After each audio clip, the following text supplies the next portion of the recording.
Well, earlier I had my teeth cleaned at the dentist's office, and my teeth are a little bit sore at the moment. But other than that, it's been a pretty uneventful day for me so far. The weather's a bit dreary at the moment, so didn't really feel like going out for a stroll or anything like that here because of that. So I just decided to just hang out at home most of the day. So, other than that, hello everybody. I hope your days are going especially well right now. So today, I am aiming to see if I can finish what's left of Kotohugushi tonight. Don't know for sure if that'll actually end up happening, but I'm going to keep my fingers crossed that'll indeed be the case. So, without much further ado, I'm going to go ahead and jump right into it, and we can get started on tonight's entertainment.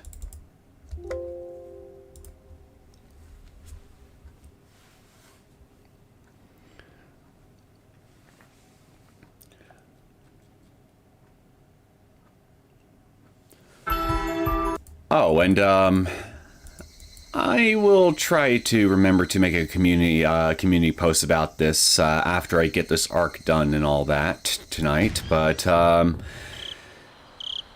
after we get through Kotohugushi, we're going to be starting Higurashi next, and the reason for that is because, well, my reading comprehension at the time I initially checked out the summary of this thing seems to have been acting kind of wonky that day, because as it turns out, I'll pull this up real fast. This arc is unlocked after reading all main arcs in the main series and all of the console arcs. It's set before Higurashi, so you may want to read it after that. So, I don't actually have to read Higurashi before this, like I initially expected. Don't know how the hell I somehow came to the conclusion I had to read Higurashi next before then, rather than that. Wait a minute. I think I might be remembering something. Maybe somebody suggested I actually read Higurashi before this one.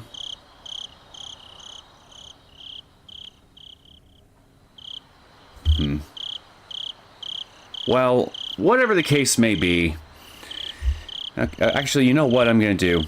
Hold on just a minute. I'm going to check something real fast here that's related to this topic before we get started on the arc proper.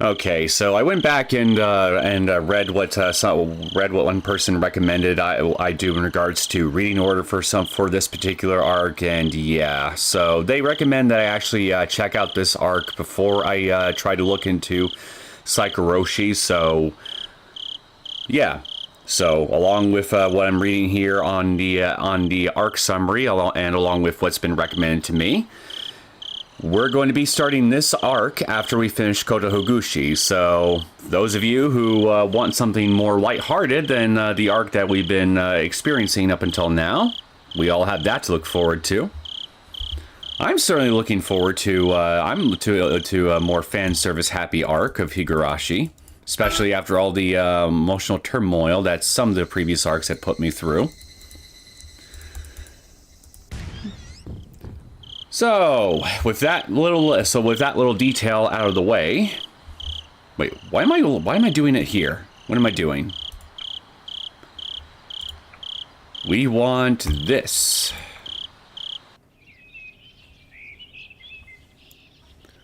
The next morning, I took the medicine I used Ryu's functions to synthesize and handed it over to Uka. Ah, yeah, that's right, the plague that hit the village. We're playing God with the lives of the villagers now, and now we're about to we're going to eventually reap the consequences of those actions.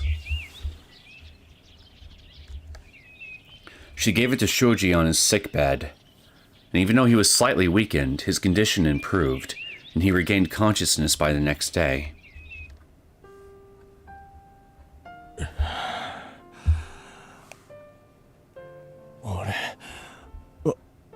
私はお父様、よかった。本当に本当に。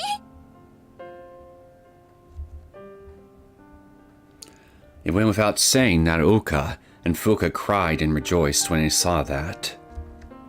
Afterwards, Oka distributed the medicine to the villagers. Though naturally, she couldn't very well say I'd made it, so she worked out a plan and told them this. これはお社様が私の枕元に立って病から村の人々を救うためにその調合法を授けてくださったものです。That could be a problem, because what if something happens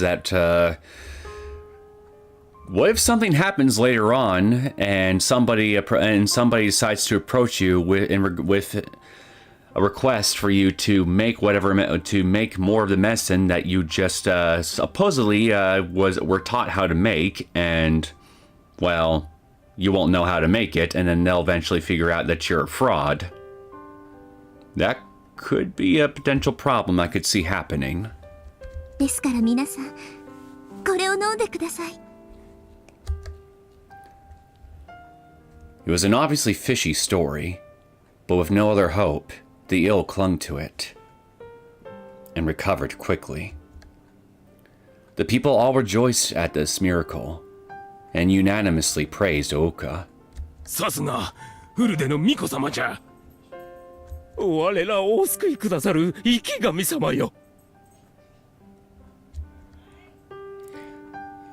Oka, who saved a village from destruction, was hailed as Orishiro-sama's reincarnation by the villagers, and the medicine was dubbed Demon Medicine. What a poor choice of a name. Who the hell would take that? I'd certainly be suspicious of taking anything named Demon Medicine.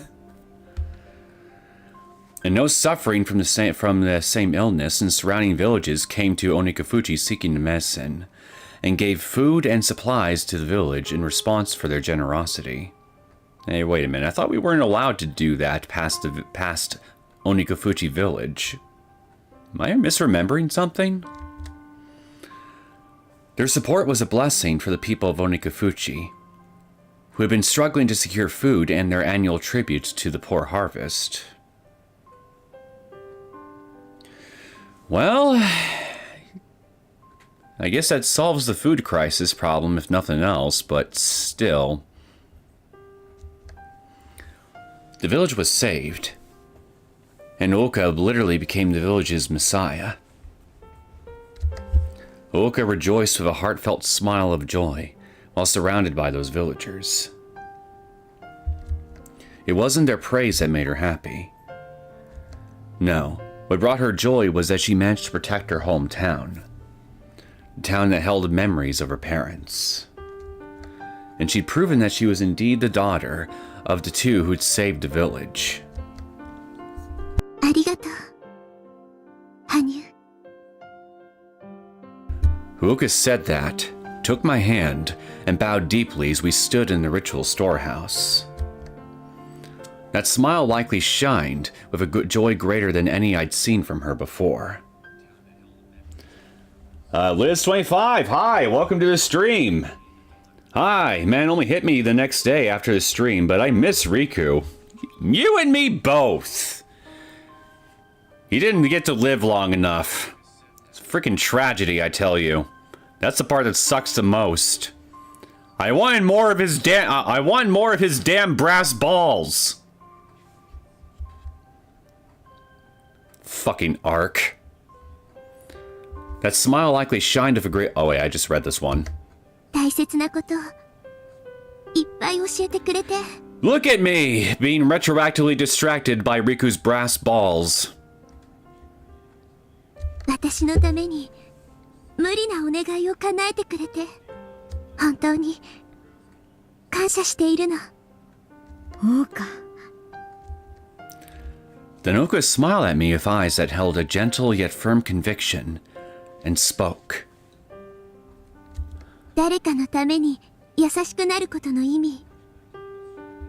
だから、これから私、もっともっと村の人たちのことを考えて、できれば、あなたに頼りすぎないよう、自分自身の力でね。そうですか。あなたのその思い、私は誰よりも応援していますよ。ありがとう。これからも、私のそばにいてね。あなたは、本当に私にとって、かけがえのない人だから。I still suspect that Uka knows who Hanyu actually is, based on that one little poorly obscured sentence that we heard her say towards the end of the last episode. I'm pretty sure we'll get confirmation as to whether my suspicions are correct or not soon enough. ええ。もちろんですよ。But for some reason, even though I should have been thrilled to be thanked by Uka and seeing her so happy that it was contagious, I couldn't stop feeling anxious. It was a small sense something wasn't right. No, of displeasure perhaps. どうして？ What was I afraid of? Probably the same thing I'm afraid of. Why did I need to feel worried? Uka was only going to find more and more happiness from now on. She'd fulfilled her long-time dream of protecting the village. So why? Just what was this discomfort? For some reason, I couldn't help but get a bad feeling in the face of this scene that should have been brimming with joy.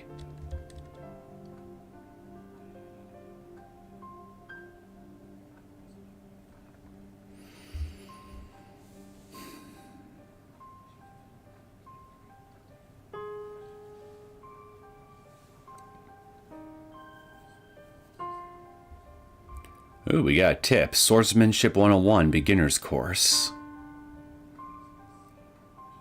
Alright, chat. Let's learn how to swing a stick-shaped blade.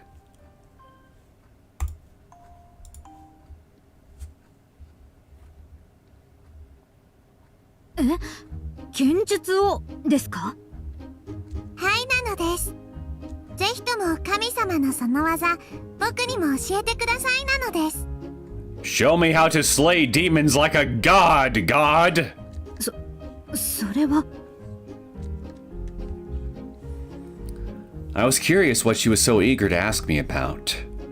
But swordsmanship, of all things. Even I couldn't answer right away, instead trying to figure out Uka's game.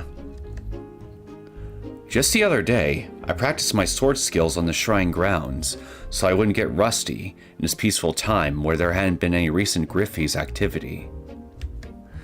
Uka happened to be cleaning the shrine and saw me, so I performed a little sword dance to entertain her. But I wasn't expecting her to tell me she wanted to learn it. I regretted my carelessness in stoking a child's pure curiosity. 王か、言っている意味が分かっているのですか？あなたは仮にもこの古出神社の巫女。巫女とは本来、殺生などの汚れを最も忌み嫌うべき立場のはずです。 Then she doesn't have to kill. She could just horribly maim or seriously injure somebody with a sword instead. それがなぜ人斬りの道具の技を磨きたいと？お願いなのです。神社に泥棒が入らないように、僕も剣術を学んでおきたいのですよ。Yeah, slice off the hands of the thieves that would try to steal the urns. I like it. 泥棒？この村にも最近、外から移り住んできた人が増えてきました。人を疑うのはよくありませんが、せめて万一の時のために、僕の身は僕自身で守る術を身につけておきたいのです。ダメなのですか？ Well, depending on who you ask, you'd be asking for way too much. Yes, but asking me personally, I'd say you're not asking enough. いえ、ダメというわけではありませんが、今でも私があなたの身の安全を守っているつもりです。その必要はないのではありませんか？でも神様も時々この村を留守にすることがありますです。神様にも大切な仕事があるのですから、いつまでも頼りきりは良くないと思ったのですよ。 The small child has a point. I immediately smiled at her kind consideration. But on the other hand, those feelings were all the reason I didn't think I should teach her.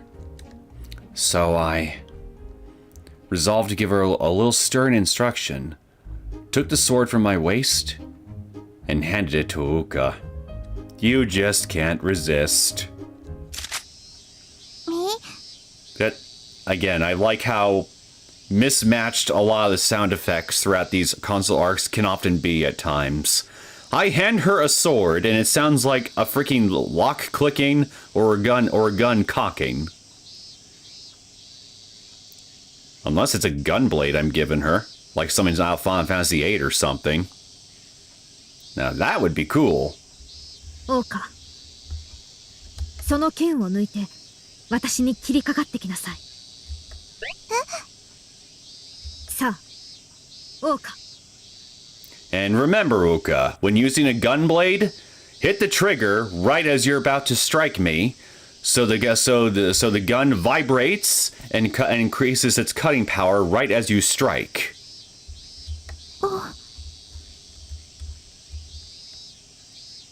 I wonder how many of you who in the chat here get the reference. A bewildered expression rose to Uka's face as she looked back and forth between the sword and me. Still, I remained still and silent right where I was standing. So she reluctantly drew the sword from its sheath and pointed it toward me with faltering footing. Do not falter. さあ、かかってきなさい。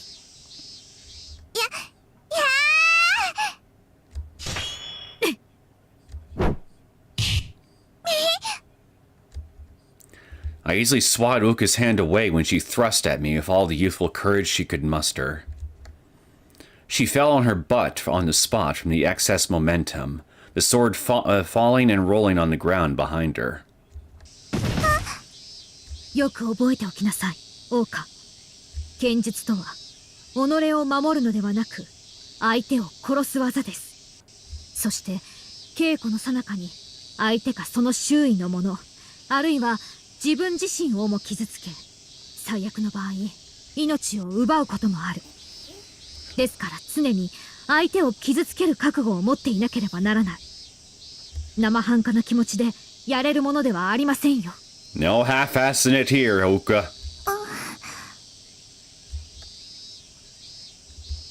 Uka's adorable eyes dampened as she looked at the ground.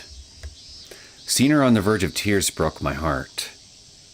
But it was for her own good that I drilled in a harsh lesson like this right now. With that thought in mind, I tried to walk over to make sure Uka wasn't hurt, when...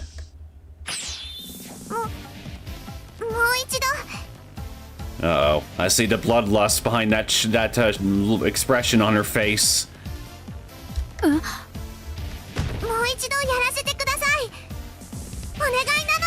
This is the face of a bloodthirsty killer, chat! いいでしょう。さあ、いつでもかかって。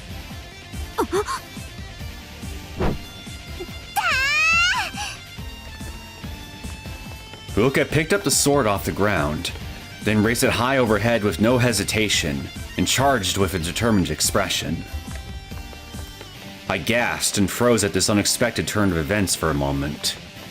But it was only that. A moment.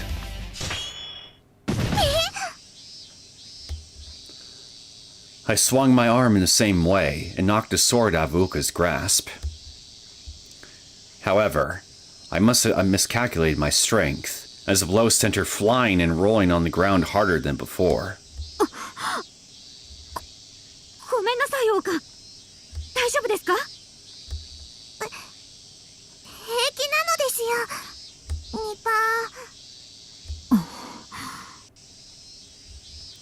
She wiped her dirty cheeks with her palm as she quickly got back up and smiled. Those eyes were full of a stronger and livelier shine than before. Let's see what you've done. You've awakened her bloodlust! 羽生、もう一度なのです。今度はもう少し上手に。わかりました。そこまでの覚悟なら承りましょう。ただし、女子とか幼子だからといって容赦はしませんからね。じゃあ。それから言った以上は途中で投げ出したり弱音を吐いたりすることは許しません。 Like she said, no half-heartedness in this whole endeavor. 心してきなさい。いいですね。はいなのです。 Uka smiled from ear to ear, and she bowed her head low enough to reach the ground. I shrugged as I saw that, then told her I'd go get a wooden sword, and left. Is it a boken or a shinai that you're getting? 信じられない。 Uka's second blow was supposed to have been slow. But when I reached my arm out to knock it away, she saw that and changed the trajectory of her swing, even though she could barely hold the sword right. What's more, she brought her left foot out ahead of her already extended right foot, and used all her weight to change the direction of her body. That wasn't a standard sword strike. 偶然？それともまさか。 She's unnatural! A natural unnatural!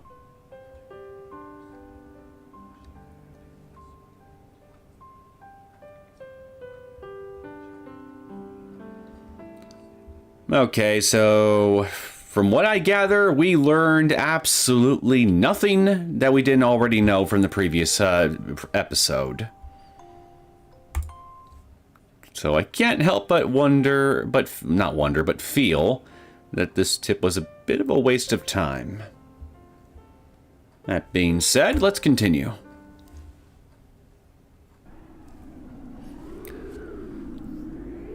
The sky that day was covered in thick clouds since morning, making it dark as dusk. I rolled over in the futon Uka had covertly brought to the secret room in the ritual storehouse. The air felt so humid, it was like it was coiling around my skin, as expected of the rainy season. It seemed the rain had stopped for now, but it didn't seem like the weather itself had improved. It'd likely rain again. 嫌な天気だ。 My eyes were open, but I quickly closed them and crawled under the covers. I couldn't be blamed for just spending all day in bed on a day like this. It was with that thought I started to fall asleep again. But just then... 羽生、お願い起きて。大変なの。 Alright. Who dropped the oil lantern? はい。 I got right up when I heard Uka rushing into the ritual storehouse in a panic for once. She never forced me awake like this before, so I was somewhat disoriented and even slurred my speech for a second. どうしたのです？何かあったのですか？薬が、倉庫の中にしまっておいた薬がなくなっているの。 Weren't you supposed to dispose of what was left of it after giving it to whoever you needed to give it to? 朝早くにごめんなさい。とにかくちょっと来て。わかりました。 No, seriously, I thought you were supposed to dispose of what was left over. I left the ritual storehouse at Uka's urging, still not fully awake, and followed her to a small wooden warehouse in the forest. Well, this warehouse looks a little familiar. I looked in through the open door. The radishes harvested last week were a bit disorganized, but other than that, There were no particular signs that the place had been ransacked. That's a bit suspicious. But just as Uuka said, there seemed to be one less chest with the Fruity family crest on it than I saw when the place was cleaned a few days ago. どうやら本当のようですね。ええ、 If there was no signs of any ransacking having happened, then was this place actually ransacked, like Uuka claims? I wonder. 鍵を開けて中に入ったら薬を入れた空びつが見当たらなくて、勘違いかと思って他のも確かめてみたのだけど、いくら探しても見当たらないのよ。Uuka gripped her collar as a look as gloomy as the cloudy sky appeared on her face. After seeing that expression, I furrowed my brow and bit my lip, unable to hide my discomfort. Uuka was raised with an honest personality, so she wasn't very used to crimes like this. It was only natural she'd be shaken up. However, Uuka was well respected in all of Onikufuji village, and no one had ever been rude to her. So why now? オーカ、昨日あなたに渡した薬は確かにここにしまってあったのですね。ええ、あの薬は明日北の集落に持っていく予定だったから、空びつに入れてそこに。Uuka said that and pointed to the floor a short distance away from the entrance. While there was nothing there, there were traces of a chest having been there.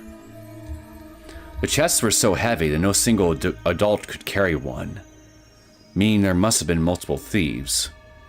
Okay, so here's my question then.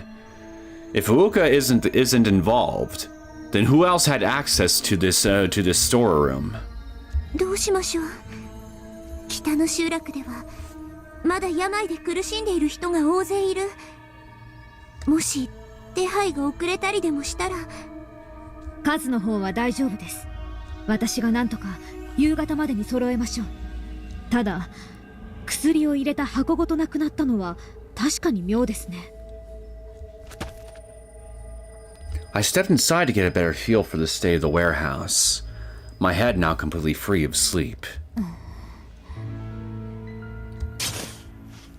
I crouched down and gently ran my hand across the floor. And apparently that sounds like a shovel hitting the dirt. There was a rough sensation. I strained my eyes further to see that there were several disorderly footprints left behind that I hadn't noticed in the dark. This was a warehouse shared by the Furuti, Kimiyoshi, and Sonozaki families. So we got three potential pool of suspects then. That definitely does not help much. Every time one of them enters, they take off their sandals at the entrance and walk around in socks or their bare feet. They would never go in with their shoes on, so these footprints were almost certainly not theirs. How do you know that for sure? There were lumps of mud and grass there, adding credibility to that theory. Signs that someone had walked on rainy earth. 雨が降り出したのは深夜だから、時刻はおそらくそれ以降。Judging from the number of footprints and the path they took, probably two. No, 3 people came in. All of the tracks were large, so they were clearly adult men. オーカ、この倉庫へ最後に入ったのはいつ頃ですか？夕食前よ。あなたに薬を渡されてからすぐ中へ運び込んで。ということは、その後の深夜、雨に紛れてこの倉庫に入ったようですね。そして泥の乾き具合から鑑みると、時刻は夜明けよりも少し前あたりでしょうか。じゃあその時に盗まれた。そう考えるのが自然だと思います。もっとも薬とカラビツが自然に消滅したり勝手に動き出したりする力を持っているなら話は別ですが。Uuka folded her arms in thought, clearly no mood for my stupid joke. Then she seemingly regained some composure, looked at the warehouse floor, and spoke up once she learned there were barely any other footprints. 他のものにはほとんど手をつけていない様子ね。早い段階で薬の入った空びつを見つけて、それを丸ごと持ち出した。ということは、この倉庫へ盗みに入ったのは最初から薬が目的だった。そういうことでしょう。そうね。But here's the thing. The thieves went straight for the chest that contained the medicine. That would thus lead one to conclude that they knew where the medicine was, right to begin with, right? So think, who could have knowledge as to which chest contained the medicine, and there you'll have your potential list of suspects. Uuka reluctantly nodded in understanding.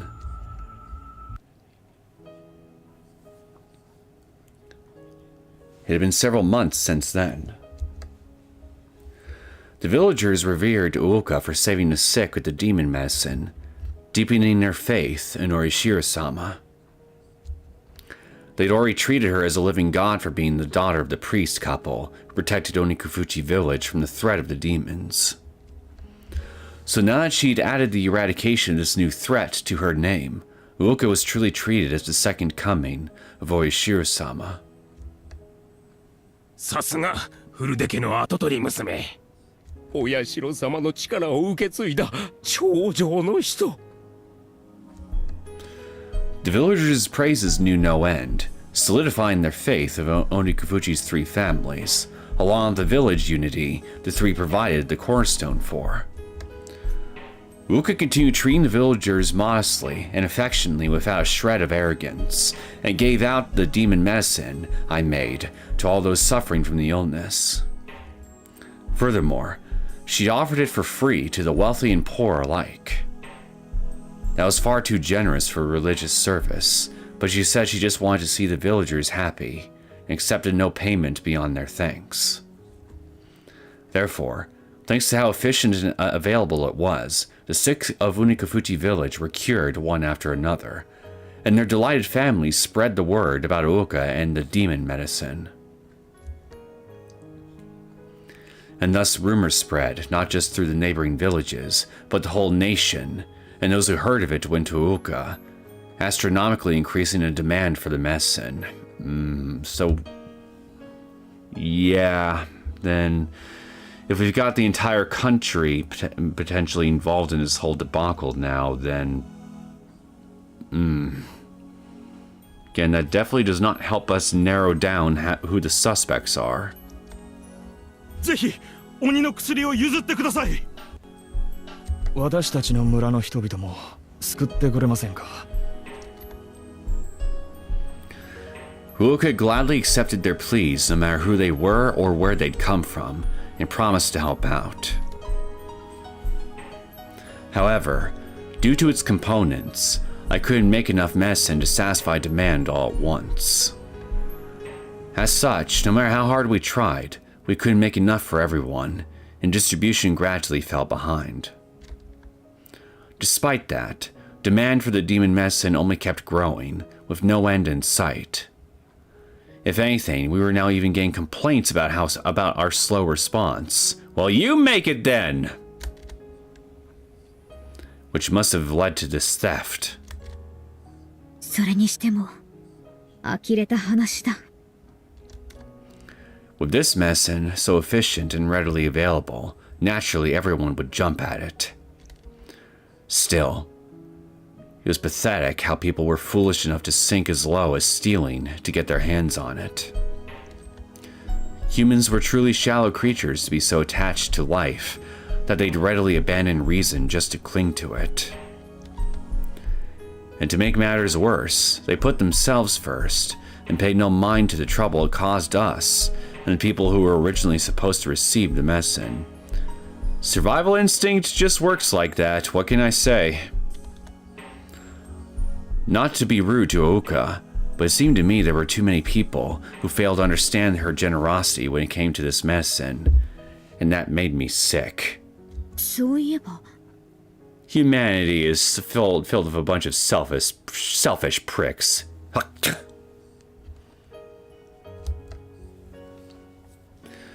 Something suddenly stuck out to me as odd.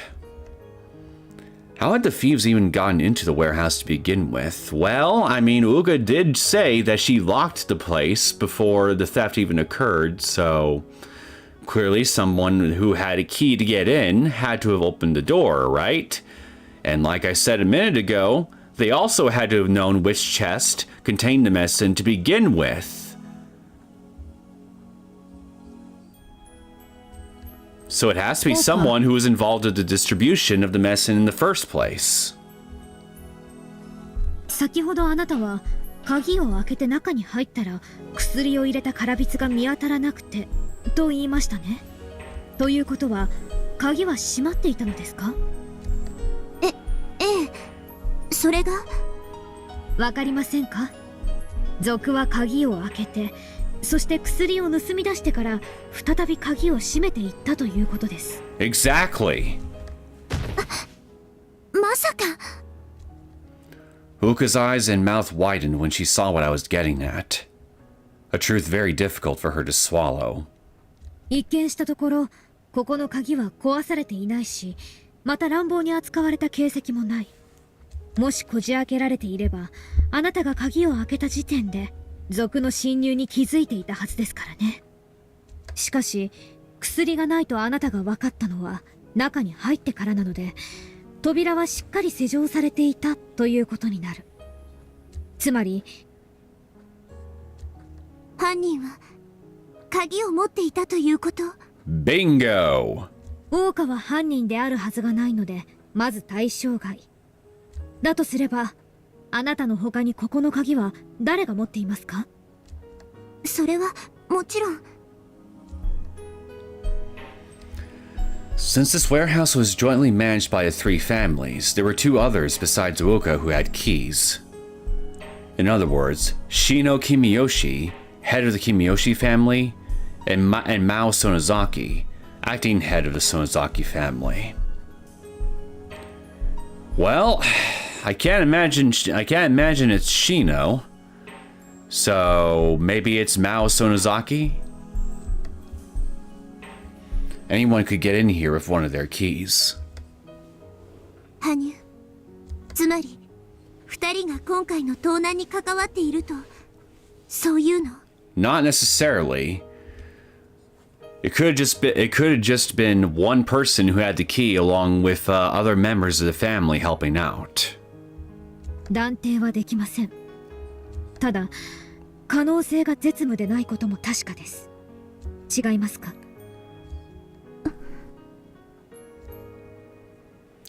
Uka held her tongue and looked away, unable to counter that. Her expression spoke volumes to how much she didn't want to suspect two close acquaintances. Though, even I didn't want to do the same either. Because that would mean suspecting my former friend, Shino. But I couldn't imagine from her personality that Shino would do this. It seemed practically impossible. ならば一番怪しいのは Mao Sonozaki. The moment I looked up with that thought, Uka turned back to me at almost the same time, and we exchanged glances. It seemed we both reached the same conclusion, but each felt the complete opposite about it.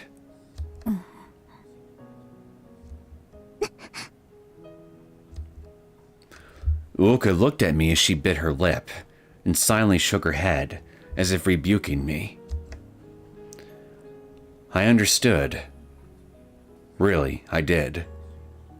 Uka truly didn't want to suspect either of them, so she couldn't believe it. However, life doesn't always go the way we want it to. If anything... わかった。二人を呼び出して直接聞いてみるわ。それが一番よね。二人ともっですか？ Well, that's a bold strategy. This time, I was the one baffled by Oka's decision. It's true that I said either of them could be the culprit. But in all honesty, there was only one of them I found fishy. So, here's my question. Do you have a means to sniff out any lies that any of them might try to feed you? Because they could both just say, if any of them are guilty, that they didn't do it. And what proof would we have to refute either of them? せめてシノを先に呼び出して相談してみてはいかがですか？その後で魔王を呼び出しても遅くはないと思います。でもこのことは鬼ヶ淵村にとっても問題でしょ。盗んだ代物はさておいても村の中に賊が入り込んだのは間違いない。だから御三家の当主が集まって今後の対処策を講じる。別に進め方としてはおかしくないと思うけど。まあそれはそうですけれど。 But considering that we suspect one of the culprits to be part of the three families in question, she was right that it wouldn't be a meeting of the three families if she met with them separately. And if the third somehow learned that the other two of them been mean behind her back, that would likely make things rocky.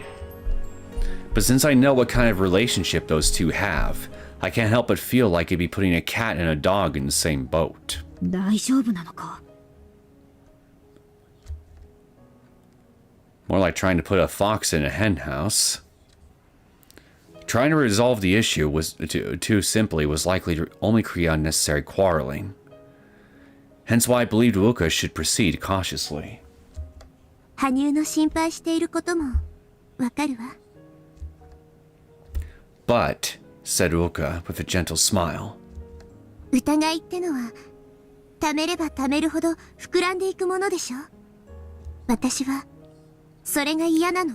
Yeah, I understand that line of reasoning, but we need sufficient evidence here in order to call out any lies that the guilty party might try to throw our way. I mean, shouldn't we try to investigate things a bit more? Well, I don't know. I guess thinking about it now, it's not like we really have any more avenues to really investigate as far as physical evidence, so maybe it really would be for the best if we actually do talk to them. If nothing else, we can probably watch how both of them react. だったらお互い単刀直入にぶつけてみてきちんと話し合う方がいい。それに情報が少ない上に相手がいない状況で話し合えば勝手な憶測にしかならないでしょ。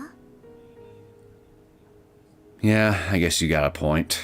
しかし私ね、今まではずっと誰かに守られて自分だけのことしか見えていなかったけれど、もちろんそれは自分の見栄のためなんかじゃない。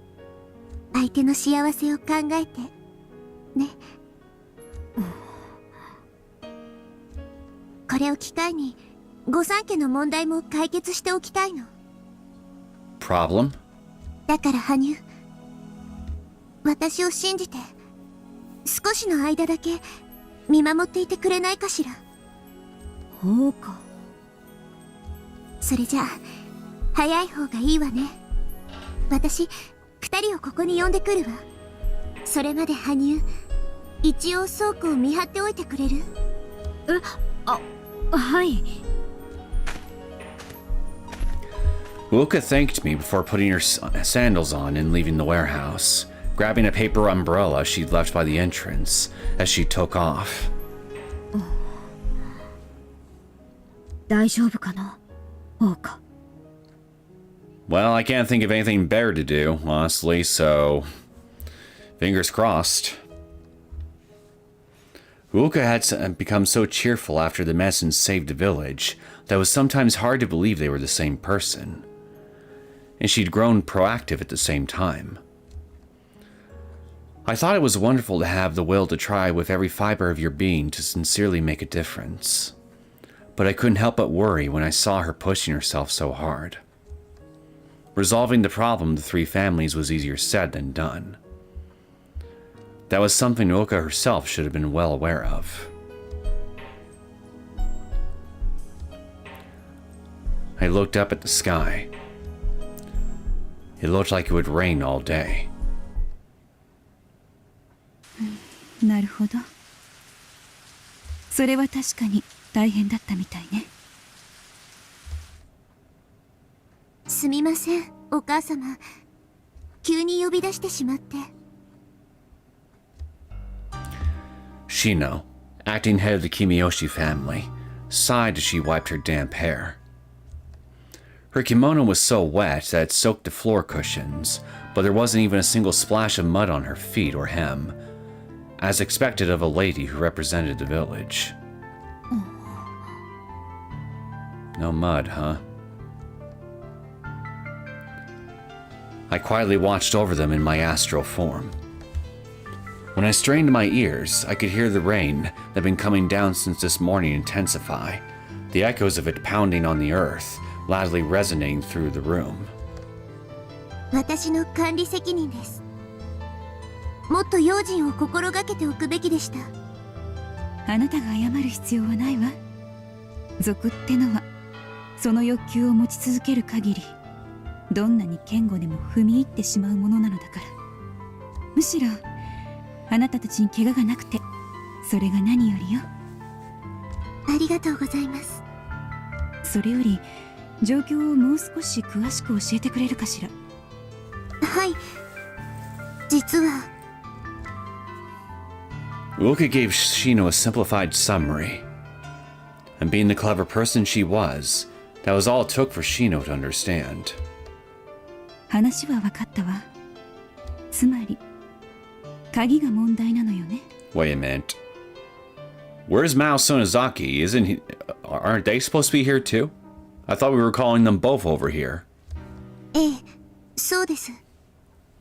だけど、それだったらこの隣の小娘は一緒に呼ばない方が良かったんじゃないの？Eh?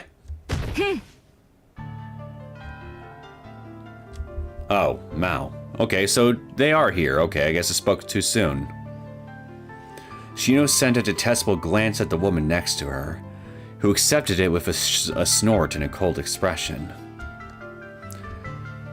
Perhaps since she'd gone here earlier than Uoka and Shino, her hair and kimono had already dried from the rain. This woman was Mao Sonozaki, the wife of the late Sonozaki family head who passed away a few years ago. She was 3 years Uoka's senior and was running the family in all but name, while raising her son, the successor, who was still a child. あんたが来るって分かっていたら、私もこんなところまで足を運んだりしなかったさ。変な言いがかりはやめておくれ。Well, I think I'm starting to see what the problem with the three families is now. あら、おあいにくさま。私はこの子の義理の母親なんですから、大切なことを話し合うときにいない方が変でしょ。Alright, ladies, enough this sniping. Let's act like adults for a minute. むしろあなたこそ、一体何様のつもりでここにまかり越したのかしら。てめえ。Shino and Mao barred their displeasure, as if they were glaring at each other. No, they actually were glaring at each other. I sighed when I saw that, thinking, here we go again. This Mao lady wasn't simply a member of the three families. She was just as close to Uoka as Shino, and they trusted each other. If Shino was like Uoka's mother, then Mao was like her older sister. Mao wasn't originally a member of the Sonozaki family. She was the only daughter of the boss of gangsters who ran a large inn town in these parts. Gangsters in feudal Japan? Shouldn't you just call them bandits or something? Kind of a weird choice of words. And after a passionate love affair she had with the Sonozaki successor when he fell for her at first sight, she married into the family. But, much to Uka's sorrow, these two didn't get along with each other at all. Even now there was a grim atmosphere in the room that made it awkward. Due to Mao's background and her being an outsider, she'd never been warmly received by the village elders. So that's the problem, huh? In particular, she and Shino had been at each other's throats ever since the latter interfered with her marriage. What did Shino do? Old ass Kimiyoshi. Sonozaki bitch. They curse each other without hesitation whenever they see each other, and trade so many barbs that lately, Shino's been sending representatives to the village meetings, and rarely shows in person. Uoka mediated with those elders, putting in a good word for her mother-in-law Shino, and favorably receiving her childhood friend Mao. As such, Mao opened her heart to Uoka and doted on her like a sister. And Uoka was just as important as Shino, because it was thanks to the cooperation of her and her subordinates that the annual village festival ran so smoothly. I just had a thought. Given the relationship that Uoka has with these two women, this is honestly quite a betrayal. The fact that one, or God forbid, both of them, had conspired to steal the medicine from under Uoka's nose. Which makes me wonder, why betray Uoka like this? オーカはよくやっている。 As I witnessed once again how much worse their relationship grew by the year, I couldn't help but think about how difficult it was to get incompatible people to work together. If anything, it was no small feat to mediate between them. If I was the one in Uoka's shoes, I would have given up ages ago. それにしても、 A thought occurred to me. The Shino I knew was supposed to be relatively tolerant and understanding of outsiders. So why did she hate Mao so much? Good question. And something felt off about Uoka too. I'd like to think I understood how kind she was, but why does she keep taking Mao's side, even against her own mother-in-law? 一体シノとオーカに何があったのだ。 There's something juicy here, I can tell. I had constantly thought about asking Uoka, but it was never important in the moment. Well, given the current predicament, I can't think of a better time to inquire about it than now, to be honest.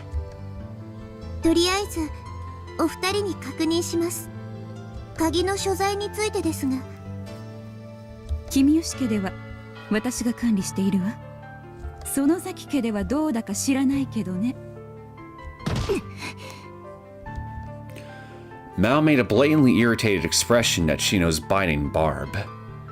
The way Shino had said it hadn't been to question or to confirm, but more akin to picking a fight. 回りくどい言い方だね。つまり私たちの方が今回ヘマをやったとで。そうとまでは言っていないわ。 Now don't lie, Shino. まあヘマどころか盗み自体を働いた可能性も否定できないけどね。んだとこら。お母様、私はお二人を疑うつもりでここにお呼びしたわけではありません。繰り返しになりますが、今後のことを相談したくて来ていただいたのです。お願いします。分かっているわ。ただ鍵がなければ倉庫に入ることができない。そして今回族がその鍵を使用した可能性が高い。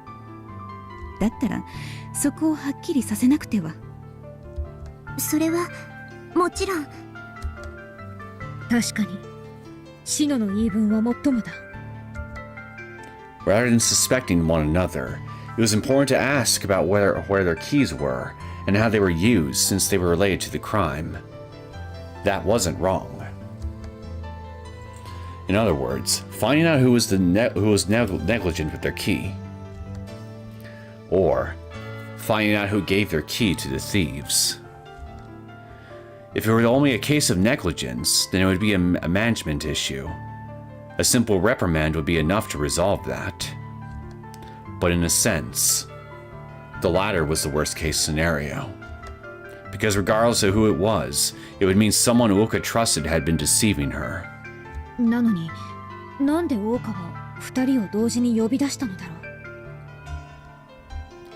Those two hated each other, so it was clear as day that bringing this up to both of them together would result in them suspecting one another. I know I keep saying this, but I felt it would have been better if she called them out individually. That way, it'd be much easier to ascertain the truth without rocking the boat. 園崎家でも鍵は私が管理しているよ。そして私しか知らない場所に厳重にしまっているから、もし誰かが持ち出せばすぐにわかる。それは君吉家でも同じ。鍵のありかは亮も和也も知らないし、大岡にも教えていない。もっともそちらさんの厳重というものがどの程度かは知りませんけれど。どういう意味だ。さあ、それはご随意に。そういえば巷ではこんな噂があるそうですね。Oh, here we go. Shino took on Mao's riled yell with a curt expression, speaking up as though she remembered something. 鬼ヶ淵村にはどんな病でも立ちどころに癒す神秘の薬がある。それさえあれば7代までも遊んで暮らせるほどの大金が手に入ると。おい、何が言いたい。仮にそういう噂があるとしてそれがどうした。あなたのご実家のご評判は常々耳にしています。宿場町ではいろいろな商売の斡旋をやっていらしたそうですね。 Wait a minute, so the gangsters in question are pirates then? 海産物、骨董品、そして薬。冗談じゃない。私たちが多くの薬を売りさばいているって証拠でもあるのか。Mao pounded the floor and sidled up to Shino as if she were about to punch her any second. But Shino wasn't intimidated and continued as if she were teasing. 私もその先の人間がやったとは思っていませんよ。ただ、あなたのご実家の組には任侠の人が数多くいると聞いています。その中には世間様からあぶれて大小の罪を働いた方もおられるとのこと。ならば中には一攫千金に目がくらんで道を外す人が出ても不思議で。勝手なことを言うな。私の組の連中は素性と素行で多少誤解も受けることもあったけど、みんなお天道様に顔向けできる人間になろうとまっとうに生きている奴らだ。少なくとも盗んだものを売りさばいて小金を手にするなんて真似、私の親父が許すものか。 Okay, so they're not pirates then, alright. 身内に対して目が緩くなるのは私にも理解できる。でもね。黙れこのクソババア。それ以上悪く言うつもりならその口引き裂くぞ。やめてください、マオさん。お母様もそういう喧嘩腰の言い方はしないで。Uka cut between the two and caught Mao's fist just as she was about to bring it down. Mao tried to shake her off, but when she saw a stern expression rise to the normally gentle Uka's face, she sat down grumpily, as though she'd cooled her head off a little. And even Shino seemed to have realized she'd gone too far, as she awkwardly parted her hair and looked away.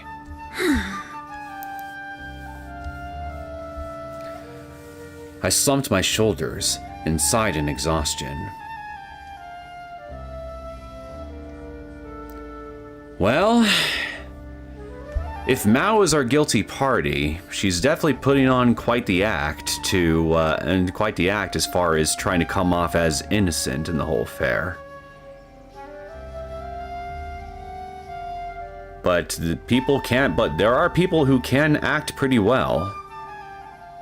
So I shouldn't dismiss the possibility out of hand that Mao could still be our guilty party here. That being said, Shino's really feeling off to me here, and I don't mean just her blatant antagonism towards Mao either. So I'm honestly not sure what to think of either of them at the moment.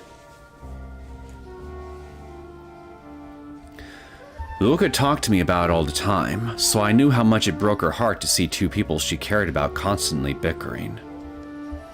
But still, Shino had changed. She was never the kind to speak so ill of others that she'd anger them.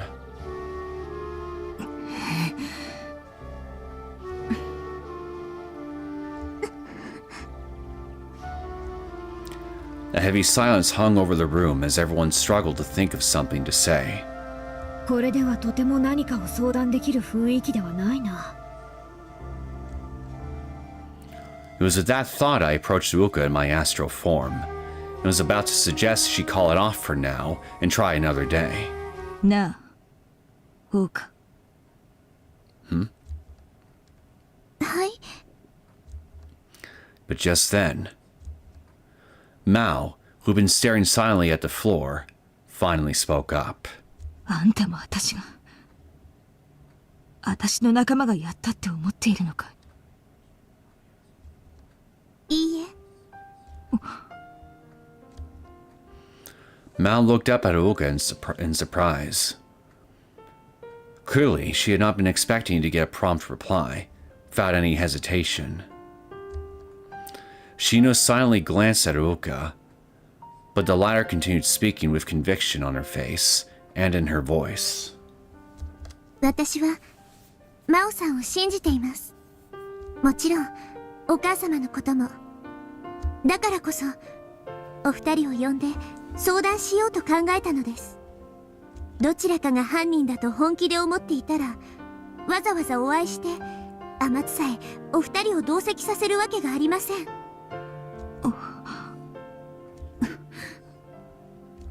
ただお二人の鍵、あるいは私の鍵が無断で何者かに使われたのだとしたら、これは由々しき大事ですから、今後は管理に際して細心の注意を行うべきだと私は思います。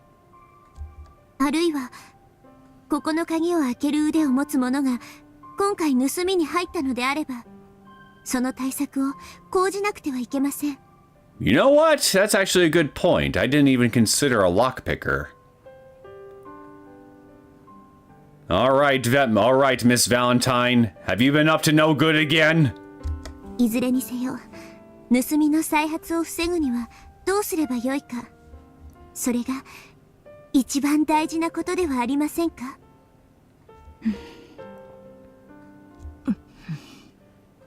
疑うのは簡単で、いつでもできます。でも、私は信じることから始めたいのです。お願いします。お母様、真央さん、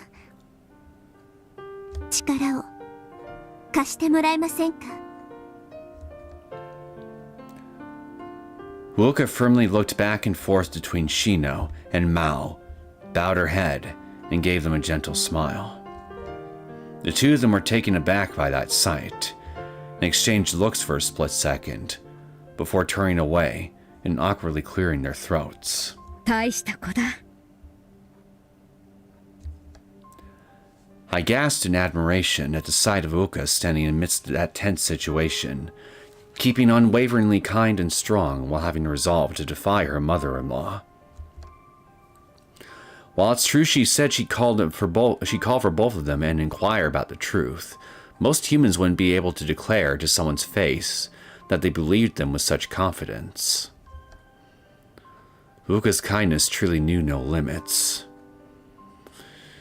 And that's a problem, because there are people in this world that will, without any hesitation whatsoever, take advantage of that kindness. However, it took powerful conviction to seek purity in there, while also understanding purity and impurity. That was why Shino and Mao were able to realize their quarreling was pointless, even in this emergency. Oka. Mao nervously raised her hand. She spent some time hesitating and darting her eyes around before looking up, as though she'd resolved herself. 盗みとは関係ないかもしれないけど、実は鬼の薬のこと、もっと確かな情報がある。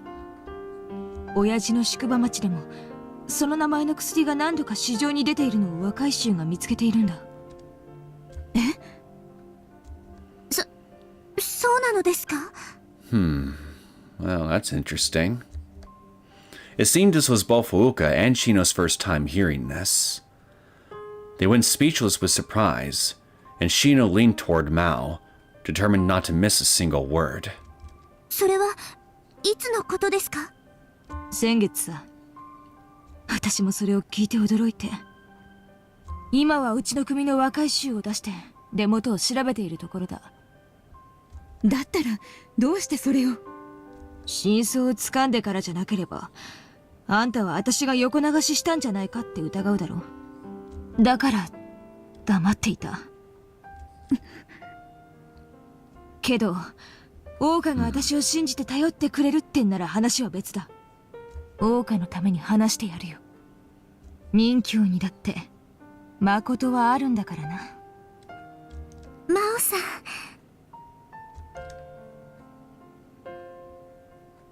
I forget, did the Yakuza even exist during feudal era Japan? Something I'll have to look into later. Fuuka smiled happily and bowed her head. Mao looked away in embarrassment, as if that put her in a good mood, while Shino dropped the accusatory attitude, as if she knew she'd been beat. どうやら私が間違っていたようね。席外しましょうか。別にいいさ。オオカに話せば遅かれ早かれあんたの耳に入るんだし、私も黙ってて悪かったよ。Mao continued after apologizing. The story she proceeded to tell was grim and unnerving. It seemed medicine called demon medicine was being sold on the market as a wonder drug for the epidemic. And it seemed the drug wasn't just being sold in the inn-town, but even all the way over to at the castle town where the feudal lord lived. ただ、その中身はほとんど噂に便乗した偽物だったしさ。だから当初私もそれほど心配していなかったんだ。だけどつい先週、本物が高値で売りさばかれている現場を若い衆の一人が偶然見かけてさ、現物も押さえた。それってまさか。間違いない。村人に無償で配っているはずの薬が何者かによって売買されている。だからまだ確証はないが、今回の盗みはその一環かもしれない。そんな。あり得る話ね。Shino bitterly clenched her fists in agreement with Mao's deduction. There were plenty of rich people who would pay any price for the possibility of being cured of a serious illness, no matter how fishy it sounded. And there were currently many who had difficulty acquiring the demon medicine due to its high demand. But since the real deal was free, there were people who could profit off of it all to themselves so long as they acquired it. Those who realized what sort of profit they were in for were planning to make vast sums of money off it, even if it meant venturing some risk.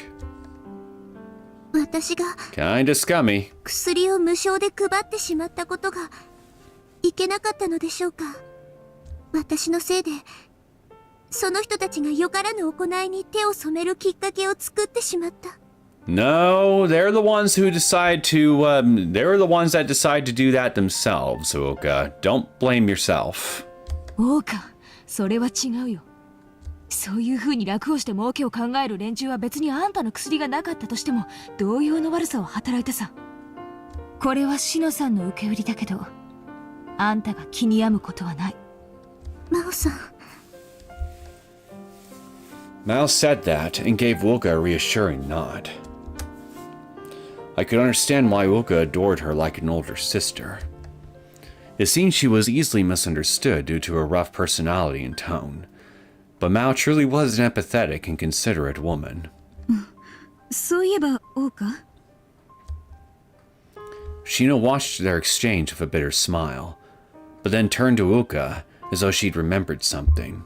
北の集落に持っていく薬はいつ作る予定なの？それは。Why do you want to know? 今日の夕暮れまでには揃えられます。I quietly whispered into Uoka's ear. She gave a faint nod when she heard that, and said, by this evening, to Shino. そう。だったら、ちょっと小細工を講じてみましょうか。A trick? 小細工。え？真央さん？あ？一時休戦よ。うまくやれるかはわからないけど、あなたの力も貸してくれるかしら？ You're gonna try to bait out the thieves, aren't you?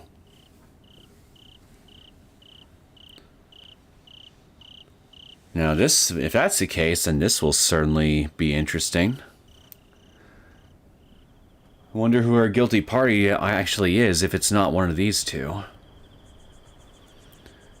That night, Shino's plan was to put the new medicine in the warehouse, then have herself, Uoka, and Mao spend the night keeping watch over it.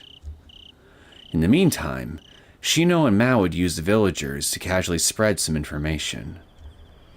Medicine is being brought to the northern settlement tomorrow morning, so we're looking for able hands. If it was being shipped in the morning, then it would be natural to assume that it would be held in the warehouse the night before. The bandits would seize that opportunity, leaving them wide open for their trap.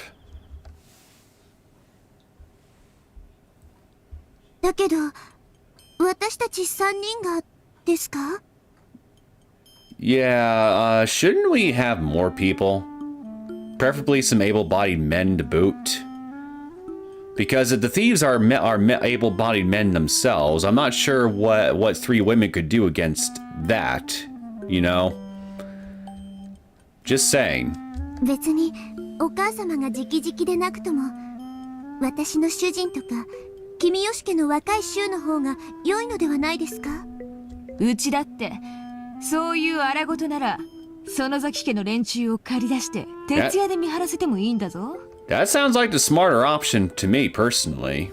みんな腕っぷしが強いし、どこかの家の奴らと違って信用できるからさ。Oh, for God's sakes, I thought we were past this, the freaking sniping. どこかの家の方がよっぽど危ないと思うけど。んだとこの。なんて、お互いにそう疑い合うのが目に見えているでしょ。だからよ。Not even Mao could argue against Shino's logic. In short, the watch had one other important purpose: clearing up everyone's suspicions regarding this matter. By allowing Shino and Mao to keep an eye on each other, they could each prove they had no sinister intentions. Yeah, that's actually pretty smart. And if someone besides them showed up and got caught trying to steal, the 2 of them would be vindicated. もっとも It seemed Uoka had actually thought of the same idea. However, she'd understandably been reluctant to have each of the family heads do something as menial as keeping watch, so she'd given up on the suggestion. So perhaps unsurprisingly, it was Shino, the oldest one there, who'd suggested it. それにしてもちょっと寒いですね。そうだな。Uka and Mal huddled up, their kimonos stuffed with cotton. The night air was cold, likely due to the rain from earlier. The boiled water Uka had thoughtfully brought with her had now completely cooled off. いろりに火を入れましょうか。ダメよ。家の中の人間が起きているって分かってしまうじゃない。Yeah, good thinking. だな。We gotta shiver our timbers until the thieves show up. Mao nodded in agreement with Shino. Eastman001, welcome to the stream. Well, she has learned the demon-killing sword technique. Yeah, she has. She could use that on the would-be thieves. Or just cut their hands off, well, like I suggested earlier. A thief can't steal if they have no hands to steal with, am I right? And what would they use instead? Their teeth? But despite her words, I caught her sending the hearth a longing glance, and I couldn't help but snicker. さて、鍵はちゃんと持ってきたかしら？ああ、これだ。Mao took a key out of her pocket at Shino's urging and put it on the floor. Shino took a key out of her sleeve when she saw that and placed it next to Mao's. これで、私への疑いは晴れたかい？人聞きが悪いわね。私は園崎家の鍵が盗まれないか心配しただけよ。へえ、そうですかい。Mao gave an irritated snort and looked away. But her voice lacked most of the bloodthirsty edge it had earlier that day. 古出家の鍵の所在はさっき3人一緒に確かめたことだし、これで倉庫の鍵は村の誰にも渡っていないということになるわね。しかし、だったら今回盗人どもはどうやって来るんだ？しかも昨日の今日だ。見張りがいるんじゃないかって逆に用心して盗みを諦めるような気がするけどな。Well, I forget who it was who said it earlier, but someone did suggest that the thieves could know how to pick a lock, right? Maybe that's how they got in. そうね。もしもあなたが犯人だったとしたら間違いなく来ないでしょうね。何しろあなたはここにいるわけだし。あんたな。 Okay. Once the true thief actually shows up and we nab them, could you two kiss and make up? Make love rather than war? Please? This is getting old really fast. まあ、その程度の知恵と分別があるやつなら常識的に危険を察してくるわけがない。でも今回の奴らは見たところかなり欲深くて頭が悪いわね。That's most thieves in general. Shino's read on this situation was this. While she was concerned about how they'd unlocked the storehouse, stealing the whole chest of medicine had been a very foolish move. Her reasoning was that such an act would clearly alert people to the theft immediately and put them on guard for the next time. 私なら何かの偽物とすり替えるか少しずつ抜き取るわね。そうすれば盗まれたことにも気づかれず安全に大儲けができるでしょ。Well, if you're still vigilant, though, somebody would notice eventually. So at the most, you would just end up buying some time. But like you said, I guess we're dealing with some particularly stupid thieves here. Pick a lock. An ancestor to Jiro Tomitake? Well, that would be quite the plot twist if that were the case. But these thieves were clearly sloppy. Taking a huge chest with them would naturally make it easier to track them. And even though carrying something that heavy in the rain was the height of folly, they'd done it anyway. Hopefully they didn't slip downhill while carrying that thing. Ended up riding downhill along with the chest. And then right when they reached the bottom of the chest, they didn't hit a tree. And then right after hitting the tree, the chest that was rolling right behind them ended up crashing into them. That would be bad. Mm-hmm. These thieves clearly weren't professionals. So if their targets were that stupid, it was highly likely that they'd bite at even the smallest bait cast before them. They likely heard about the Messen being at the warehouse, and were currently headed over to it while coming up with a plan. 他にも理由はあるんだけど、こっちはまだ確信がないから内緒。でもきっと来る。盗みの味はなかなか忘れられないものだからね。True. Very true. まあ外れるかもしれないから、その時はその時ね。改めて人をやって犯人を探す手を皆で考えましょう。それでいいわね。あんた意外に頭が回るんだな。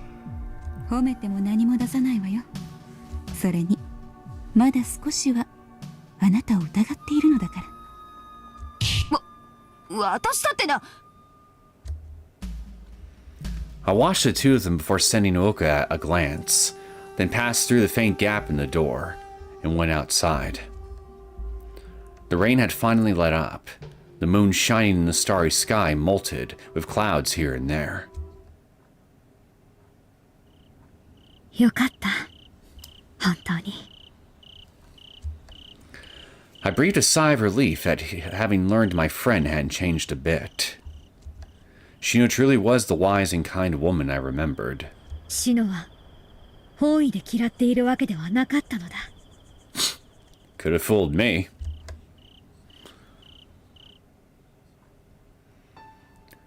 It had been Shino in the first place who helped me the most when I came to this village and married Riku.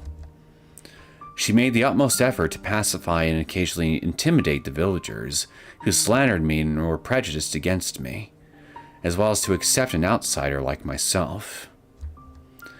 Therefore, Shino had previously been the most civilized person in the village, as well as one compassionate and tolerant of outsiders. しかしその結果、何が起こったか。When rumors of the demons spread, the already exclusive villagers once again used that to strengthen their dislike and distrust of me. Even so, Shino earnestly attempted to pacify everyone and went as far as rebuking them to try and protect my family. But in the meantime, Riku and I couldn't help but feel uncomfortable in the village. Once that hit its boiling point, we fought the demons to prove our innocence, and lost our lives in the end. ごめんなさい。ごめんなさい。リク。ごめんなさい。ごめんなさい。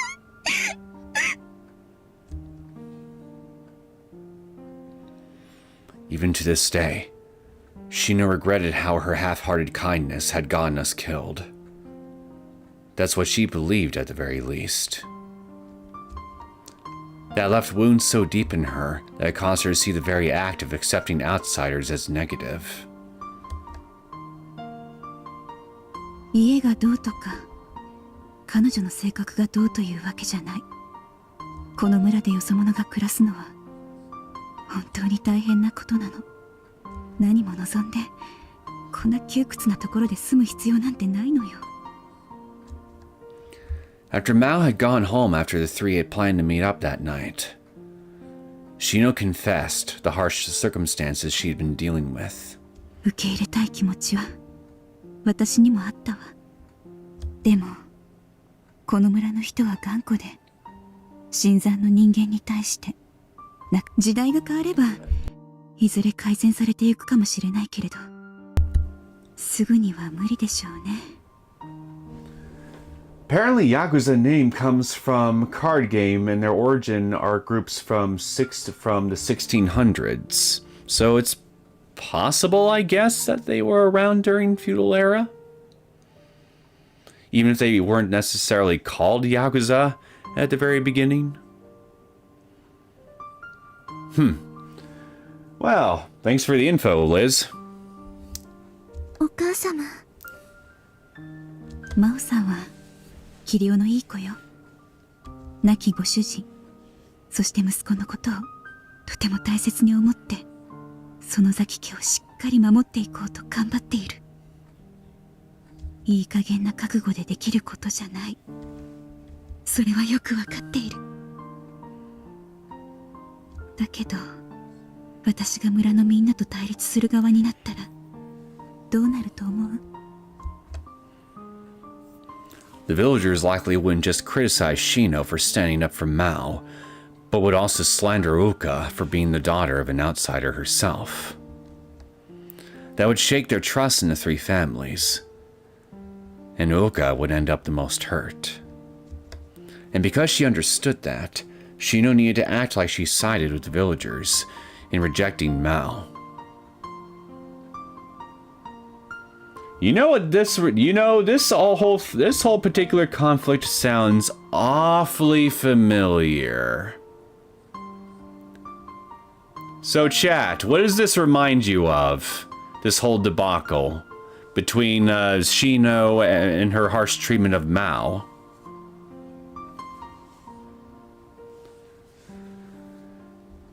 Because for me personally, it's reminding me of a certain sibling pair in the modern day Hinamizawa. And how they got mistreated by their village. Kind of. All the while anticipating that the kind-hearted Uka would sympathize with Mao and stand with her. Even if it meant to define her mother-in-law. あなたにはこれからも嫌な役目を押し付けてしまうわね。ごめんなさい。いえ、お母様。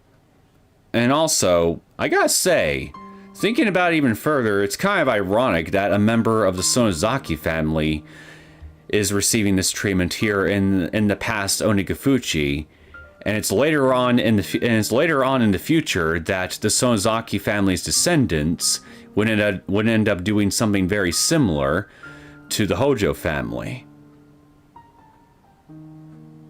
Ironic, isn't it? そのことは私もよくわかっております。それに、真央さんだっていつかきっと。Shino guiltily hung her head, but Uka just said that and gently embraced her huddled shoulders. A thought came to me when I saw that. Those two were undoubtedly mother and daughter. Though they weren't blood related, they could understand and support one another. A mother and daughter in the truest sense.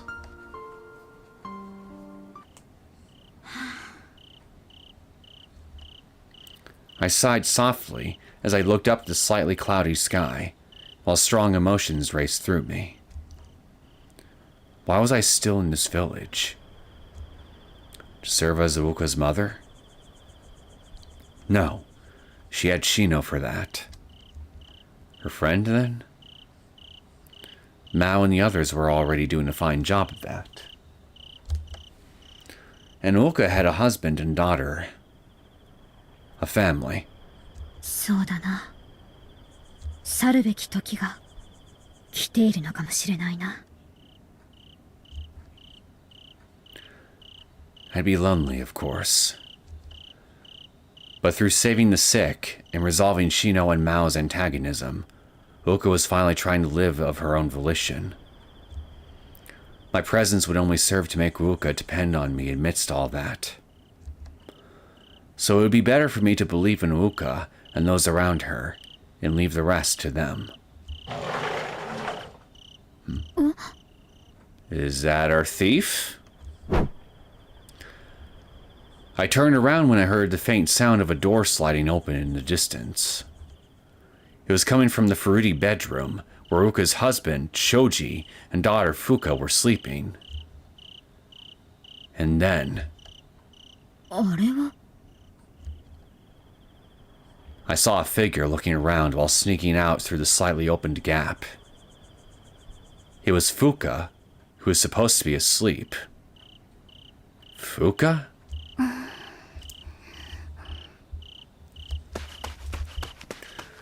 Fuka went out to the veranda, put on some sandals behind a stepping stone, went down to the garden, and darted off to the forest behind the estate while taking care to conceal her footsteps. No. There's no way she's involved, is she? まさか Suspicious. I followed her. Surprisingly, Fuka was headed to the joint warehouse. Fuka stood in front of the warehouse door and stepped on her tiptoes to reach the lock, holding the key in her small hand. She awkwardly put the key in the keyhole. It opened the door with a clack. Well, I certainly didn't see this coming. That Fuka is likely our culprit, or one of them at the very least. Then she opened the door and went inside, all the while bathed under the pale moonlight. それにしても風花がなんで共同倉庫に It was a natural question. It wouldn't be odd for Fuka to know where the warehouse key was and about the demon medicine. But she was a little girl who shouldn't have understood its value at all. So, why was she sneaking into the warehouse so late at night?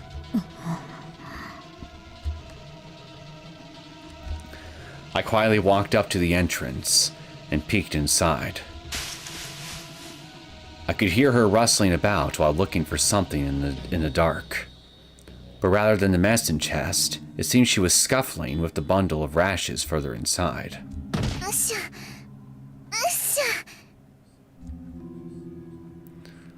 Fuka took one of the rashes and left the warehouse, naturally oblivious to my presence. No, there's gotta be more to what's going on here. There's no way she could actually be involved. At least, not willingly or knowingly. Is somebody using her, maybe? She didn't lay a finger on the medicine, of course. Did she lock the door? Fuka took a few steps into the woods and stopped, her eyes darting around. Once she was sure no one was there, she headed even further away from Furudi's shrine. 一体どこに I chased after Fuka. While I knew from the beginning she wasn't a thief, I wanted to know what she was doing and why. The forest grew denser and denser, and it rapidly grew harder to see anything. But Fuka charged forward without hesitation, relying on the faint moonlight.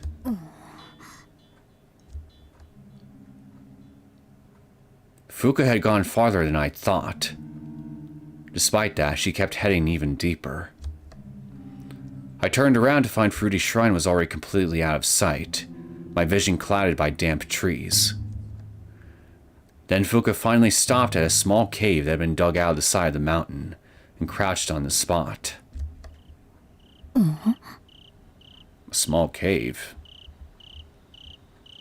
Wait, does she have a pet in there or something? Was someone there? But I couldn't sense any humans. No, there was a non-human presence. I walked up to Fuka and looked down at it over her shoulder.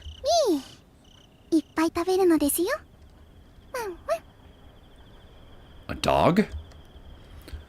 Just then, several small puppies and their mother barked. Oh, several dogs. なんだ Well, I feel bad for even suspecting her now. I felt a rush of relief. The puppies eagerly wagged their tiny paws and clung to their mother, their eyes small and their fur soft. That charming sight brought warmth to the cold night in the blink of an eye. 好き嫌いは良くないのですよ。 Can dogs even eat rashes without it upsetting their stomachs or anything like that? Fuka frowned and held out the radish she'd brought from the warehouse to the dogs' noses. But neither the mother nor her puppies took it, and just looked up at Fuka instead. Guess not. I see. So that's it. I sighed and nodded once I got the picture. In other words, Fuka was sneaking into the warehouse to get food for these wild dogs. She probably didn't understand why it was wrong to unlock the warehouse, but also thought her parents would scold her for taking food without permission. In terms of wrongdoings, the former seemed like much bigger grounds for a scolding. But it would be cruel to expect a little girl to understand that. どうするかな。 Okay, so if she didn't lock the door, then that's probably how the thieves got in last time, right? The thieves just simply took advantage of an opening that Fuka created in order to get food for these wild dogs. At least that's what I'm currently speculating has actually happened here. And sure enough, if she didn't lock the door this time, then she's probably just created another opening for the thieves. It would be easy to tell Uka, but then she'd likely give Fuka a harsh reprimand. Even so, by no means could I overlook her unlocking the warehouse without permission. That led to the medicine getting stolen, and brought unjust suspicion onto innocent people. No, wait. In that case, just who was it who stole from the warehouse? 動くな。 All of a sudden, a woman's bloodthirsty roar echoed from a short distance behind. Fuka's smile froze the moment she heard that, and she turned around in shock. But I quickly realized the shout wasn't directed at her. あの声はマオか。 I immediately kicked off the ground and ran toward her voice. I dashed through the forest until I could see the warehouse and noticed several silhouettes in front of it. あれは。 Just then, a cloud moved out of the way of the moon, brightening the area and illuminating the silhouettes. There were 3 women and 3 men. The thieves are here! The women were Uka, Shino, and Mao, but I didn't recognize any of the men. あんたたち何者だい。見かけない顔だね。 The men smiled confidently as one of them stepped toward Mao. At their feet was a very familiar chest. 盗人はお前たちか。薬を返しなさい。返さなければただでは済まさないよ。 Shino and Mao's cold voices echoed through the forest. The air was so strained with bloodlust that even the insects ceased chirping. But the men kept smiling as if they hadn't noticed, or believed they still had the upper hand, and took another step forward. Uka calmly stood in their way before warning them with a tranquil expression completely devoid of fear. 事情があればお聞きいたします。ですからそれは返してもらえませんか。それを必要としている人たちが困ってしまいますので。はっ、ふざけるんじゃねえ。これさえあれば俺たちは合法者に暮らせるんだ。誰が渡すかよ。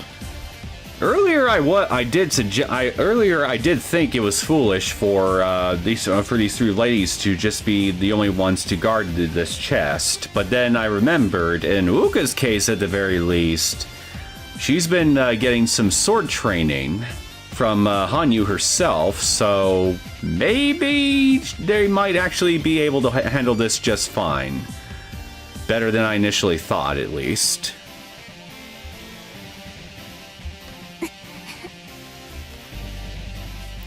A flash of disgust tainted Uga's face. She'd probably been prepared to give them some if they were doing it to save her sick relative or something. but it was clear as day they only done it to line their own pockets.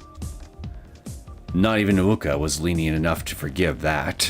おい、やっちまうぞ。 The three men each reached into their own pockets in response to that shout. All of them drew sharp daggers and held them at the ready, pointing their sinister blades at Uka and the others. Oh, you stupid fools. You drew blades. Yeah, I think I can see where this is going now, for sure. Goodbye, gentlemen. さあ、これが見えたらさっさとどきだ。でないと、その綺麗な肌に傷がつくぜ。 One man grinned indecently and took a threatening stomp forward.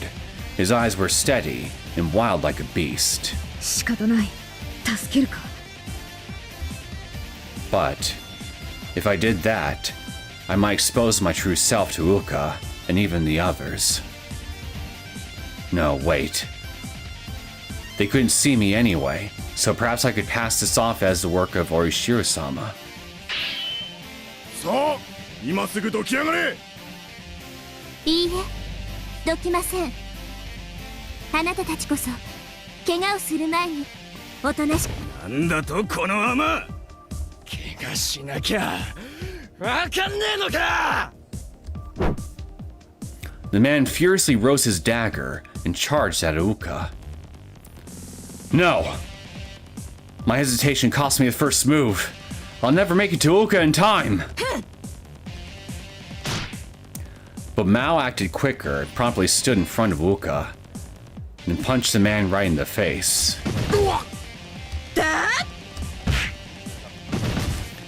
Shino darted her hand out in the meantime and grabbed the second man's raised arm. Then she dodged, swept the man's leg out from behind, and easily knocked him to the ground in one fluid motion. Clearly these ladies have been eating a shit ton of protein or something.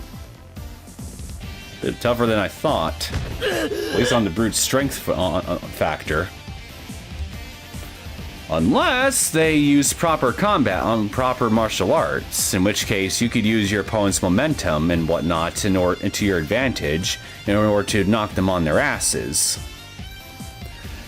But to my understanding, I don't think martial arts was particularly prevalent in feudal era Japan, if my understanding of their history is accurate. I don't really think that really started taking off until the 1900s, if I remember right. And as for the last man standing,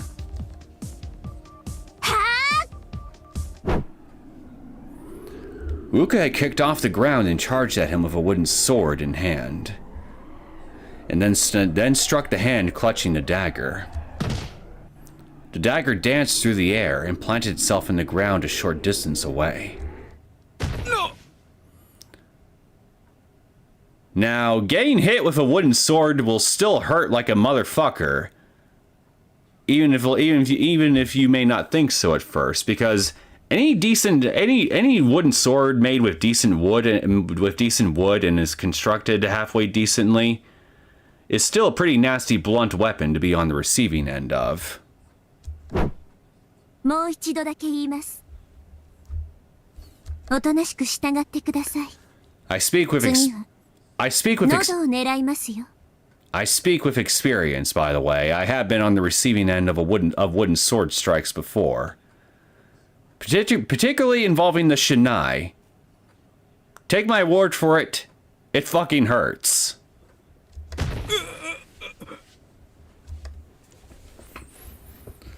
Though it was a wooden sword, the man gasped and froze when faced with a sharp object being pointed at him.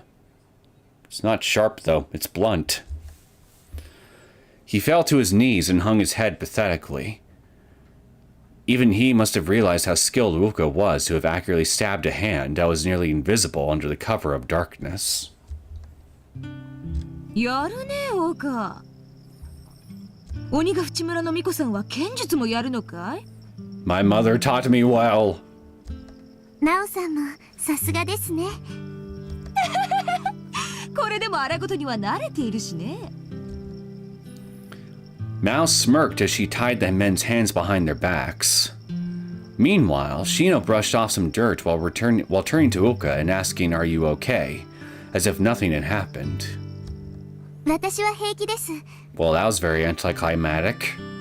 お母様も大丈夫ですか？まあこれでも村をまとめる立場だから淑女のたしなみよ。 First I ever heard of Jiu-Jitsu being a lady's domain. Oh, Jiu-Jitsu. Oh yeah, now I remember. Jiu-Jitsu was something that samurais were taught, even during Japan's more ancient days. So I guess some form of martial arts was definitely more proliferant. It was a more common thing during this period than I thought. Yeah, I really need to brush up on my history on this sort of thing. Because clearly I'm ignorant. Still, all the women of Onikafuchi's 3 families were tough, huh? Uka's in good company. Mao approached the men and bound their hands with cloth she borrowed from Uka. Then she whistled, and several men came out of the forest. あんたたちの出番はなかったみたいだよ、兵庫。人暴れできなくて残念だったね。まったく魔王様にはいつも冷や汗をかかされます。見ているこちらは気が気ではなかったのですよ。 The man named Hugo sighed with relief and a hint of complaint. These were Mao's men who had been stationed on the shrine grounds in case something went wrong. There were also Kimiyoshi family associates amongst them. Naturally, it went without saying that part of the reason for that was so both groups could clear each other's suspicions. あとは任せた。明日の戦記まで園崎本家の土蔵にでも閉じ込めておいて。いいだろう、篠さん。よろしくお願いするわ。わかりました。空立て。 Hugo and his associates surrounded the 3 men, dragged them to their feet, and took them through the forest. Once they were finally out of sight, Uka suddenly flopped to her feet. どうしたの？王か？いえ、なんだかほっとしてしまって。はあ？ Shino and Mao looked at each other in astonishment when they heard that. For a moment, they frowned as they tried to think of something to say. But they both chuckled, and Uka joined in laughter. お母様。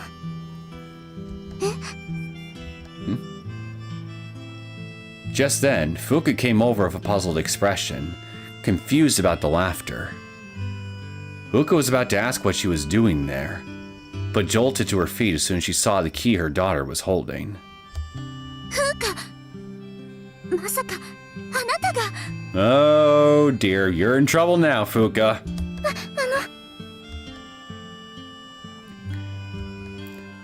And so, pressed by her mother, the ever-honest Fuka quickly confessed to unlocking the warehouse to help feed the dog and her puppies, as well as taking the key without permission to do so. Shino and Mao looked at each other when they heard this, and soon burst out laughing, shrugging their shoulders. 結局鍵を持ち出していたのは風花だったのね。んだ。それが分かっていたら犯人は素人だって断定できたのにさ。鍵開けの名人でもいるのかと思って準備が大掛かりになっちまったよ。Looks like you're clear of suspicion this time, Miss Valentine. ごめんなさい。ふうか。もうあなたのおかげでみんなが迷惑したのですよ。まあまあ王か。とりあえず全て無事に終わったことだし。許してやりなよ。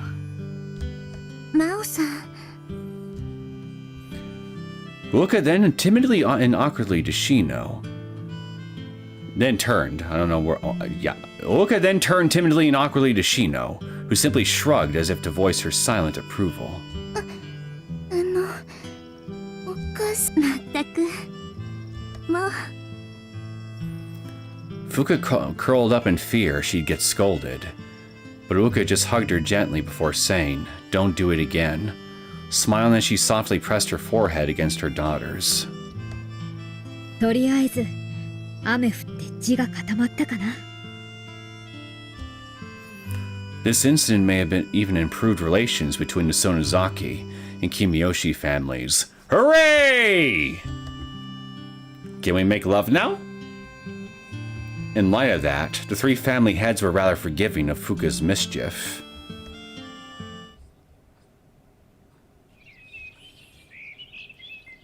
Guess not. Oh well, maybe next time. The next morning, there was a huge crowd of villagers at Furuti Shrine. For that was the place where the thieves who'd snuck into the shrine warehouse the night before were tied up. Oh, are we about to witness a public execution? あれが薬を盗もうとした奴らか。とんでもない野郎どもだな。鬼ヶ淵村の貴重な宝を盗み出そうなんて。I'll say. Their balls are nowhere near as big as Riku's, though. And that's why they failed. The villagers glared at the three thieves with hatred and contempt as they cursed them. It was a small village, so even though the attempted theft was early in the morning, everyone already knew. Once they heard the rumors, they headed to the shrine to get a glimpse of the criminals. 別にここまで大行にしなくてもいいのに。村中に知らせて回ったのは真央さんなの？ええ、そのようです。まったく。Shino heaved a deep sigh with a sour face. However, her hostility had dialed down since the incident last night, so her response was more akin to hearing about a prank committed by a local girl. でも、お母様、どうしてこのような晒しを？罪人は早急に代官所へ差し出すべきかと思いますが。ええ。ただちょっと気になることがあってね。And what's that? もっともここまで極端にやれとは言っていないんだけど。If it's not a public execution, then what is it? Shino heaved a sigh as she stood next to Uka by the garden, perhaps feeling a little pity for the thieves for being made a spectacle. But it was necessary to set an example to keep this sort of thing from happening, so she didn't show any signs of stopping it either. I sat down on a rock next to them to oversee the proceedings, and emotionlessly stared at the bound criminals. Uka shrugged when she saw me like that. とりあえずまずは自己紹介を。私は園崎家当主代行園崎真央でございます。どうぞお見知りおきを。Mao stepped in front of the three men, bowed deeply, and faced straight ahead. Her words were courteous, and she maintained decorum. However, the three men trembled and shrank back in fear and regret at her callous voice and glare sharp as a blade. さあ、それではすべて洗いざらい吐いてもらいましょうか。お三方。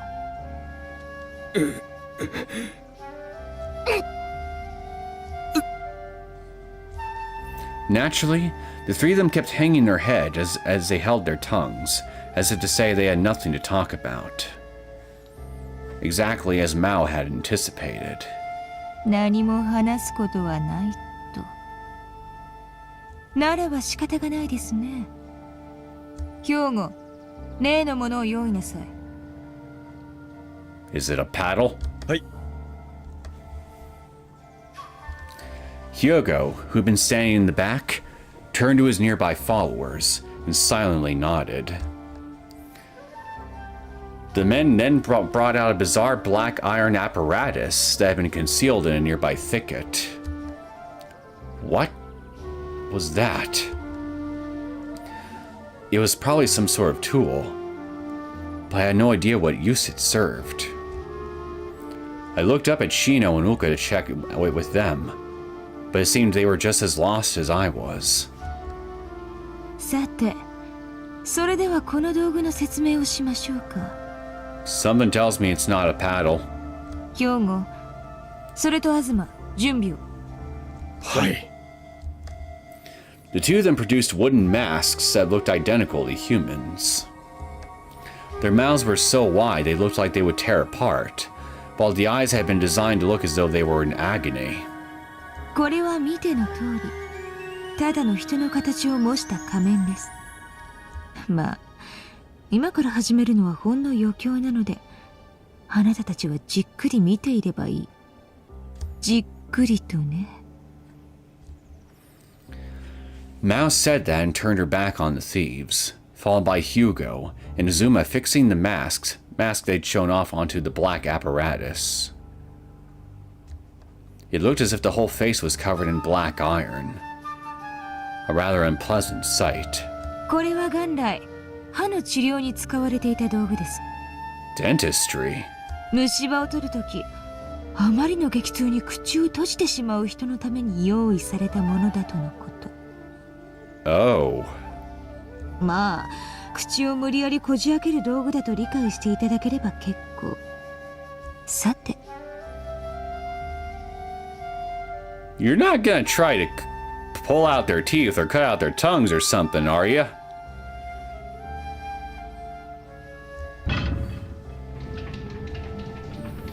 Mao suddenly touched the device and began spinning a spin-action lever around and around. The unpleasant echo of metal abrading echoed. No, it was what was happening to the mask fixed to the machine that was worse. Creak. Creak. この開口器の横にある取っ手を回すと、中にある歯車が回転し、口の中を無理やりこじ開ける仕組みになっています。You're going to force open the mouth to the point where the jaws dislocate and split wide open, aren't you? Oh, damn. 世の中には口が硬くてなかなか開かない顎の頑丈な方がおりますから。そう、あなたたちのような。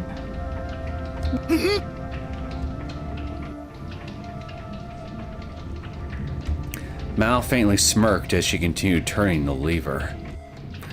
I only then realized that the previously rowdy villagers were now all watching with bated breath. And the thieves, their faces wrought with worry, couldn't look away from that either.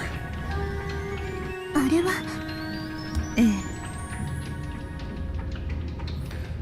Uka and Shino frowned and looked at each other. It seemed they'd realized what Mao was planning. I could imagine it too, naturally. Just then, there was the sound of metal bursting, and the lever stopped. At the same time, the sound of the wooden mask splitting could clearly be heard mixed in with that.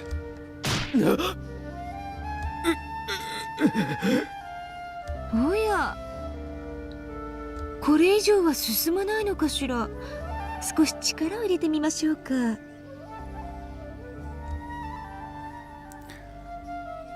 Mao spoke in a way that made it clear she was playing dumb as she filled her arm with strength.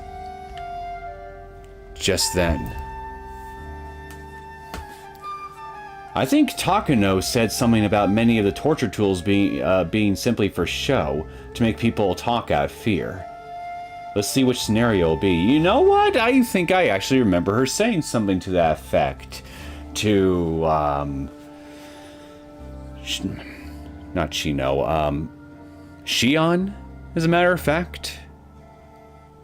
Or was it Reina?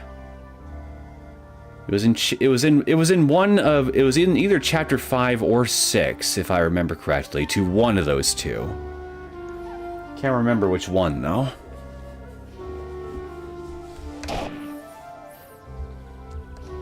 The wooden mask split in two and was smashed to pieces.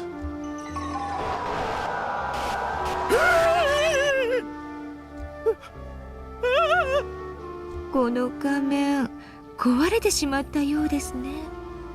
これが人間だったら大変なことになりそう。さて、そこのお三方。 So, Mao is basically like an older sister figure to Uuka. If that's truly the case, then I gotta say, Uuka, your older sister is fucking scary. 口を割る？それとも口を裂く？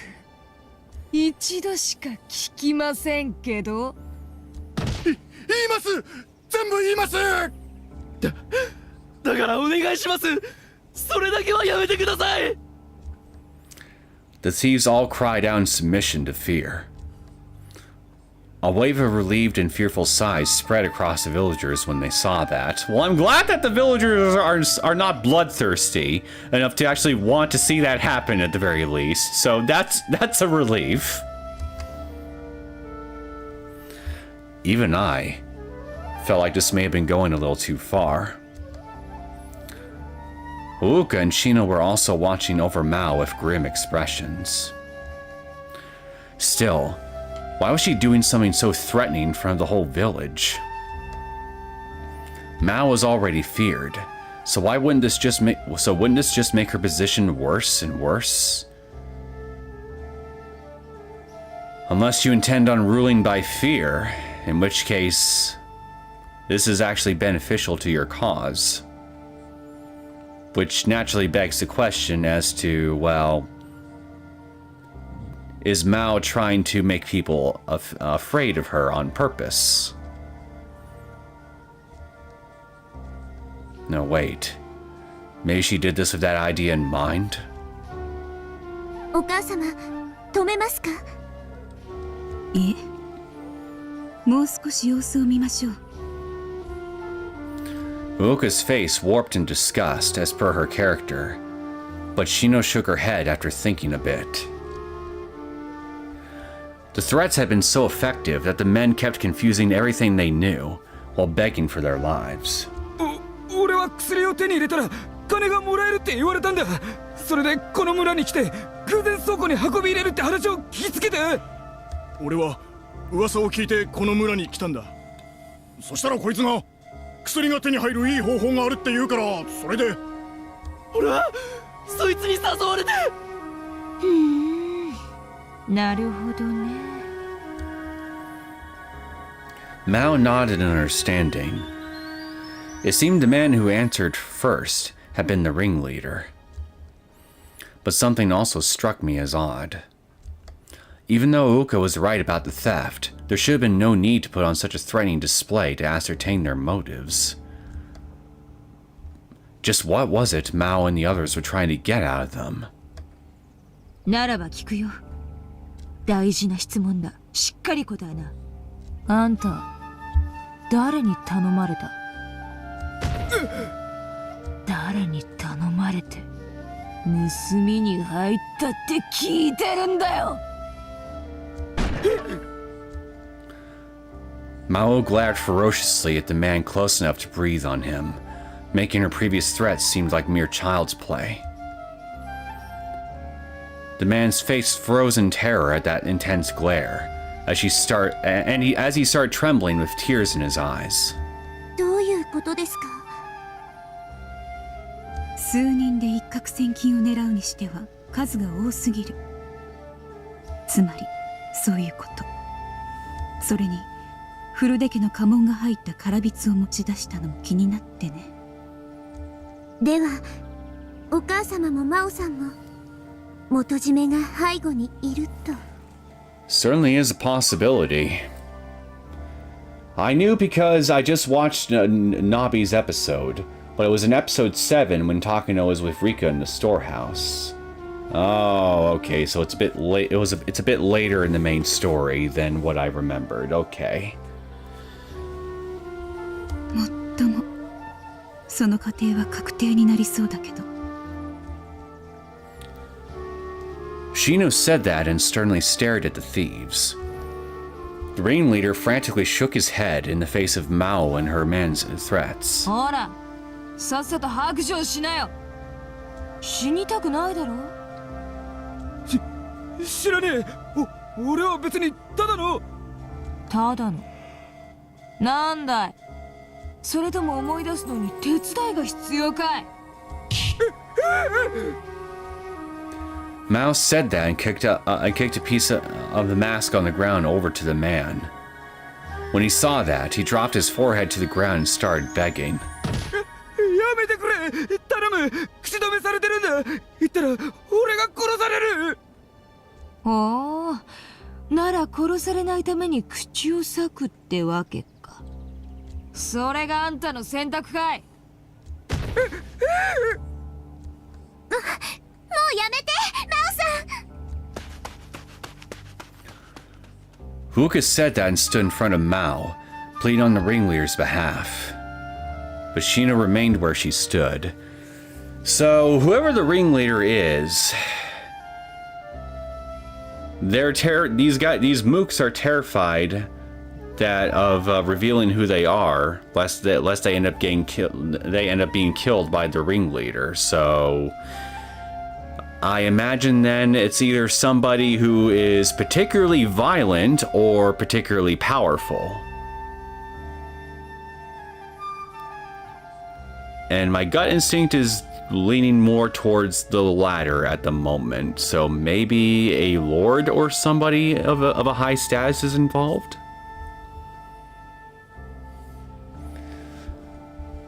Uka said that and stood in front of Mao, pleading on the ringleader's behalf. But Shino remained where she stood. Normally, she'd be the one who'd go up to stop Mao's misdeeds right away. Yet here she was, letting things play out naturally. Which meant... やはりか。 This cruel act of Mao's was all calculated on her part. She would stir the villagers' fears by making herself seem vicious, which would highlight Uka's kindness in contrast, and thereby increase the villagers' unity behind her. Furthermore, the villagers who witnessed this would likely spread word about what terror awaited thieves, deterring people from sneaking into the warehouse now that they knew the penalty. It was a volatile and crafty method, but certainly effective. Though it seemed Uka hadn't caught on to it. やりすぎです、マオさん。いくらなんでもひどすぎませんか？ひどい？冗談じゃないよ、オオカ。この男は鬼ヶ淵村の飛躍を盗もうとした悪党だ。許すわけにはいかない。そうだろみんな。それは確かにな。Though the villagers hesitated, they nodded and spoke in approval. They were probably afraid of setting off any sparks. However, I could tell from the satisfied smile that flashed on Mao's face for just a moment that she was thinking about pulling out soon. とりあえずこれでこの人たちも懲りたでしょ。ならばあとは代官所に任せて罪に応じた罰を受けてもらうべきです。私たちが彼らに危害を加えることはこの村の掟に反する行為だと思います。なるほどね。それも一理ある。おいあんた。Mao yanked the man's hair and dragged his face up. Then the glare in her eyes softened, and a faint smile rose to her face. オオカの顔に免じてこの辺にしといてやるよ。感謝するんだね。すまねえ。もっとも代官所に行った時点であんたたちは裁きを受けることもなく殺されるんだろうけどさ。お気の毒様だね。You're just twisting these poor bastards' balls at this point. そんな。嘘だ。 That parting threat caused all three men's eyes to widen in shock. But Mao's smile never faded, and she simply shrugged and casually said, "It's true." あんたたちはいわばトカゲの尻尾さ。本当の悪党ってのは自分は傷つかず分け前は独り占めにするもんだ。さてそこで問題だ。雇った相手はあんたたちが鬼ヶ淵村の連中に捕まったと知ったらどう思うだろうね。きっと自分の正体を白状しただろう。ならばさっさと切り捨てて自分は知らぬ存ぜぬを決め込もうなんてね。そんなバカな。俺は何にも話してねえぞ。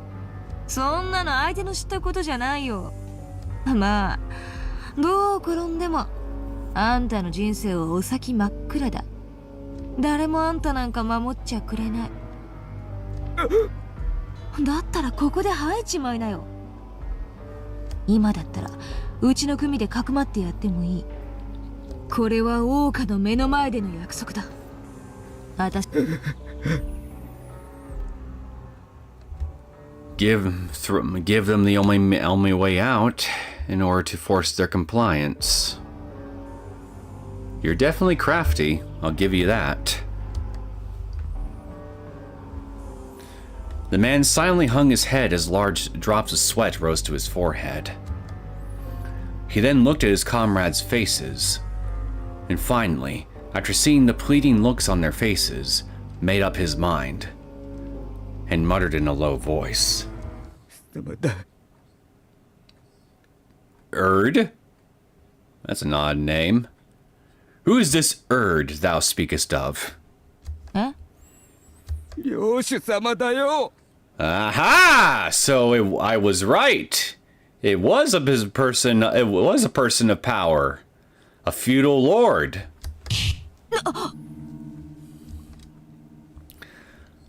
Even Mao couldn't help but gasp in shock and fall speechless when she heard that. She then turned around and quickly gestured Shino over, who was frowning in confusion. どうしたの？一体誰が？領主様だそうだ。え？領主様の使いが俺たちのところに来て薬を盗み出せって言ったんだ。成功したら報酬はたんまり弾むって言われて、それで。 I honestly kind of knew it would go there. Protection in exchange for information. Yeah, you gotta give them an you gotta dangle a carrot in their face. Otherwise, what reason would they have to give over any information that they would have to you? You gotta give them some kind of out. Shino looked at Mao with a grim expression when she heard that. The two stared at each other as they sighed, concerned over what to do. まずいことになったわね。ああ、どこぞのエイラ型が絡んでいるとは思っていたけど、まさか領主とは。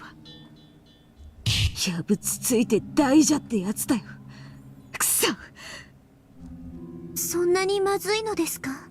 Yeah, it's pretty freaking bad. Uka stared in bewilderment at her fellow heads, clearly not grasping the weight of the situation. Shino hesitated over whether to tell her for a few seconds, but eventually nodded. ここら一帯の領主はね、金儲けのためなら強引なことも平気でやってくるんだ。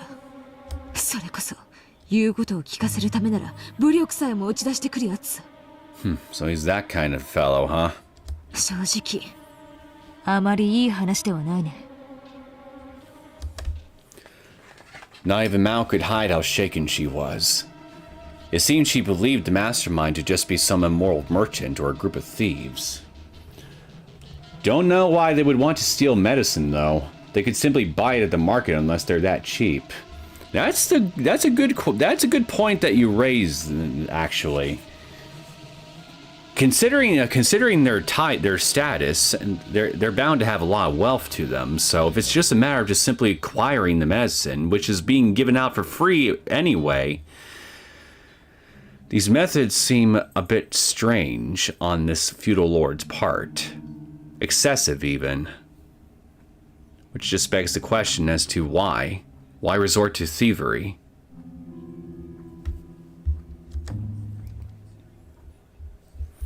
She'd likely assumed that the culprits were motivated by profit. The after effects of today's demonstration would be hard enough to make them realize they'd been playing with fire and give up. But that would have the complete opposite effect when the culprit was a man of authority. Instead, he could use this incident as a just cause to suppress strife. ということは近いうちに来るわね。私たちが決して逆らえないようなご命令が。そんな。 Yeah, this definitely complicates matters quite a bit. In fact, all this rising complication is making me thirsty. The thieves behind the warehouse theft had been caught. That was all this was supposed to be. Yet now that she'd learned the situation was turning in ways that far defied their expectations, Uuka was dumbfounded. That went for me as well. やはり手を出すべきではなかったのか。 I mean, in hindsight, I am starting to really think that was actually the right call. That you should not have helped. But I mean, hey, you had to listen to Uuka's pleas. And now we're reaping the consequences like we thought I would. Well, you did too, to be fair, but still. It was far too late to regret that now. Word of the medicine had already spread outside of the nation, so it was too late to pretend it never happened. All they could do was act cautiously from now on. とりあえずここでいろいろ考えていても仕方がない。こいつらは私の方で引き受けるから、シノさんは薬の配送を予定通りに進めてくれ。You know, I just thought of something. This medicine is basically a cure-all for all kind of diseases that it's used in conjunction with, right? So if you manage to monopolize and get a majority share of the medicine in question, you would effectively have control over any region in any region under your jurisdiction or in your area of influence that is currently suffering under the effects of an epidemic of some kind, and thus have the ability to control the lives of those who may be suffering from a fatal illness. So, say, for example, that there's a region that is causing you problems of some way, shape, or form in the geopolitical side of things, and you want them to submit to you. What if they all come down with some kind of nasty bug, and the only way that they'd be able to save themselves would be to submit to you, in order to get this miracle medicine that you have the majority share of? At that point, it'd be a matter of life and death for those people, yeah?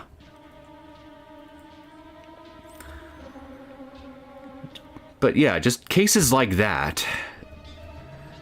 So this is probably just what this feudal lord is probably doing then is he's just using this medicine as a tool for a sort of power struggle, probably within the geopolitical arena, within probably just Japan at the very least. Although, since the word of this medicine has apparently reached beyond Japan, according to what was just said just a minute ago, it's probably also on the international stage as well. At least to some extent.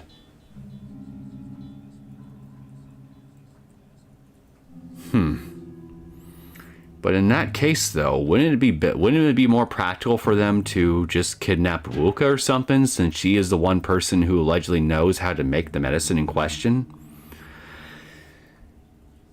In that case, though, you could just theoretically take the person who actually can manufacture the medicine in question and have the source of the manufacturing under your control. At that point, you pretty much got the whole entire supply chain under your control. It'd be more effective than just simply stealing medicine off second hand, would not?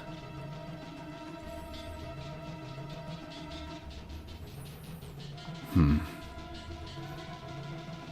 think there's something here. Although I'm not 100% sure I fully understand what might be at play here, but I have a feeling I might be on the right track. It's got something to do with geopolitics and this medicine possibly having an influence in that field. I'm almost positive that it has something to do with that. わかったわ。 Sorry about the tangent, I'm just trying to speculate what's actually going on here. オウカ、手伝ってくれる？はい。大丈夫よ。私たちが何とかするから。ええ。 Uka nodded at Shino's encouragement. But neither me, nor Shino, nor Mao knew if that was how she truly felt. However, I couldn't help but be concerned over the look in some of the young villagers' eyes. I tried to follow them to figure out what they were up to. But Uka asked me to help out, and at some point I forgot all about them. I'd come to gravely regret that oversight.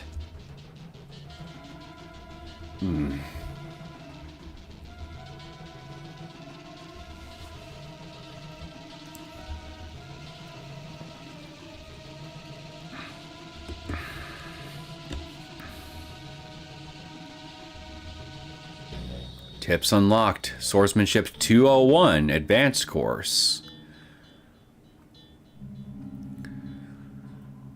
Well, I know one thing for sure. The plot has definitely thickened quite considerably.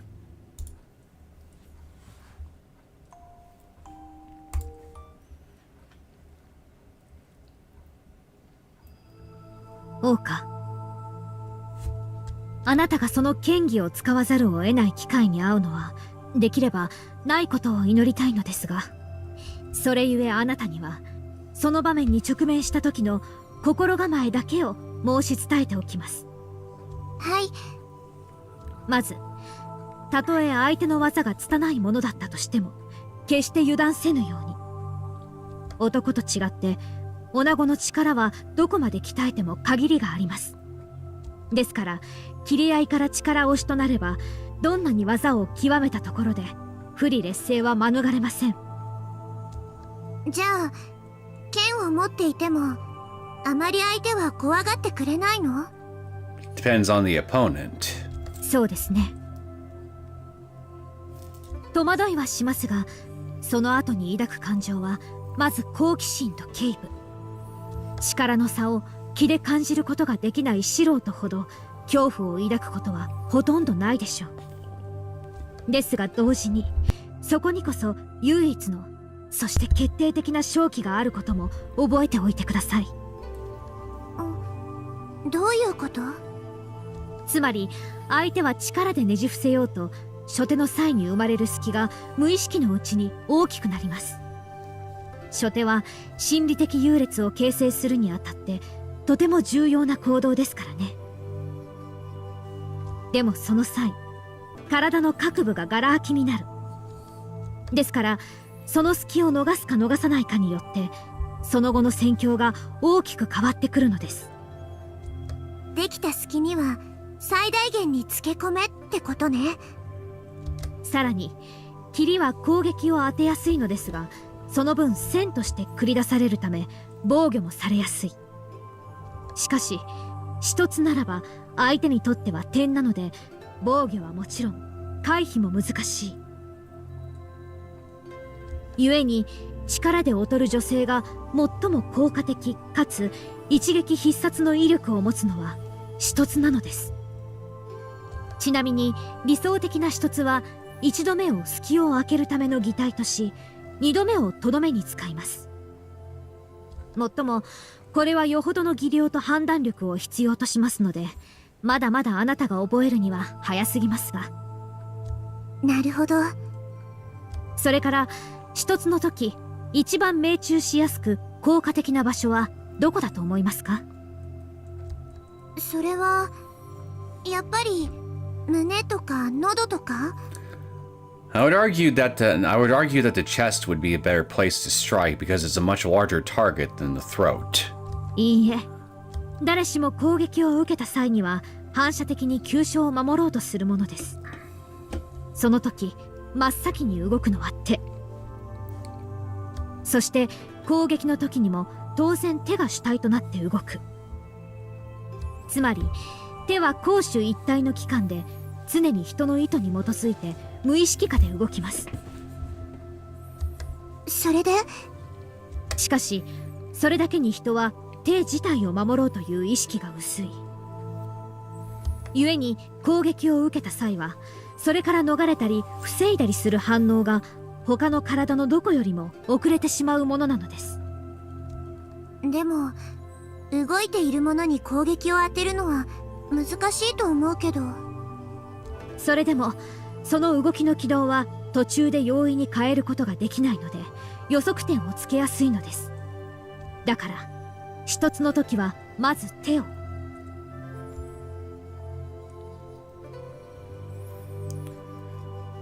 That is true. Once somebody is moving or doing a particular action, it's often pretty hard for them to stop until after they complete that action. Don't know why they would want to steal medicine though. They could simply buy it at the market unless they're that cheap. Well, that's the thing though. The medicine isn't even being sold at all. It's being given out for free. So again, the only thing I can think of is they're probably just trying to get stock up on as much of the medicine as they can, so they monopolize it for themselves, and thus use it as a tool, as a bargaining tool with other regions in the area or something like that. Like what I was basically alluding to a minute ago. That's the only thing I can think of as to why they're trying to steal it, and in vast quantities too, and selling it as well.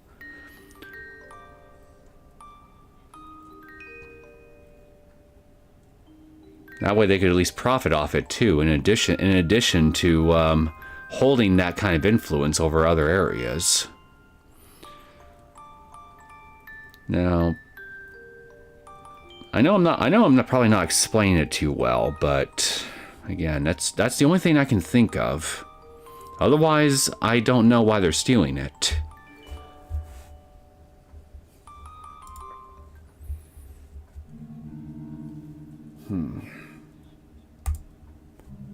Let me save. All right, let's continue some more.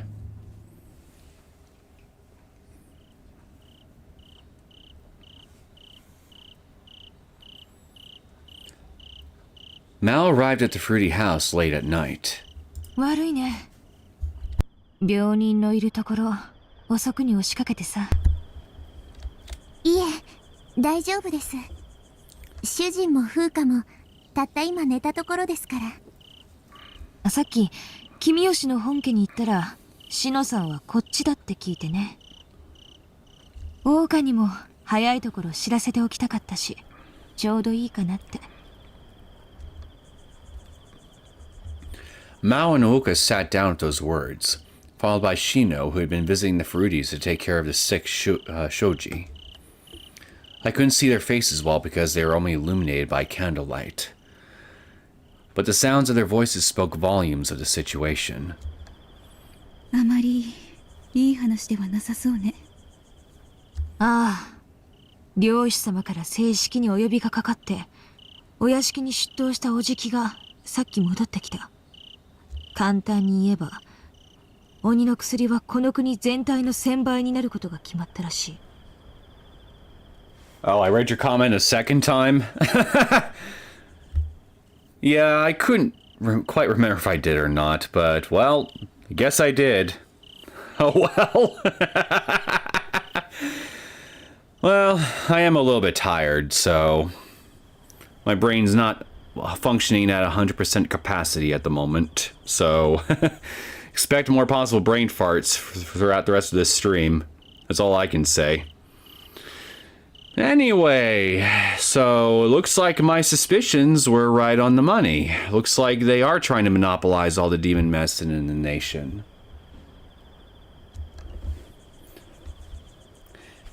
In this region, members of the Sonozaki family had held the position of regional governor for generations, a position that involved supervising the annual tribute and instructing the villagers as per the feudal lord's rule. And after the former governor, Mao's husband, passed away, her uncle on her father's side of the family was serving in that role until her son came of age. それでは出来上がった薬を全部お上が買い上げるということですか？いや、もっと悪い。 Mao scratched her hair with teeming irritation and clutched her head. Then, just as Shino and Uka were exchanging concerned glances, Mao took a letter out of her pocket and opened it. それは領主様直々の申し渡し書だ。薬の製作者は鬼の薬の処方箋、つまり薬の原料と調合法を記した指南書を提出しろ。 I called it again. This guy is outright trying to monopolize all this medicine to the point of wanting to seize its production entirely. Gain control over the ability to produce the medicine, along with its distribution throughout the rest of the nation. You got everybody else who needs that medicine by the balls. そんな。 I feel like I'm mentioning balls quite a lot lately. I wonder why that is.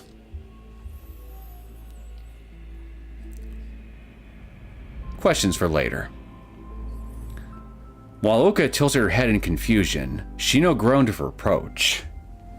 It seemed Mao felt the same as her, as she just sighed and shook her head. お母様、どういうことですか？提出するものが薬と処方箋とでは何かが違ってくるのでしょうか？薬を収めるだけなら原料の採取と調合はこの鬼ヶ淵村、もっと言えばあなた桜花しかできない現状を維持できる。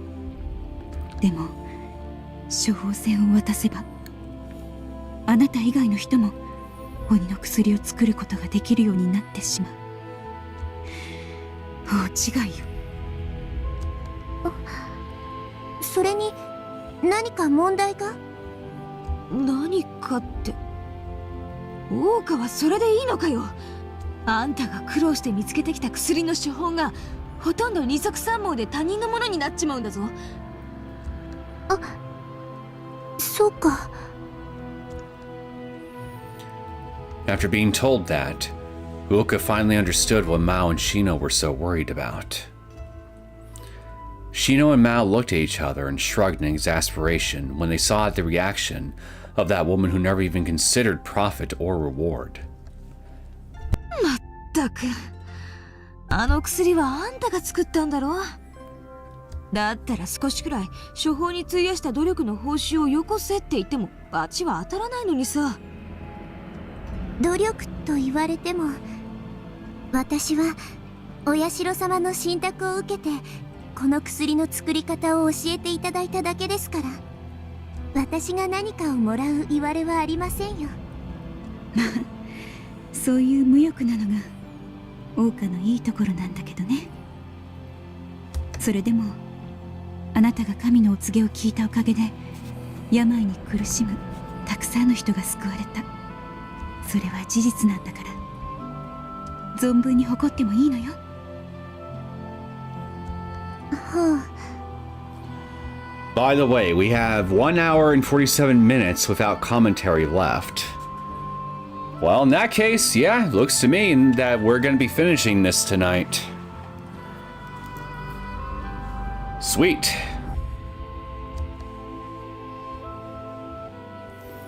Uka had mixed feelings about being complimented like that. She had indeed wished for many lives to be saved, so she really was happy. But the one who actually made the medicine wasn't her, but Hanyu.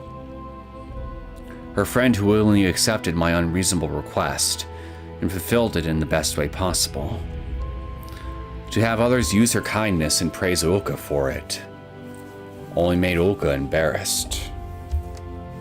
まあそれはいいとして、とりあえず漁師様はその処方箋と引き換えに今年の年貢の免除と困窮状態の村人たちのために食料などの支援を行ってくれるそうだ。ただし鬼の薬に関しての管理は全て漁師様のものとなり、私たちは毎年一定量の薬を買い上げてもらうことになる。確かに村としての収益は増えるし、悪い条件ではないだろう。だけど処方箋を渡すとなると、この先事情が変わってこないとも限らない。そうね。鬼が淵村以外の原料を使ってどの薬師でも調合が可能となれば、この村にわざわざ頼まなくても別の場所から仕入れることができる。そうなると当然漁師様に専売品として買い上げられる際、額は安く叩かれることになる。この額で納得がいかないのならよその場所で仕入れるとでも言われて、そんなところでしょう。そして1000倍となると私たちで自由に売りさばくこともできなくなる。もちろん桜花が今やっているような無料で配布なんてご法度だ。 Because that would cut into his bottom lines. そして毎年一定量の納入義務があるから、桜花以外にも調合を手伝う人手が必要。明るい未来というわけにはいかないだろうね。And therein lies the rub. The only person who actually has been making it is Hanyu, and even using Ryunok's remaining systems. And even then, there's only so much that she can produce with those systems at any one point. After all, it was addressed earlier on that there were points to where the demand for the medicine was so high that Ryunok's systems couldn't match the demand, and it reached the point to where people were complaining about the production being too slow. That medicine, but since that medicine requires Ryunok's remaining systems in order to actually manufacture, yeah, this is not looking good at all.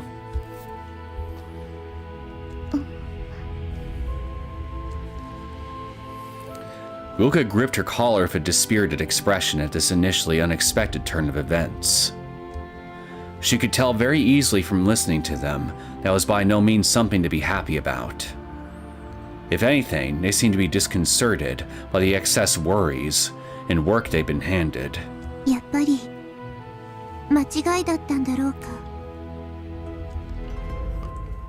That question stung at Uka's heart and saddened her. She relied on Hanyu's power simply because she wanted to save those suffering from the illness, and above all else, to protect her husband and daughter, her family. But now even the feudal lord had gotten involved, and a huge wave of conflicts of interest has swept all over Onikafuchi village. その申し渡し書に再検討をお願いする余地は？ Probably not. ないこともないと思う。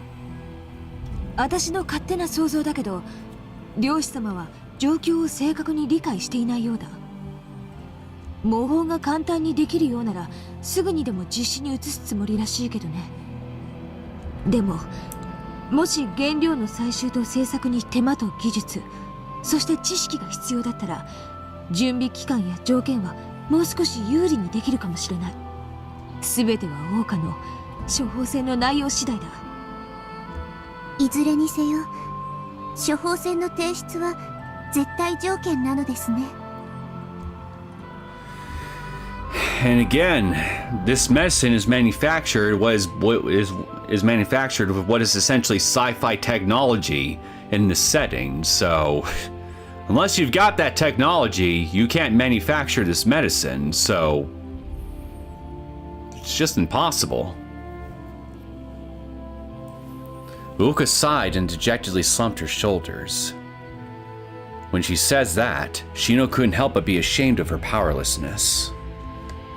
The kind-hearted Uka wasn't used to this dark and greedy side of the world. The two of them were the ones who were supposed to quietly handle it in her place. And yet... 桜花。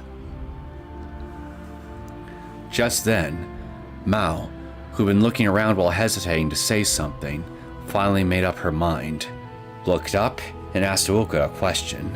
桜花は夢の中でお社様から処方についてお告げをもらってあの薬を調合したって言ってたよな。それ本当なのかい？ええ、本当です。真央さん、ひょっとしてあなた桜花が嘘をついているとでも？まさか。私は桜花を全面的に信じているし、そもそもこの子が嘘を言うなんてお天道様が西から昇る以上にありえないっての。だけどもしそうだとしたら処方箋をあんた以外の人間に教えると何か問題は起こらないだろうか？ A lot, actually. 例えばお社様のたたりとかそんなのが。たたりですか？ Uka pictured Hanyu for a moment and struggled not to burst out laughing. But it would have been rude for her to do so. Mao wasn't joking.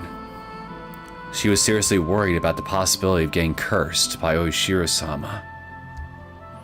Since Mao and Shino were unaware of who and what Oishiro-sama truly was, they were terrified of it. That was why they were seriously asking for Uka's opinion.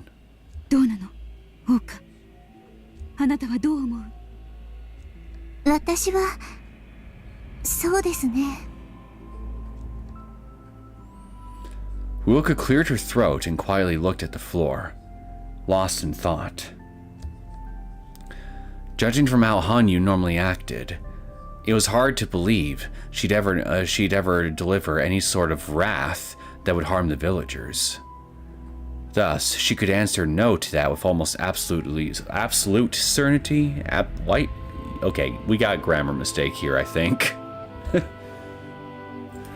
However, even if that were the case, it was a different story altogether about whether she'd helped them. Uka recalled the stern warning Hanyu had once given her. 分かってください、桜花。過ぎたる技術や得意な恵みはかえって無用な争いを呼び、不幸の元ともなりかねない。 And how prophetic that warning ended up being, am I right? 村人すべてを本当の意味で救うというのならば、その先のことまで考えを巡らせなくてはいけないのです。ただこの病をこの村から追い出しただけで済む話ではないのです。無理だ。絶対断られる。 It'd be one thing if it meant saving lives, but she never agreed to help when it came to preserving the village's wealth and standing. But the feudal lord's orders were absolute. If they defied him, they'd likely not be just be risking themselves, but also their families and the whole village. 桜花。少し時間をもらえますか？ Uka refrained from giving an absolute answer. She just told Mao and Shino she'd have an answer for them the day after tomorrow, and went to her bedroom to check on her husband and daughter.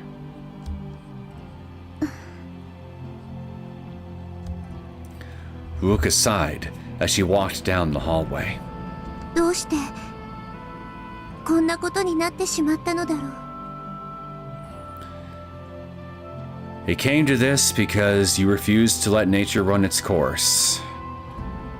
And I know that's an awfully cold way of putting it, but that is, in essence, what happened. Those regrets and confusion whirled around her heart, the gloom suffocatingly weighing down on her shoulders.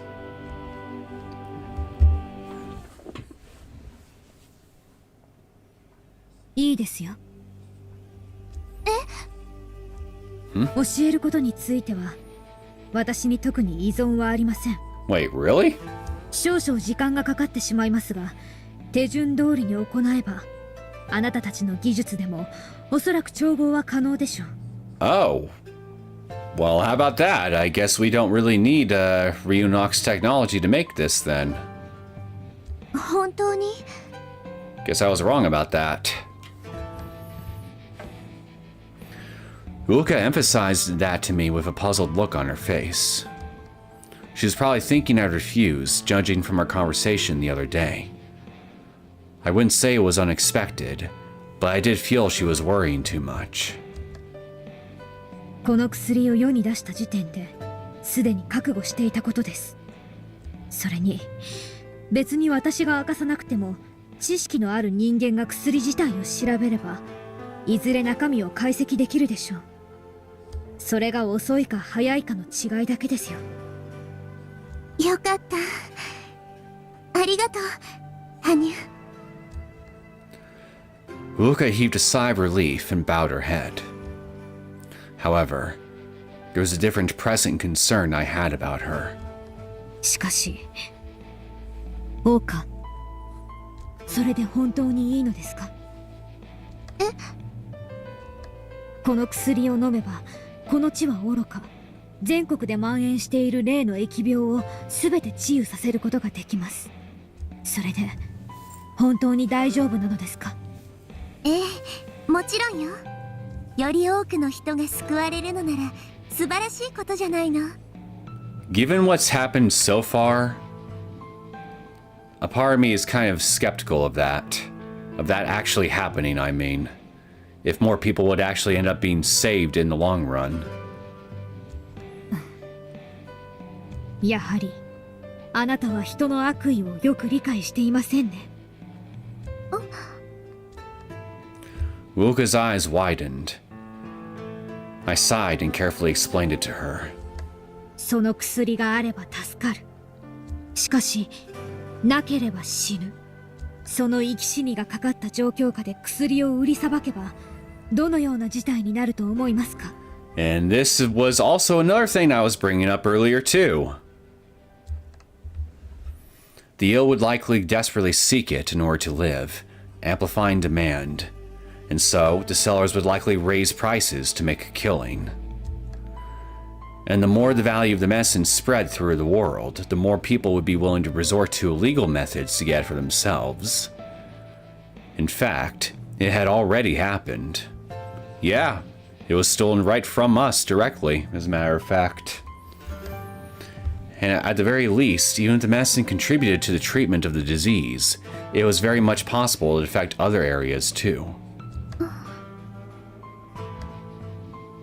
過ぎたるものを世に広めれば、それをめぐって欲望と思惑、そして衝突と争いが生まれます。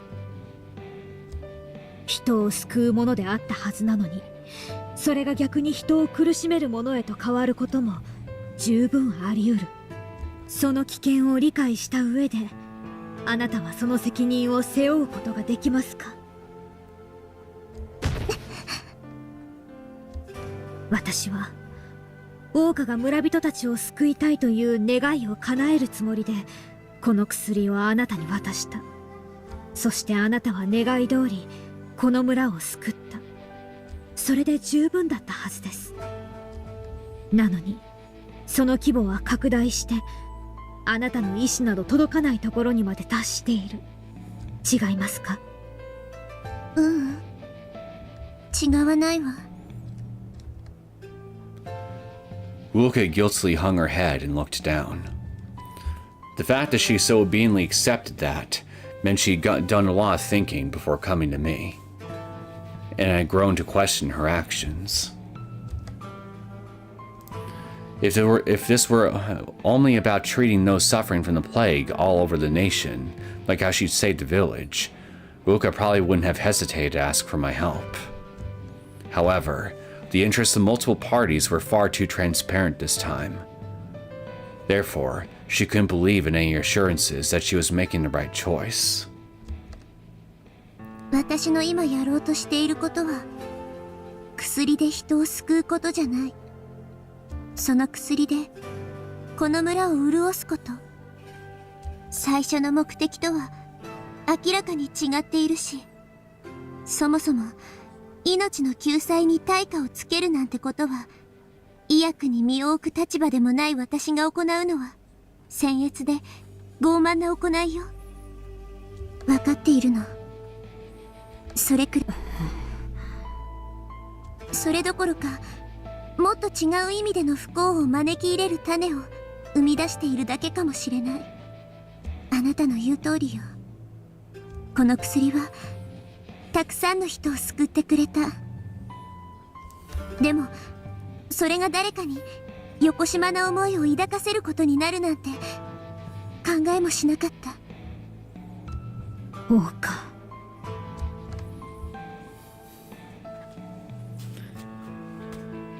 The only choice I see is secretly giving knowledge of how to create medicine to other people around the country and pretend they simply reverse engineered it. That would actually, I think, be a smart way of going about it, personally.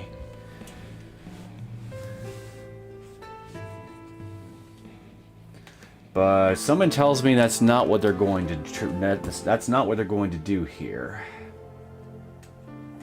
Unfortunately. Even I knew that. Uka truly had wanted to save people out of pure kindness.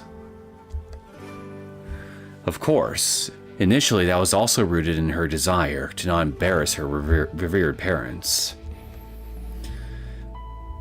Even so, Uka managed to realize that mistake and had a change of heart. That was why I decided to help her. Despite that, the fools of this world plotted to fatten themselves on that kind, sensitive heart and cruelly minced it up. シノもシノだ。何のための母か。I was displeased with my old friend who'd driven Uka into this situation, yet couldn't offer her aid. Just the other day, I had been reevaluating their relationship as beyond mother and daughter, so my disappointment was immense. Of course, I could understand that Shino had her own position to deal with, and that she was coming up with measures to deal with the situation. But that wasn't helpful anymore. It wasn't enough. But what was needed to protect Uka and her family was the resolve to destroy everything. Uka. So, I couldn't help but speak my mind, even though I was sure she would never accept my proposal. この村を出ましょう。もうそれが一番だと思います。Leave the village? How exactly is that going to help anything? Wouldn't the feudal lord's messengers come knocking, demanding to get some kind of answer from the village? And if they find out the person who manufactures the damn medicine has basically hightailed it out of Dodge, you don't think they would retaliate against the village?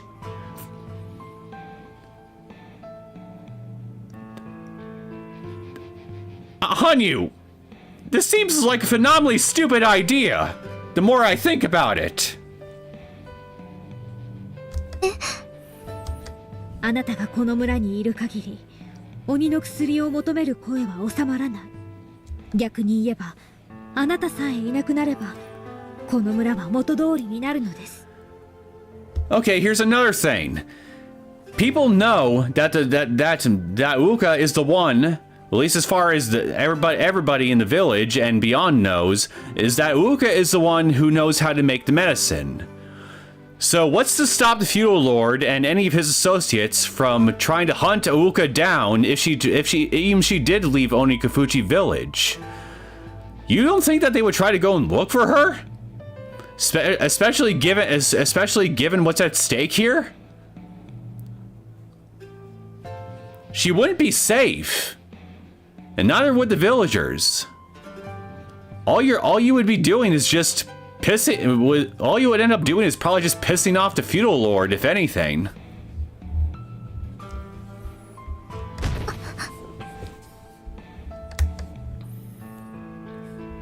Wuka gasped and froze. Indeed, put in a more blunt and ugly way, Uka was currently a burden on Onikafuchi village. Due to Uka offering a medicine that offered salvation from the fatal disease, those who initially sought life came to seek riches, and arrived at this village barring their greed. As a result, trouble had quickly returned to the village, whose residents were finally living peaceful lives after having been rid of the demons. So then, what would happen if Uka were to leave? Shino and the villagers would likely look all over trying to find out where she went. The feudal lord might also send out a search party. Well, there you go! I'm glad you're acknowledging that. But if she managed to give them the slip, the one who knew how to make the medicine would no longer be in Onikafuchi village. And eventually, all the medicine would run out. Once that happened, bandits and the feudal lord would likely be forced to give up on getting rich off the medicine, and lose interest in Onikafuchi. That's assuming they don't want to be petty about the whole thing. Bringing peace back to the village. So, if Uka just left Onikafuchi village, all would be resolved. No, it would not. It really would not. It was reckless and cruel, but it was the most effective way. Perhaps the only way in this situation. No, it ain't. No, it ain't. 私 Not at all. 私は Wuka clenched her fists and held back bitter emotions. If there was anyone kind enough to find more happiness in other people's bliss, it would be Wuka. So while I knew it wasn't fair to word it like this, I continued my argument. 分かっています。今までにもあなたと話してきた私だから、村を捨てたくない気持ちはよく分かっています。ですが、あなたがいることで、あなたの愛した人々が傷つくというのなら、あなたはここにいるべきではない。あなたが不幸せの原因を作っているのだとしたら、あなたもきっと幸せだとは感じられないのではありませんか。それに、出ていくと言っても村を捨てるという意味ではありません。騒動が収まって全てが片付いたらまた戻ってくればいいだけの話です。それまではどこかに身を潜め、あなた自身も傷ついた心を休めて癒してはいかがでしょう。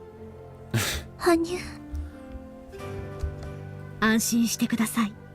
あなたと夫、そして娘、3人が平和に暮らしてゆけるだけの環境は、私が好みに変えても守ってみせます。誓ってもいいです。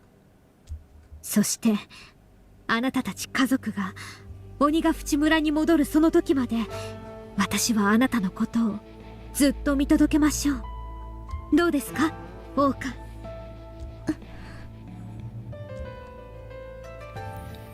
Wilka neither raged nor rejected me. Instead fell silent as she became lost in thought. Perhaps my choice of words had been more effective than I expected. And just as I started to open my mouth to urge her to answer, even though I assumed she turned me down. ごめんなさい羽生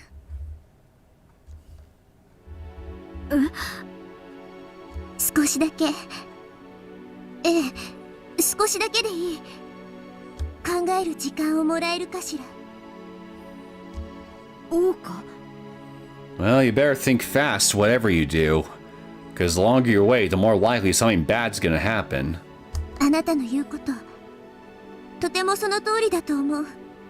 I don't.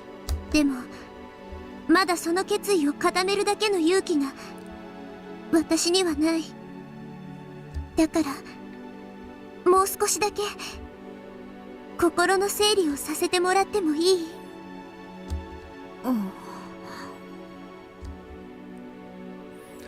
？This was a shock. I never thought she'd agree to leave the village. Then why did you suggest it? It was for that reason. I could see the depths of Uka's concerns in the pained expression on her face. Even when she abandoned the village, she was still thinking about how to resolve the current issue. Was she truly that concerned? わかりました。それでは私は今求められている分の薬だけでも作っておきましょう。明日の昼頃には出来上がるので神社に持っていきますね。ええ、ありがとう。それじゃあ。Uka said that and left the ritual storehouse with a smile. I proceeded to head for Ryu and Onikafuchi to make the medicine.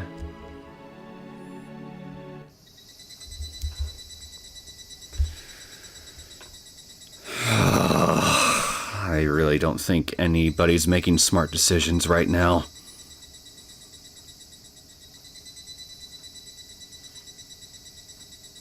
Just my personal opinion, but I think people are being a little bit stupid at the moment. And that stupidity is going to cost a lot of people very greatly, and soon.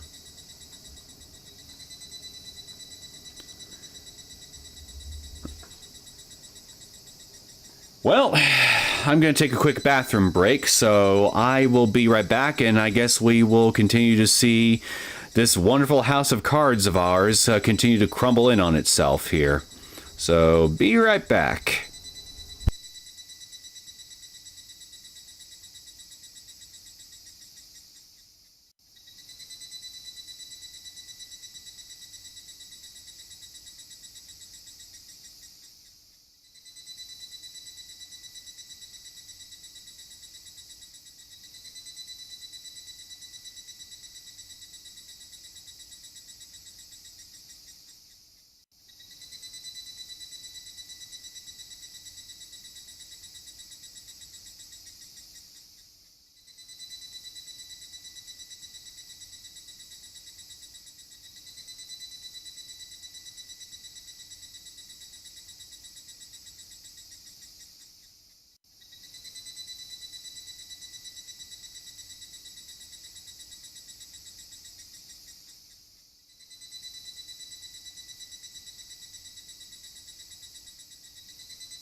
Alright, I'm back. I got a fresh drink. Let's continue. Hold on to your butts. I exited the swamp and picked up a trunk and sitting on the banks. After looking inside to confirm it was full of the complicated medicine, I closed the lid and lifted the trunk with both hands. よいしょっと。 It was fairly heavy, but not enough that I couldn't carry it. Since I couldn't shift into my astral form while carrying a physical object, I took a deserted animal trail back to the Furuji shrine.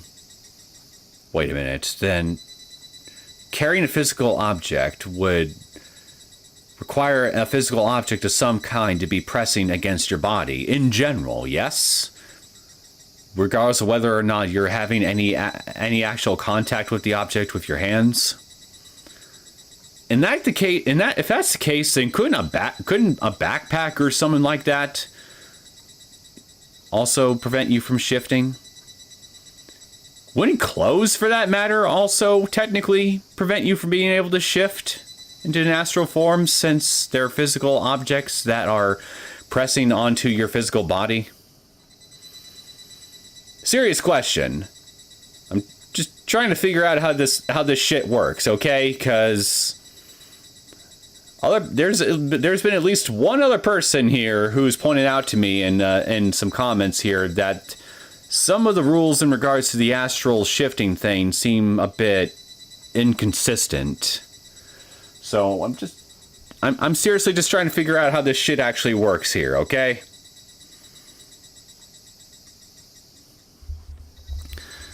Since I couldn't shift in my okay, I just read this. それにしても。 I had a bad feeling. I actually happened to come across Shino and Mao yesterday on my way to the swamp.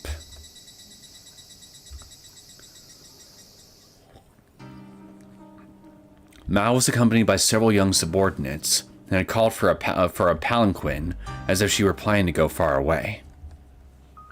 Then she walked away from the others and met Shino in front of the gate.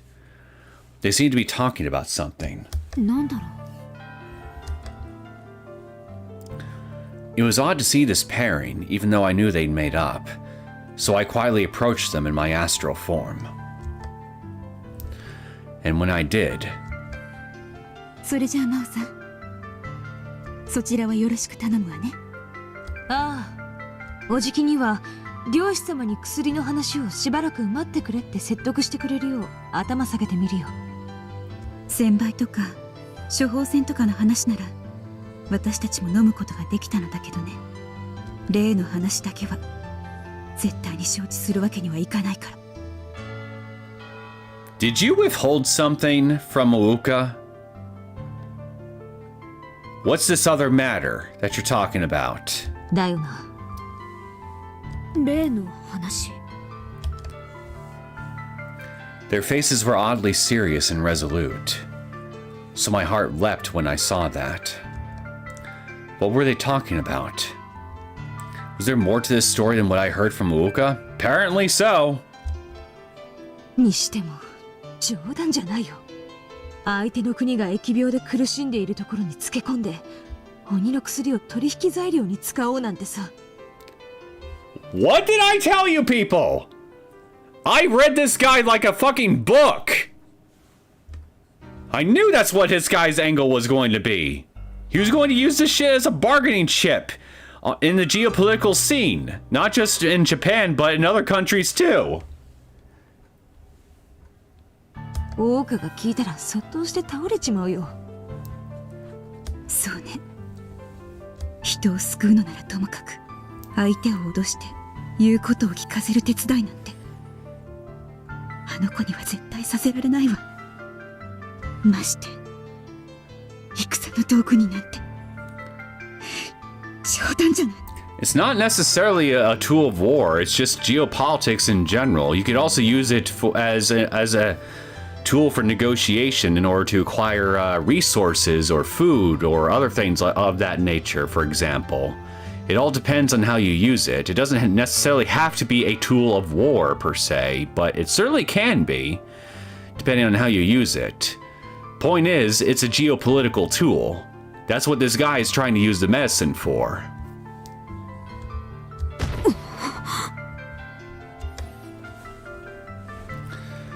I stood still in shock and desperately fought down the fury that threatened to erupt from me. According to Shino and Mao, the feudal lord was thinking of using the provision of the medicine as a strategic tool against a neighboring country he was fighting with over territory. That country was having just as much trouble with this disease as this one. So if it could be used as an effective solution for that, politicians would jump right at it. But to work their own inhuman greed into that... How terrible. How could this feudal lord conceive such a cruel and vile plan? I don't know, this seems pretty par for the course for many a cruel human being, if you ask me. 納得させられるかは微妙だけどね。それで忍野さんは？万一に備えて隣の村に掛け合ってみようと思うの。あそこの倉庫には疫病が再発した時のための予備が残してあったから、最悪の場合はそれを収めるようにする。少なくとも桜花の耳には今回の話は入れたくない。私たちで何とか対処しましょう。ああ、そっちはよろしく。それじゃ。The two nodded at each other, and Mao got in the palanquin while Shino resumed her stroll. As I watched that, my belief that Uka shouldn't stay in this village grew stronger and stronger. やはりもう一度桜花を説得しよう。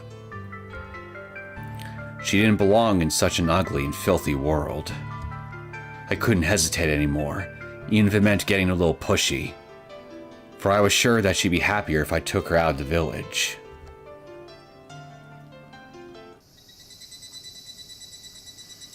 I kept parting through thickets and bushes as I made my way down the mountain, completely forgetting to even rest. I unknowingly picked up the pace. My anxiety kept welling up when I was alone. I could no longer bear it. Funny, I didn't feel like it'd been that long since I left the swamp. So why? Well, whatever. I was sure this gloom would all go away once I saw Uka's face. Someone tells me that gloom is going to get a lot worse once you see Uka's face. Uka would surely be thrilled once I brought her the medicine. And if I told her what Shino and Mao had discussed yesterday, it'd likely strengthen her resolve to leave the village. Then I'd feel better. I'd surely be saved. Interesting choice of words. So please.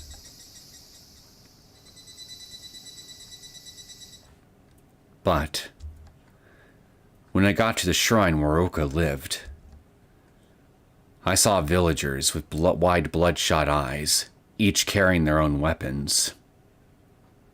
Oh boy. They were surrounding someone, their hands bound with straw rope, dangling from the highest tree in the area. Was Uka, covered in wounds. Oh shit. I was so stunned that I completely forgot that I dropped the trunk. What was going on? What in the world happened?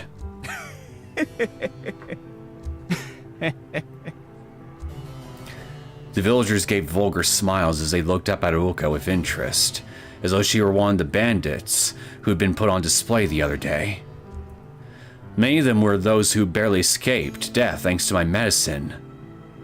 No, nearly all of them were.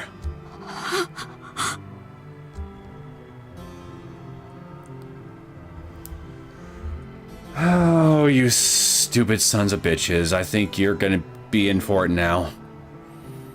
Uka was hanging from a tree. Her pure white myco robes were stained redder and blacker than her skirt. The sleeves I teased for being a little too big for her had been torn cruelly, perhaps remnants of some severe punishment, exposing her white skin. Her dark hair, which I'd praised many a time for looking beautiful when the sun shined on it, had lost its luster and was disheveled. Her cute face, white as porcelain. It was black and blue all over, a shadow of its former self. I swear I have not looked at any of these events ahead of time. I swear I haven't, but once again, I told you I had a feeling you would not be happy if you actually saw Uka's face. Again, I swear I did not look at any of this shit up ahead of time.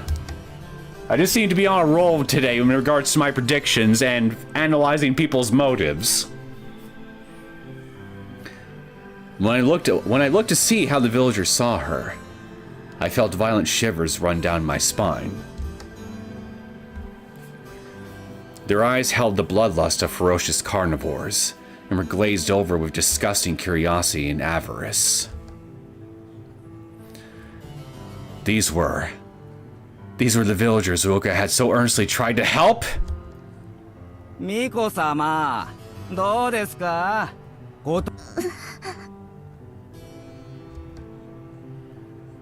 Okay, can I at least figure out? Somebody tell me why the hell are they doing this to her? At the very least, is it tied to the medicine or something? Uka just groaned. That was all the more painful to look at.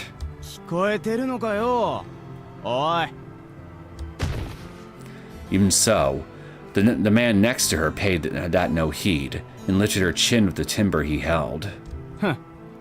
だんまりかよ。意外にしぶといよな。いいのか。これだけ攻めたらかえって口を聞かなくなるんじゃないか。大丈夫だろう。旦那は死んじまったけど、まだ娘は生きてるしな。You did what? 弱ったところで連れ出せば、さすがに黙ってられないさ。I'm sorry, you did what to her husband?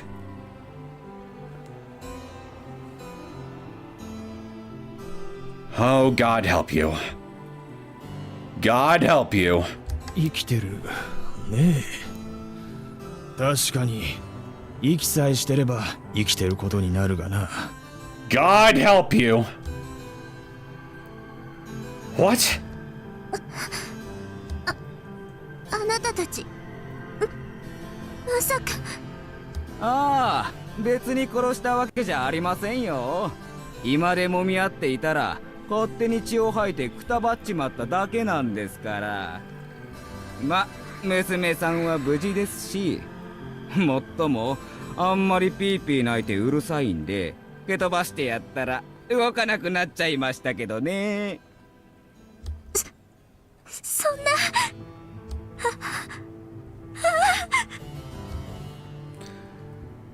Hell of a way to repay this woman for saving your miserable lives, you pieces of shit. Uka's eyes widened in shock as she shivered, forgetting to even sob. Those inhuman scum! How dare they? How dare they! なあ、本当に大丈夫なのかよ。仮にもお社様の巫女にこんなことして。いいんだよ。こいつらは鬼に魂を売った奴らなんだから。むしろ俺たちは鬼退治をした正義の死ってことになるかな。Demon slain. They call this demon slain? I see. These people are that sect that came to Onikafuchi recently. What sect? This is the first I heard of this. I was concerned with the odd way they were looking at Uka and the others when I saw them the other day. But they don't know the terror of demons. That was why they attacked the Fruity family, a supposedly taboo act that would invoke the divine wrath, and did this to Uka. それよりも本当にあるんだろうな、お宝。殿様も軍勢を構えてきた以上、一点何も見つかりませんでしただと、俺たちの命が危ないぞ。So you're doing this on behalf of the feudal lord, huh? ああ、平気平気。巫女さんの後をつけてちゃんと確かめてきたからな。どうやらあのお社様の泉、鬼ヶ淵に秘密があるみたいだぜ。ま、それでなくともこの前の薬があればまた大儲けできるって。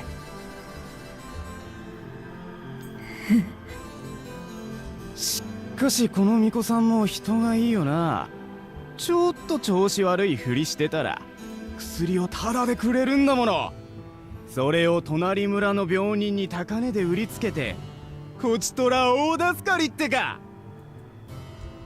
今こいつらまあ当てが外れた分稼がせてもらわないとな。みこしに乗せておだてておけば少しは恩恵に預かれるかと思ってたんだが。みこしおだててだと。バカみたいにみんな仲良くなんて繰り返して、まあご立派なお考えだことで。もっとも俺たちは他の連中がどうなろうと知ったこっちゃないがね。そうだそうだ、あいつらとは俺たちは違うんだ。なぜ俺たちには。 I hope somebody's getting some tombstones ready for these guys, because they're gonna need them very soon, I'm sure. 鬼が味方してるんだからな。誰が味方だと。こんな奴らのこんな猛前で臆病で下劣で恥知らずで傲慢で嘘つきで野蛮で最低な醜い汚い儚いゴミ生物のために私と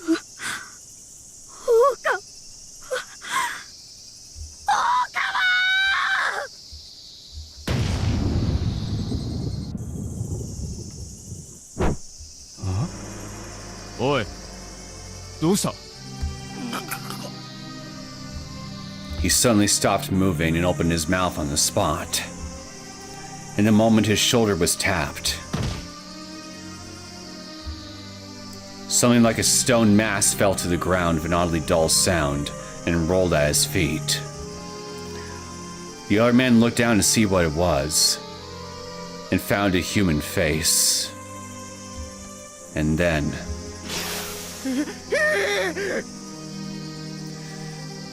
Rip Bozo. Dark red blood spurted out like a small geyser and poured down the faces and bodies of the men around. Standing on the other side of the headless body was none other than...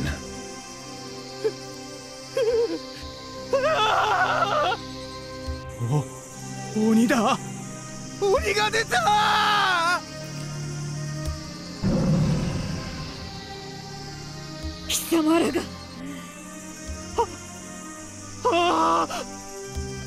助けて！貴様らが王家を、私の王家を。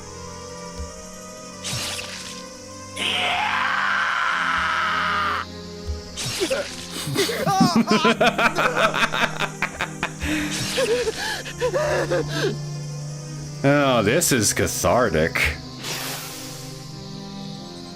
死ね。貴様らに生きる資格など私が認めない。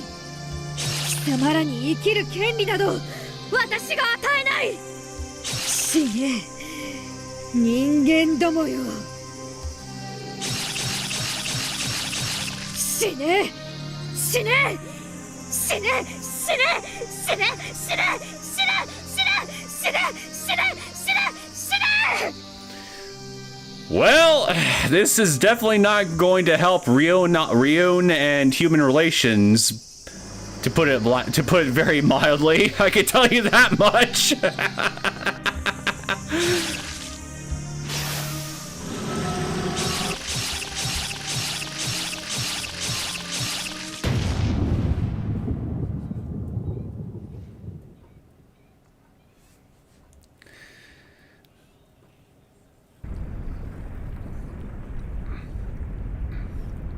Dear God! She was slashing at them so hard and fast that she set the whole damn forest on fire. God damn!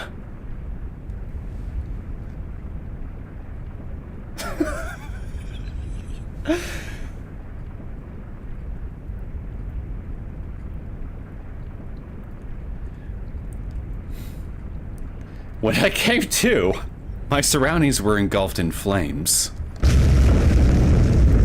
Leaves burned and scattered into black ashes that danced in violent gales of blazing heat.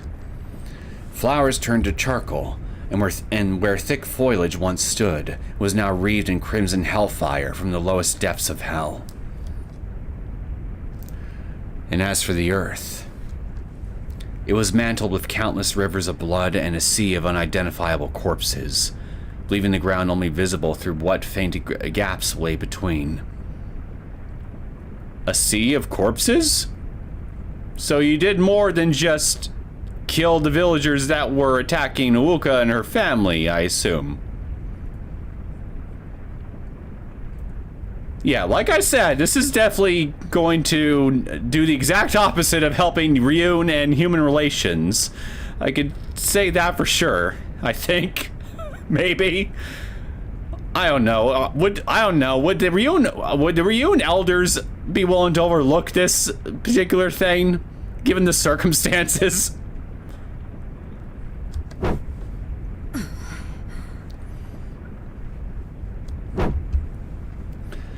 I swung my hand, shaking off the blood splatter that manicured my extended claws.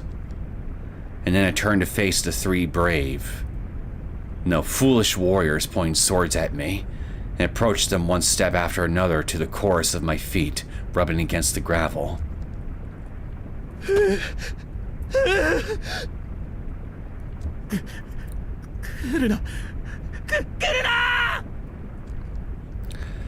The men in front of me slowly backed away in rhythm with my own steps, their swords and bodies shaking.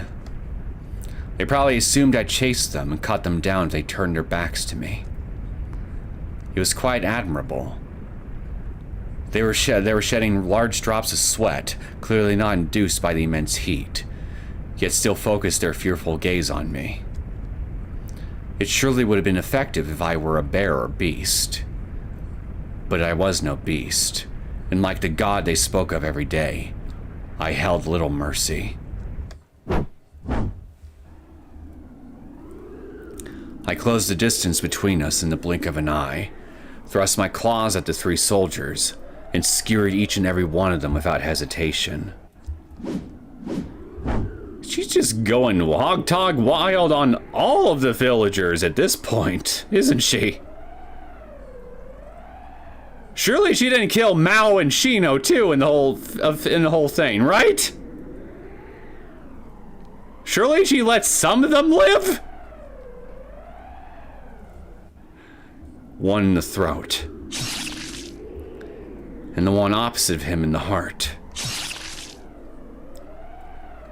The final one, a man who had taken a mere 2 steps back further than his companions, instinctively tried to turn around, but I seized that moment to pierce his medulla oblongata down to the base of my fingers. The three fell to the ground and stopped moving without another word. My hands were already sticky with blood, dulling the sharpness of my claws when I mowed them down. Still, these slender claws were sharper than any weapon they possessed, meaning I could easily penetrate their fragile skin virtually effortlessly. 残りはあと何人だ? I'm just sitting here remembering all the times I teased and poked fun at Hanyu ever since her introduction. Essentially denigrating her as the team pet, the team dog, the team mascot, as it were. Bow wow and all that. I remember all those times that I thought her as just harmless. Hindsight is definitely a bitch, I can tell you that much. Oh, sweet Jesus.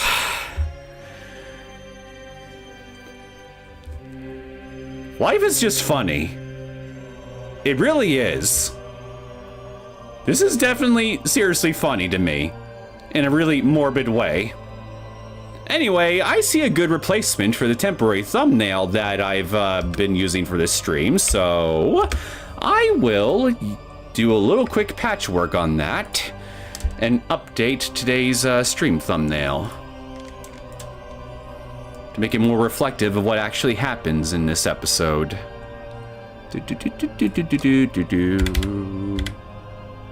Okay, looks good. JPEG, there we go.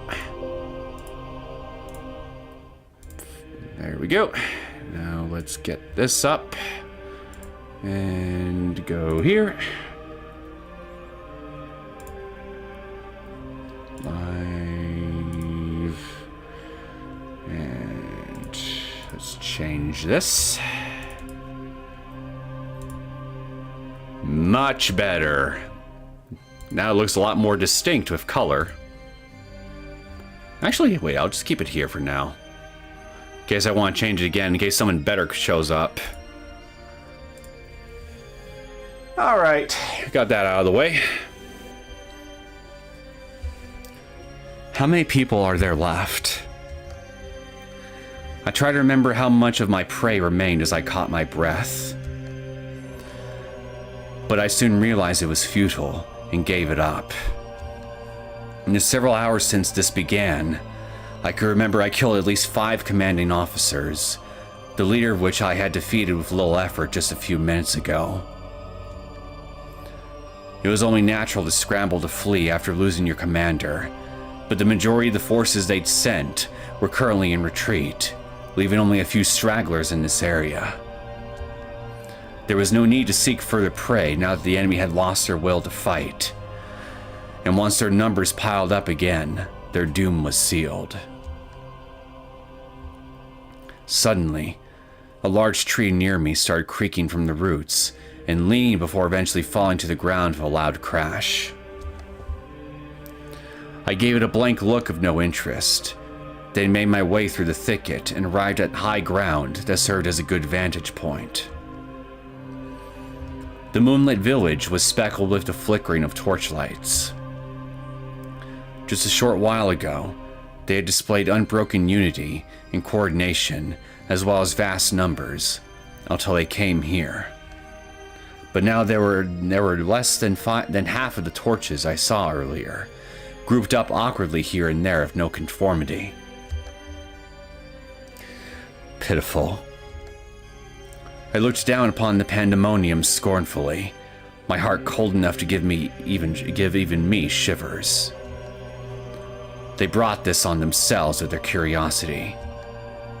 God smote them with divine punishment for their overabundant greed and pride. Indeed, right now, at this very instant, I was their god.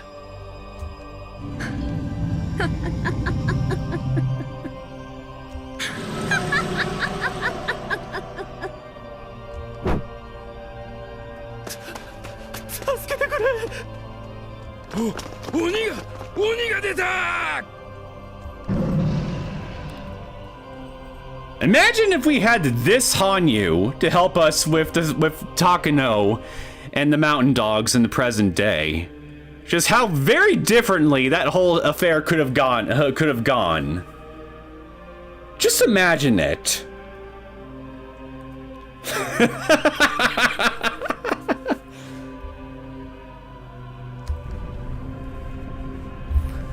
Fire. Everything was burning, swallowed by flames that could reach the heavens. I witnessed the crimson lotuses from hell blossoming, and those who desperately fled from its menace. I heard screams and sobs, as well as the roar of homes and storehouses collapsing to the flames. Also, I gotta say, it's pretty ironic how we started this whole story saving this village from a bunch of mutated Griffies.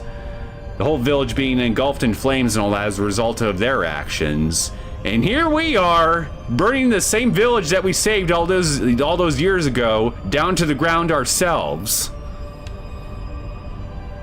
In a weird way, we've come full circle. I heard screams and sobs, as well as the roar of homes and storehouses collapsing to the flames. The creatures of this world particularly feared fire. That was proof their cultural and intelligence level was very immature. Since I'd gone down to the settlement, I'd expected someone brave or foolish wielding a sword or something to face me. However, it seemed they were prioritizing their own protection above all else, and thus were in no state of mind to be doing otherwise. Suddenly, my eyes turned toward the shadow of a building. A mother, most likely late in evacuating, was carrying her small daughter and shivering as she looked at me. Her eyes swayed with fear and hatred.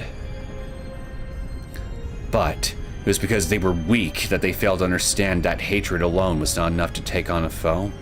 You're starting to sound like a Griffes. Or rather, a demonified Griffes. Yes, the weak should know their place. They should reflect long and hard about their own foolishness, and allowing themselves to ruthlessly hurt their fellow man out of desire for things beyond their reach, and whether that can be forgiven. In hell, the world of after death you all speak of.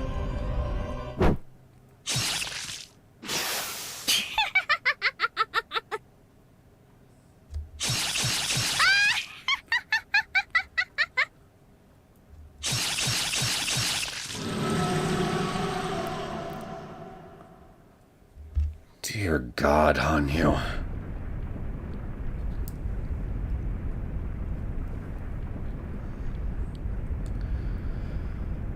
Having mostly cleared away the stragglers, I leisurely walked straight down the path.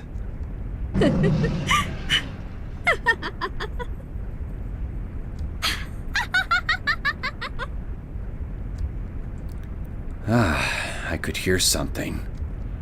Voices were approaching. The noisy sounds were gradually replaced by human voices. Their words were all likely those of grief, fear, desperation, and despair. I didn't need to bother straining my ears to hear them anymore. It was only natural they'd be like that when their only escape route, the bridge connecting Onikafuchi village to the adjacent village, had collapsed. The more they thought they were saved, the greater their despair when they were driven to death. I wondered what kind of faces they were making when faced with the deep ravine. When I thought that, something like rapture seethed in my heart, and I smiled bitterly. 結局、私は鬼か。So it would seem. I'd thought I'd abandoned all my emotions, yet my blood raged in desire of prey.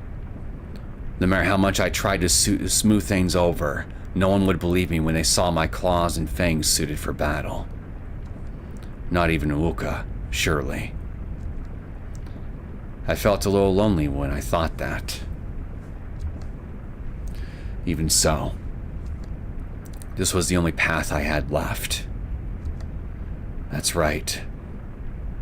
I'm sure Uka will understand. She should understand.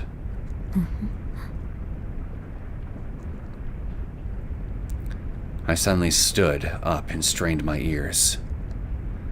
The screams had gotten a lot quieter. I could hear miserable sobs in their place. Have they finally given up?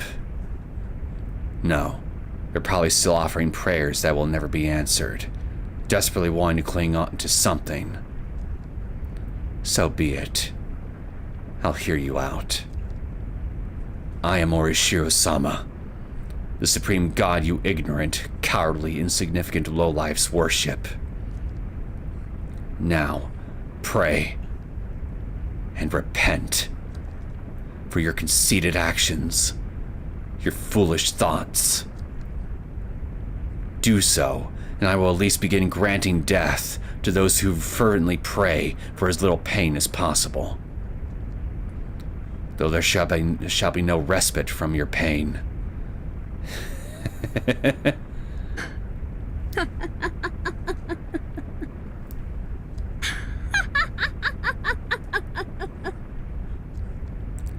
Now then, the festival is almost over. What death shall I grant to those huddled and trembling in fear? Just as I thought that, and smirked while licking my lips, a human presence stopped behind me. Is it Uka? I sensed bloodlust. No, that's not what this pure sensation was. Assuming it was one of the soldiers from the hunt, I turned around. I had only halfway turned my body. Yep. I was frozen. I couldn't move. Oh.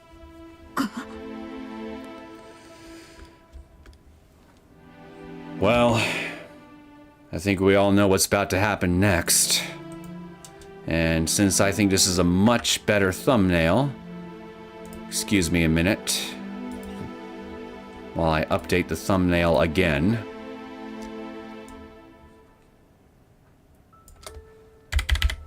There we go.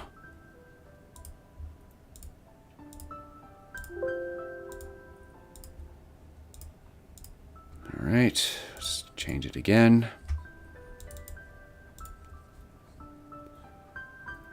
There we go.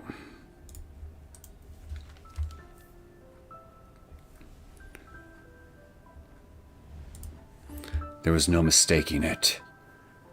It was Uka standing there, backed by the flames of the burning village, wearing her tattered and filthy mica robes. In her right hand, she wielded a dully shining sword. 怪我は大丈夫なのですか? Not having expected her to have the strength to make it this far, the first thing I did was inquire about her well-being. However, Uka silently stared straight at me, with a cold expression. Uka.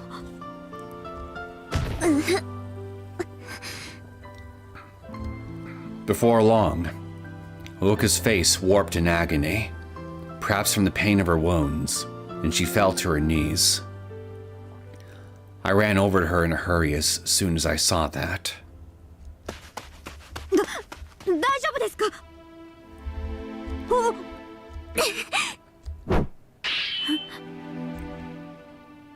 It happened in an instant.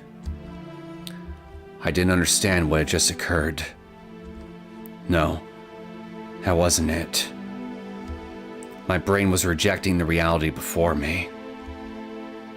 Uka swung her blade at me.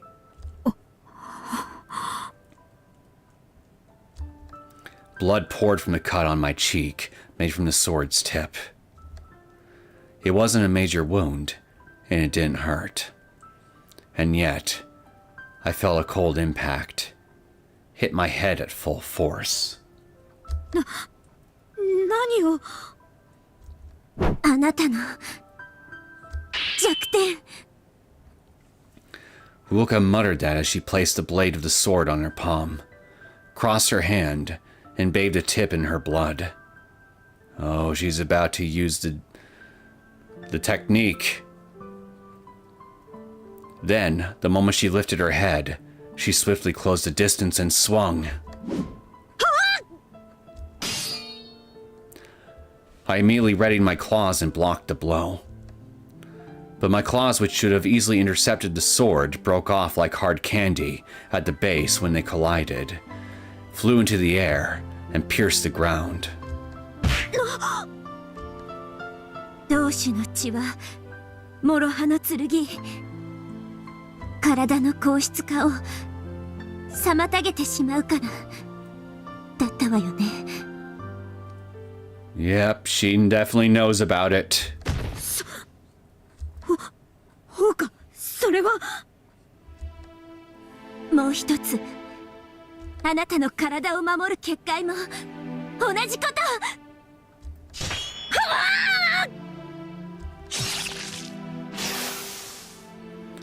I was cleaved diagonally and staggered as I held my unprotected right shoulder.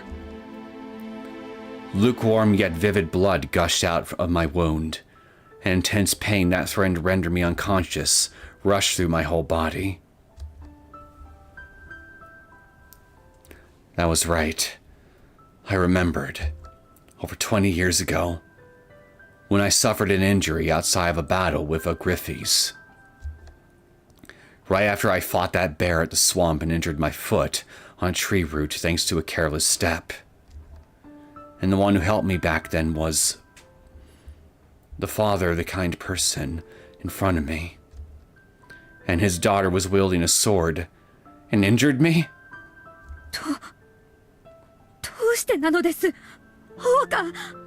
You burned the whole village to the ground! You slaughtered everybody!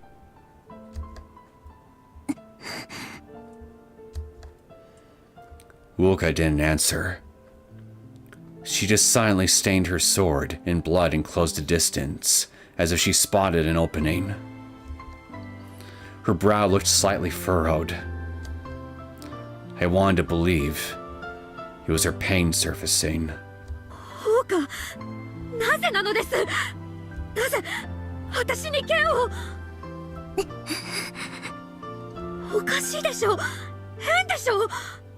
私は王家のことが大好きだった。あなたの願いは何でも聞いてきた。無茶なことさえも。あなたが危ない目に遭うと分かった時は力になりたいと言った。本気で思った。それなのになぜ。人は Wuka quietly readied the sword in both hands, blood still pouring from her palms. I could tell from the aura in her dark eyes that she intended to defeat me with her next strike. 人はね、鬼と住むことはできないの。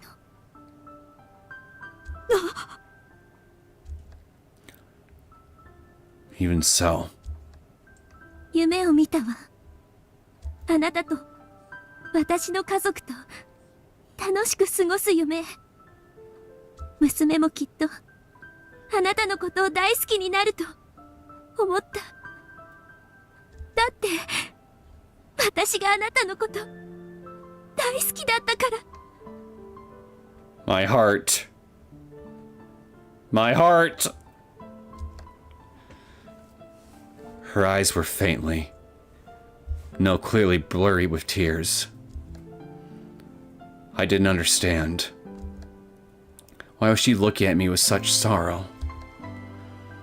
I have most fun when I'm with you. You said that. You said that to me with a smile, Wuka. So why? どうしてあなたはあんな奴らをかばうのです。奴らはあなたを騙した。それどころかつけ込んで利用しようとした。それだけで万死、生きるに値しない。しかも奴らはあなたとあなたの家族を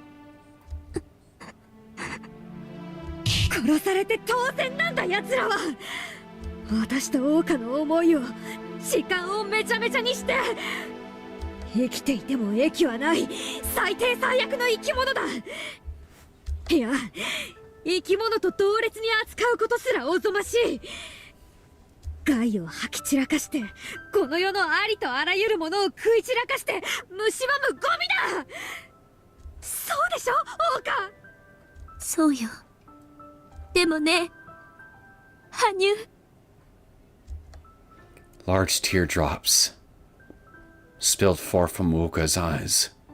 私もその最低最悪の生き物なの。ゴミなのです。母様。 She did know who she was.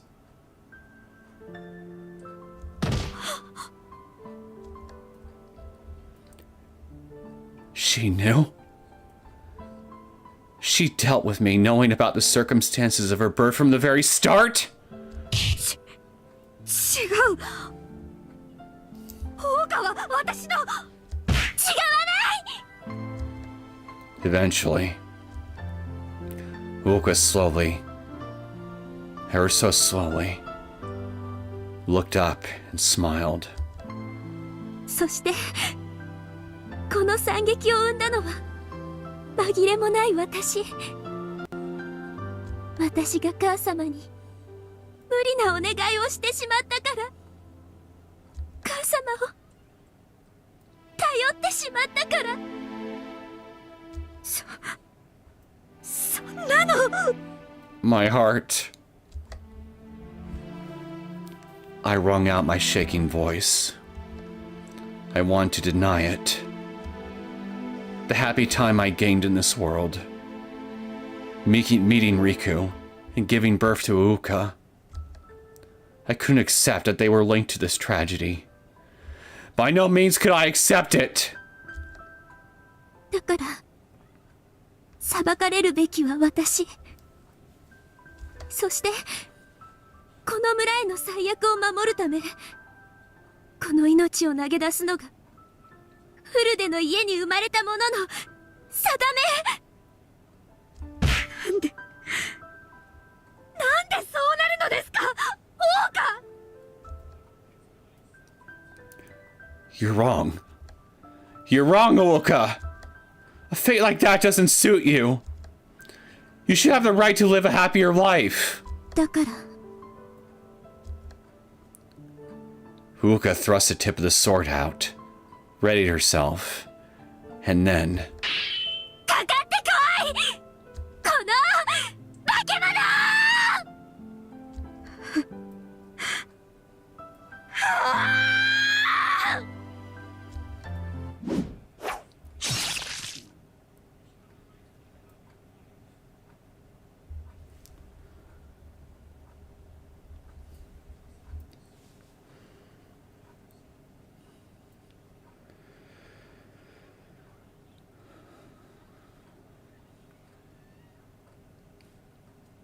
なんだって。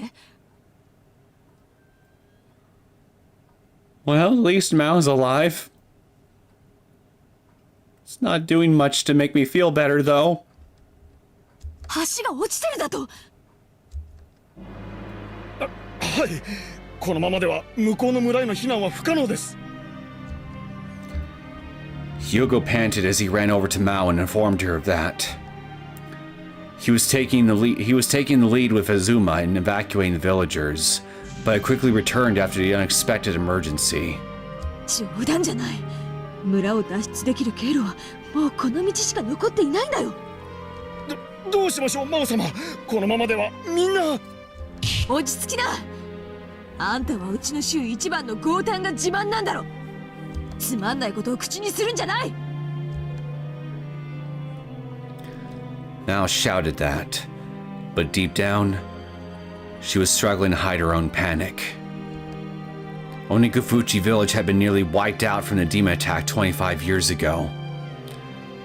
Back when Mao was a little girl and not a member of the village yet. Back when she heard about it from the elders, she snorted and said she'd exterminate the demon herself. But now, she'd already thrown away such appearances and pride, and it was taking her all her power to gather the villagers fleeing in fear. このまま立ち往生していたら追いつかれる。どんな獣道でもいい。なんとか山側に脇道がないか手分けして探すんだ。わかりました。 Just then, there was a shout from up ahead, and the maelstrom of screams rapidly worsened. どうした？何の声だい？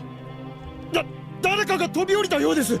みんな完全に恐怖で正気を失っています。こっちはいい。あんたは前にいる連中をとにかくなだめるんだ。まともな思考を失ったら本当に終わりだよ。はい。みんな止まれー。この先は行き止まりだ。別の道を探すまで少しだけ待ちだ。そんな。冗談じゃない。鬼が追いついてきたらどうするんだ。終わりだ。もう俺たち皆殺しだ。On one hand, I understand their fears, but on the other hand, I also think cooler heads will prevail. So I mean, fuck me, man. This is just a shitty situation all around. The villagers all wailed as they broke the line and tried to go forward. Mao desperately comforted them, encouraged them, and occasionally ordered her subordinates to resort to violence to quell the chaos. いいから落ち着きな。あんたたちはそれでも一度は鬼の襲撃から生き延びた鬼ヶ淵村の人間なのかい。鬼に殺されたところで死ぬのが早く来るか遅く来るかの違いだけだろうが。ちった腹据えて自分の運命ってやつを信じやがれ。真央さん。逃げたいのは私だって同じさ。Mao thought that to herself as she yelled, and looked down at her young son, who was fearfully clinging to her kimono. If it means my boy can be saved. It wasn't like she hadn't had cowardly thoughts about doing something inhuman to save him. Like sacrificing the entire village to attract the attention of the demon, and find another way to escape in the meantime. But even if they did survive by some chance, what would she tell her son? Admit she committed the heinous and shameless act of sacrificing many to survive? And how could she ever question the morality of her son in the future when she'd given in to such temptation? 子は親を見て育つんだ。悪をなすやつに善を教える資格などない。True words. Very true words. That dignity of hers as a mother was the one thing barely keeping her reasoning and endurance tied together. Okay, so Shino's okay too. That's good. Just then, Shino, who was supposed to be escorting the villagers fleeing in the rear, frantically came running over. She'd probably come to ask what they were going to do about the collapsed bridge. But it wasn't like Mao had any ideas either. So Mao turned around annoyed and let her irritation get the better of her before she even heard Shino. なんだよ、シノさん。話なら後にしておくれ。大変なの。知ってるよ、橋が落ちてるって。だけど、村長が慌ててみんなに示しがつくのかい。とにかく逃げ道なら今探している。だから他の連中を落ち着かせ。大川こっちに来てない。Mao, who'd been trying to drive away the prattling Shino, stopped thinking the moment she heard that unexpected question. What Shino had come to ask about wasn't the bridge, but Oka's whereabouts. こっちでは見てないよ。だって大川、シノさんとこの集まりの中にいるんじゃ。いたらわざわざ聞きに来たりしないわよ。だから私、もしかしたら真央さんの方に合流しているかと思って、それで。Even Mao froze and widened her eyes in shock when she heard that. Uoka wasn't with either of them? She has a strong sense of responsibility, so she should have been helping lead the evacuation. So both Shino and Mao assumed she was doing some kind of work in the others' group. And yet, she wasn't?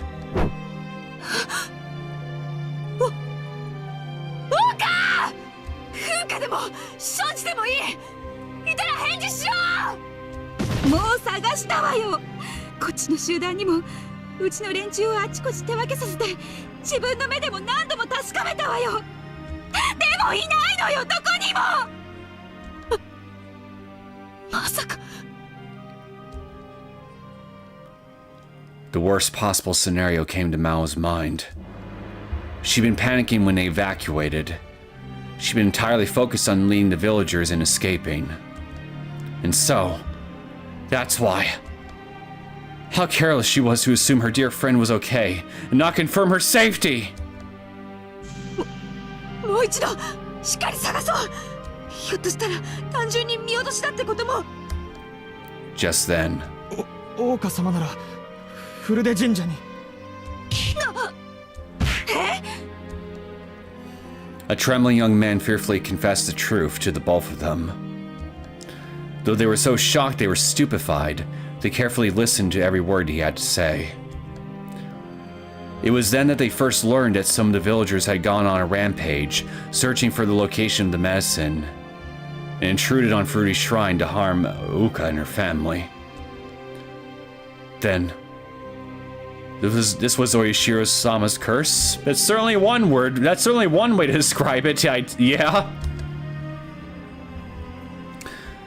Was he saying that a demon had attacked his village once again? Because the villagers had forgotten they owed their lives to Oishiro-sama and forsaken him in their by greed?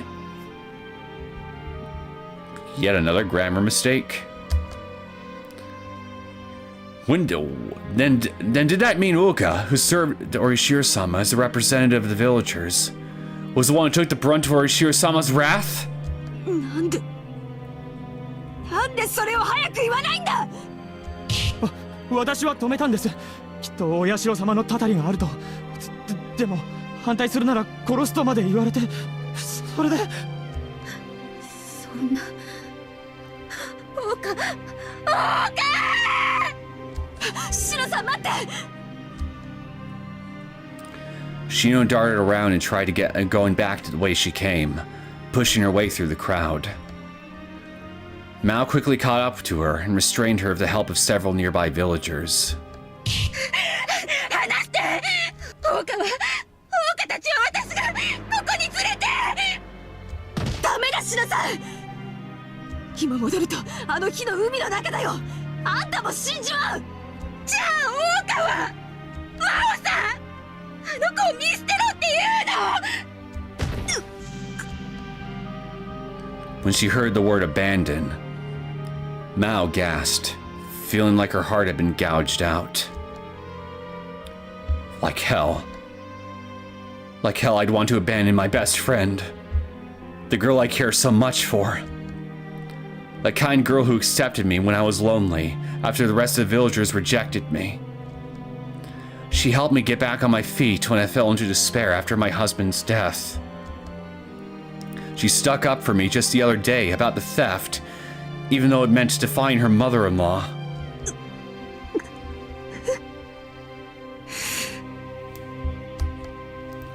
She's my best friend. My sister. The one I trusted most. I want to go save her too.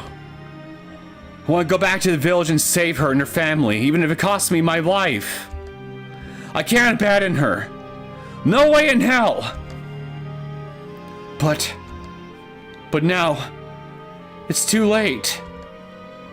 シノさん、いや、村長、今戻ってももう間に合わない。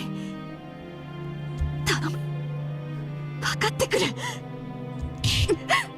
ハオさん、シノさん。There was a loud creak. Mao gritted her teeth so hard she nearly shattered them, as she forced herself to speak. This wasn't her personal feelings speaking.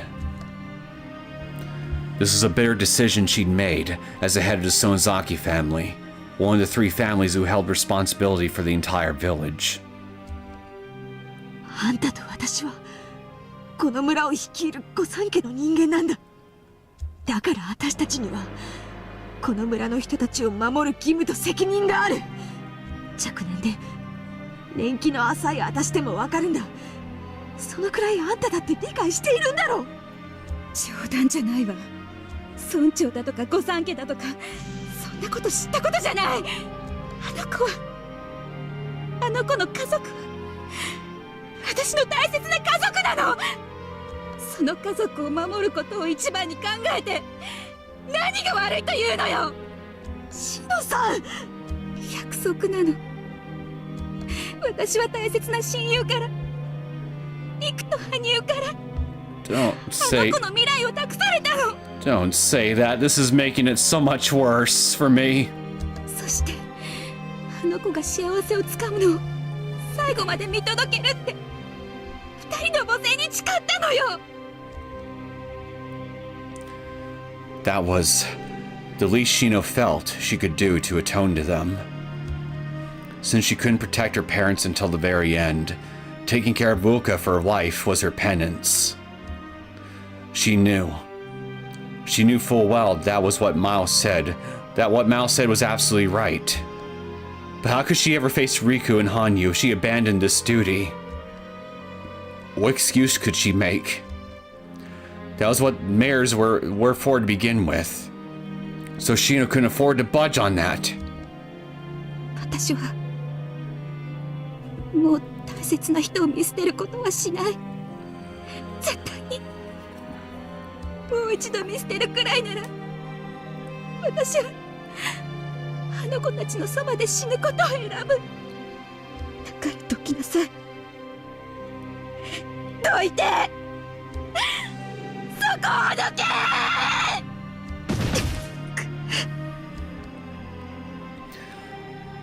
Mao bit her lip as she stomped up to Shino, who abandoned her normal composure and fallen into a frenzy.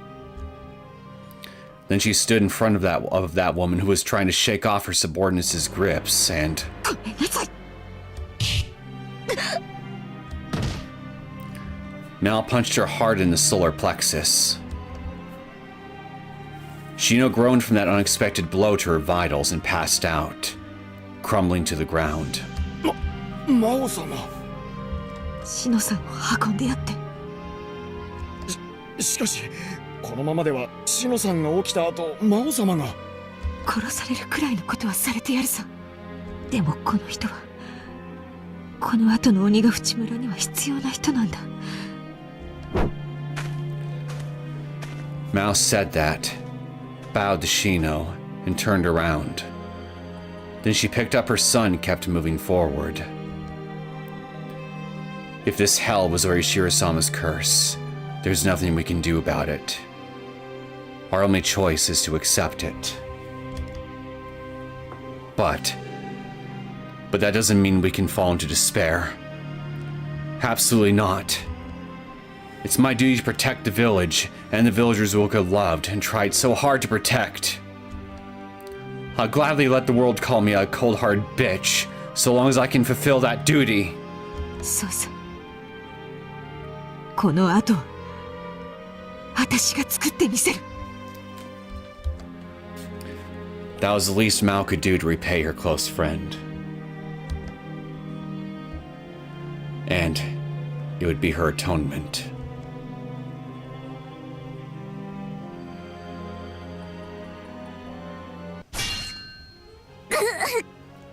I was searching about Yumineko VA, but instead I also found that Mao has the same VA as Armin from AOT.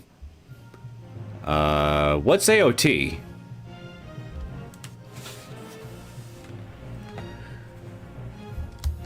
She somehow managed to parry the full-powered claw strike.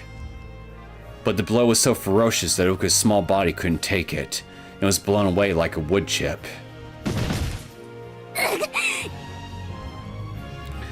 Uka fiercely crashed into a wrecked building and somersaulted on the ground. She tried to get up on instinct, but her legs wouldn't listen to her. No, that was far from her worst problem. She hacked up something from inside her chest.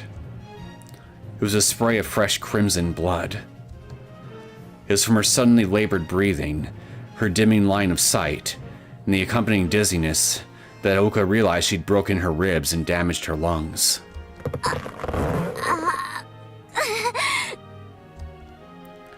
Despite that, she desperately staggered to her feet and took a deep breath. Her ribcage swelled with the air and fortunately dislodged its tip from her lung.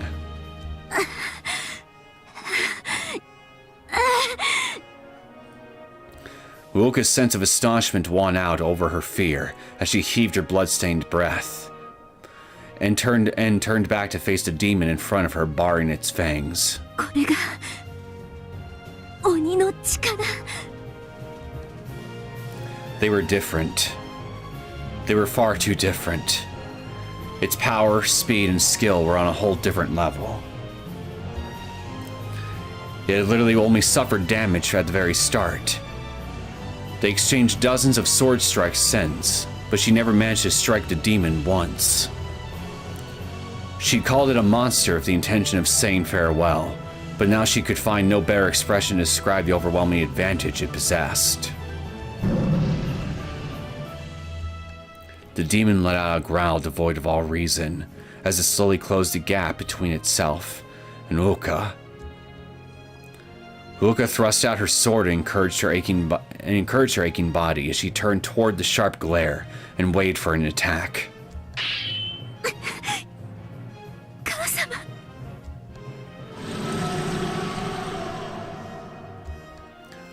Uka couldn't help but mutter that when faced with the creature's horrifying twisted form, distorted beyond all recognition, which the demon saw as its chance to kick off the ground and charge at her. It raised its arm and brought down its claws in one swift motion.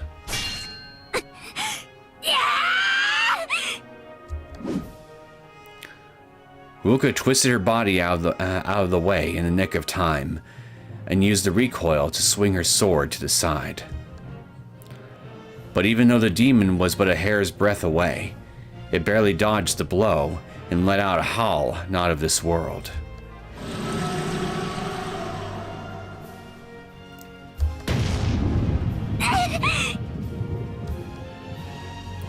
It was a blood-curdling roar that felt as though it could crush a heart. Uka flinched when she heard that from up close, but felt a bloodthirsty blade on her shoulder right after, and immediately threw herself forward. At that moment, a shockwave that seemed to cut through the wind was released, followed by a searing heat that enveloped Uka's shoulder. The wet sensation turned into numbness, and her left arm quickly became as heavy as lead.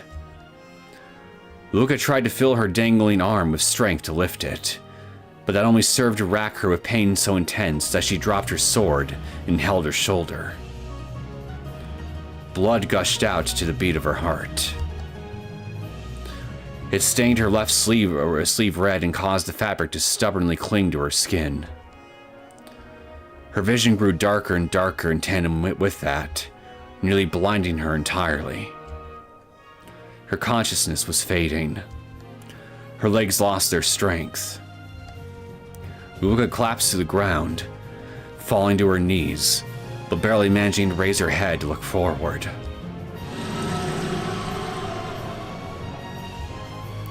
The demon still wasn't letting up the deadly shockwaves emanating from its body. Even though it was bleeding heavily from the wound it got before it went berserk. Its breath was ravaged yet fierce, while its face was distorted yet not in pain.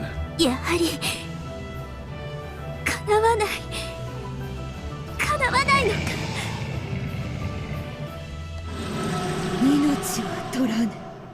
ここではまだ取らぬ。 And then, the demon spoke like a human for the first time, as it arrogantly approached Uka step by step. もはやお前は友にあらず、ましてや娘にもあらず。 Oh. ただの私の敵。この手によって駆られ打ち果たされるためだけに存在するくだらぬさまつな煮え。 I feel bad for Uka. なれど私を化け物と呼び私を裏切った罪万死にてもあがなうことかなわぬ。故に私はお前の守るべきものすべてを引き裂き砕き潰し抜いた後に殺してやる。お前が死ぬまでのしばしの間死よりもむごい後悔と苦痛に打ち震えて嘆き悲しむが私の願い。そこで待っているがいい。お前の前に親しき者どもの首を揃えて差し出してやろうぞ。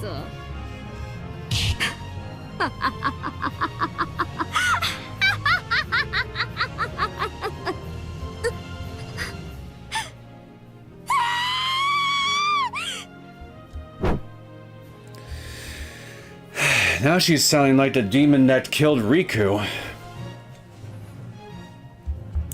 Face of that cruel and heartless verdict, Uoka instinctively leapt to her feet, widened her eyes as she grabbed her sword, kicked off the ground, and swung.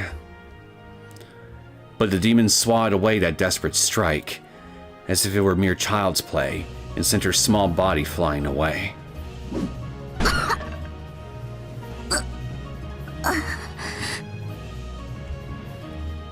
Perhaps because she hit her head so hard, she couldn't stop her consciousness from sinking into the depths of the abyss. At this rate, is lying here all I can do in the short time I have until I'm killed? Without protecting the villagers like my parents? Can I do nothing to stop Mother's violence? 魔王様、見つかりました。急斜面のアイロですが、なんとか通れそうです。よし、うちの若衆に縄を持たせて先に登らせな。逃げない命知らずを選んで村の連中を一人でも多く上に行かせるんだ。はい。お許しを、お社様、お許しを。助けてくれ。死にたくない。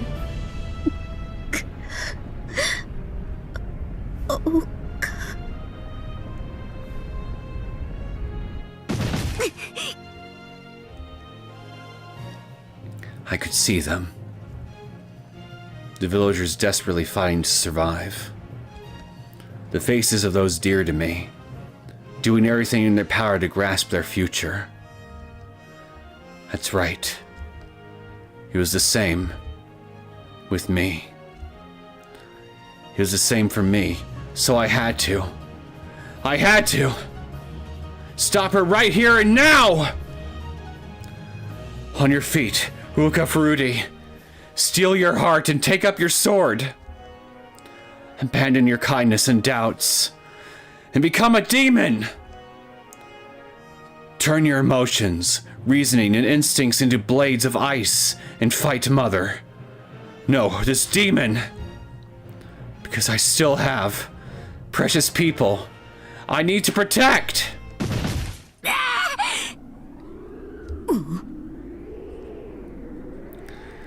The demon turned around when it heard that shout akin to a roar, and faintly furrowed its brow as it stared ahead with a keen gaze. There stood a miserable, pitiful girl, barely holding her sword in one hand, her whole body wobbling. 行かせはしない。私の命に変えても。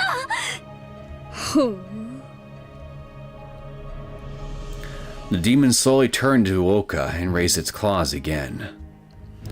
Then, the moment its body appeared to sway, ならば、もう少し深く味合わせてやろう。地獄の苦しみを。the demon charged at Uoka and closed a distance in the blink of an eye. Uoka drew her sword back a little and put all her weight into her rear leg, standing at the ready with 1 foot forward. AOT equals Attack on Titan. Oh, Attack on Titan. Should have guessed. Anyway, thanks for the clarification.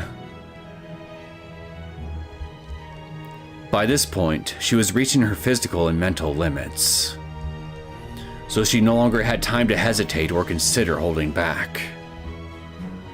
Unless she slayed the demon right here and now, she would die. Oops. and even her loved ones would be killed. She remembered what Hanyu had once told her. What swordsmanship required was a constant resolve to harm your opponent. And 月の時、一番命中しやすく効果的な場所はどこだと思いますか？それはやっぱり胸とか喉とか？いいえ。誰しも攻撃を受けた際には反射的に急所を守ろうとするものです。その時真っ先に動くのは手。そして攻撃の時にも当然手が主体となって動く。つまり手は攻守一体の器官で常に人の意図に基づいて無意識下で動きます。それで？しかしそれだけに人は手自体を守ろうという意識が薄い。故に攻撃を受けた際はそれから逃れたり防いだりする反応が他の体のどこよりも遅れてしまうものなのです。でも動いているものに攻撃を当てるのは難しいと思うけど。それでもその動きの軌道は途中で容易に変えることができないので予測点をつけやすいのです。だから月の時はまず手を。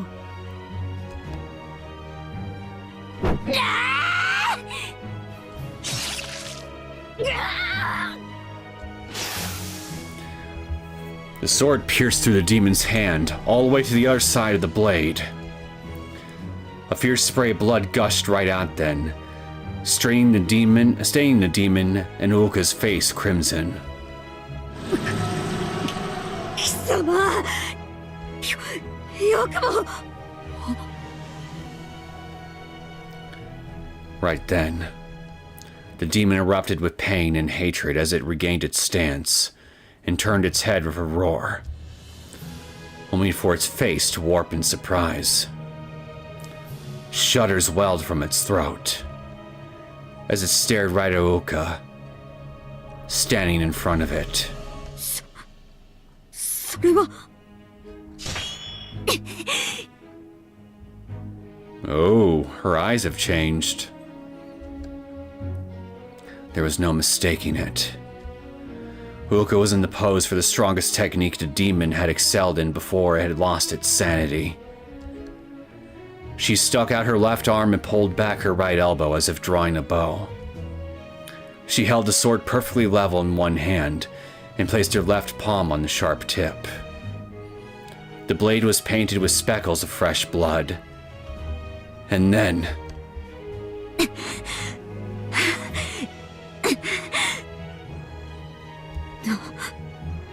なぜだ。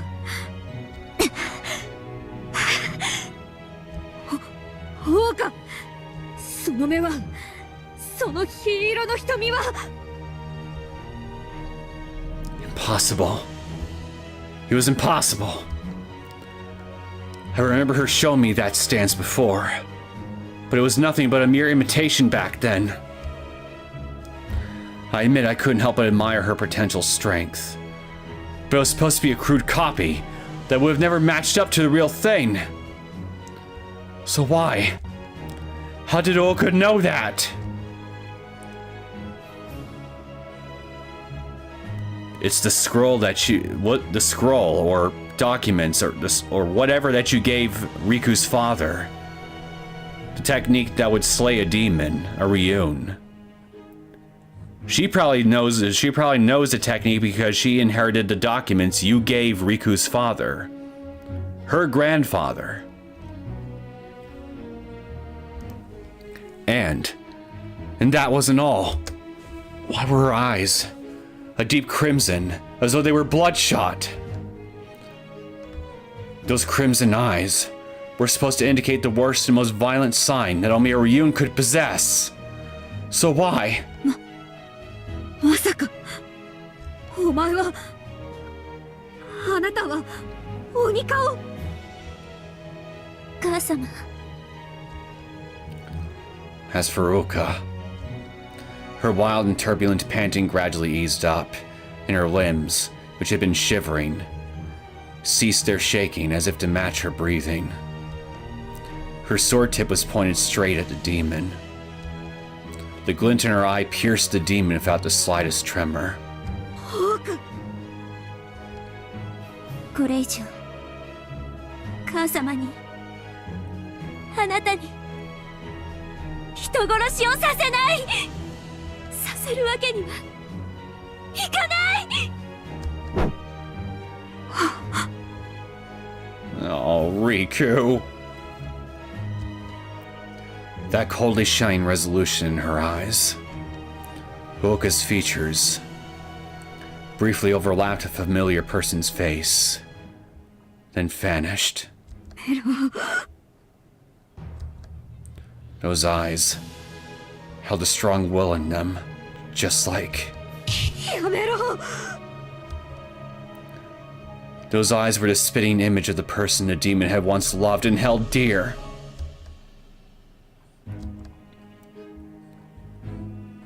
Would it have been for the best if he and I hadn't met after all? Was meeting him and marrying him all a mistake? No, it wasn't. And giving birth to this child, what spawned this current hell? The demon's heart rocked with regret, self-loathing, and despair, which mercilessly tormented it and tore it to bits. No, it wasn't. It couldn't be. I didn't want to accept it. Like hell I'd ever accept that those happy days were a mistake. So... その目をやめろ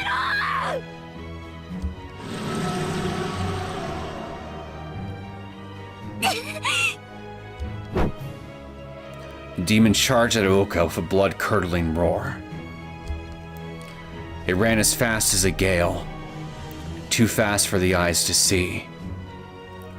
But Uoka clearly perceived every single movement.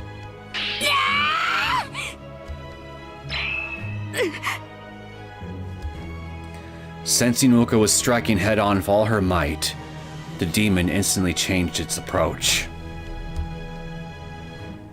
Uoka was aiming for the demon's undefended chest. No, its arm!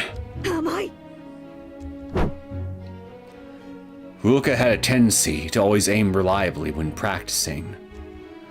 She wouldn't let even the smallest of openings go, but would never strike if she sensed even the smallest possibility of a counterattack. In theory, that wasn't wrong. But this was an actual battle.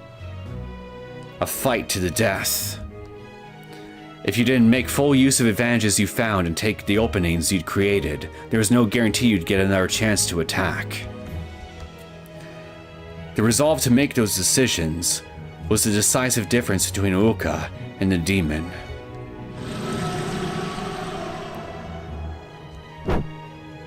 The demon, having instantly predicted Uoka's unconscious safety measure, forcefully twisted its hand as it swung down, changing its trajectory. A moment later, Uoka's thrust vainly grazed through the empty air as the demon would have originally struck.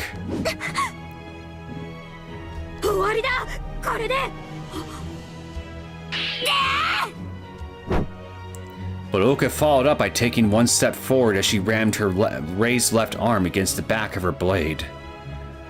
This caused the slowing blade to strike to regain momentum and change from a thrust to a sideways slash, slamming hard into the disoriented demon's left arm and knocking it off balance. Though its reaction to the surprise attack had been slow, the blow to the arm didn't even come close to wounding the demon. So it filled its repelled arm with strength and brandished its claws right as it was about to swipe them down.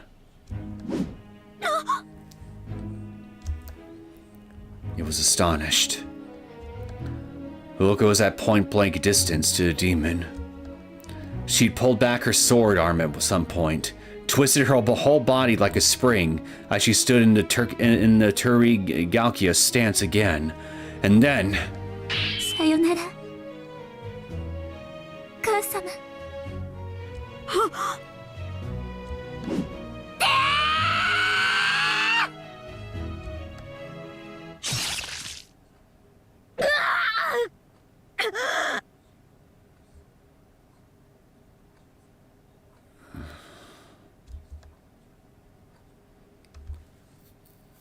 The blade pierced the demon's chest and struck all the way through its back. Its limbs shivered as if it were convulsing, and a moment later,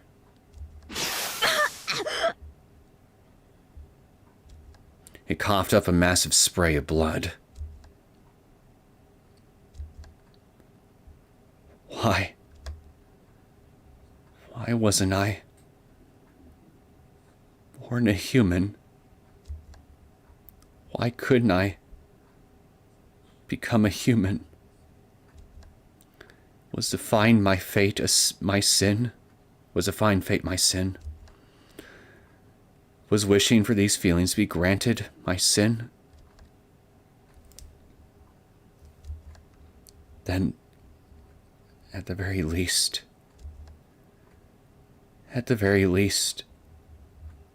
I had to. Uka.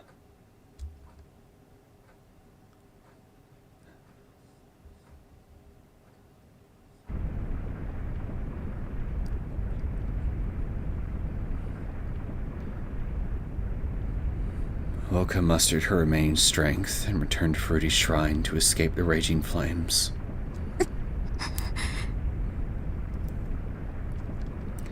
But since she didn't have the courage to check the estate, she automatically headed further into the shrine grounds. And what she found waiting for her at the elevated cliff that overlooked the village was...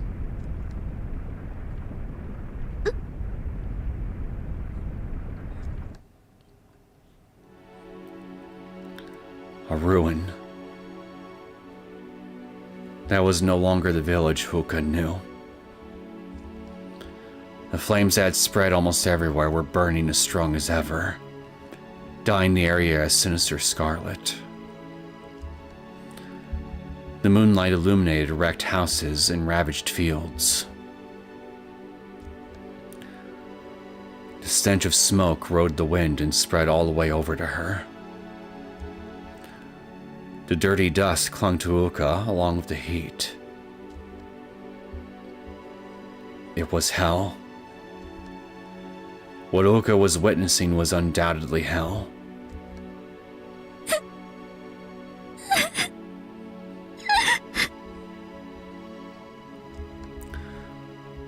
Uka shed tears and sobbed, unable to restrain her welling sorrow. It's my fault. My foolish and shallow thoughts and actions hurt and devastated Onikafuchi village and all its residents. Those regrets and sins tormented Uka and brought her to her knees.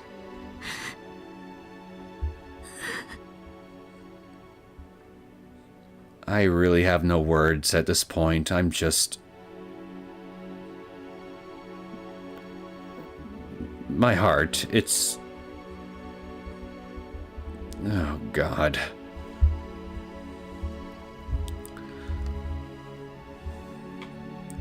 Uka had lost everything. Her husband, her daughter, and her mother. The only thing she had left to offer the lost lives and wounded people as compensation for her sin was her meager and fragile body. 私の命一つで償える罪ではない。だけど As she muttered that, Uka took the breaking sword she'd been using as a cane up until now and turned it around. Please don't. She then placed a tip to her neck and took a deep breath. Please don't. If I could turn back time, would I be able to tell my past self off for her shallow ideas and tell her about the tragedy that awaited? Tragedies are always caused by fools who don't know the future. That's right. In the end, my powerlessness brought this on. ごめんなさい。 Uka, please don't. I'm sorry to so many people. Dearest Shoji, Fuka, Shino-san, Mao-san, the villagers I scared. All the people whose thoughts I clouded with greed. And father. And mother.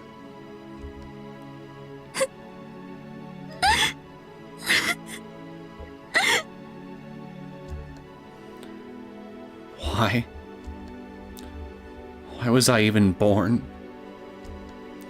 To bring disaster to this village? Was I brought into this world to breed unnecessary greed and conflict? If so, then was my birth a mistake to begin with? せめて浄土ではあの人たちにみんなに謝りたい。そして今度こそ私は Oka, please, this won't fix anything.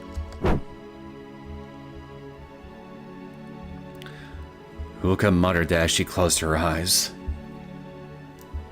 and took her last breath, filled her sword with strength, and then... そなたが死んでは何にもならないであろう。 You're still alive?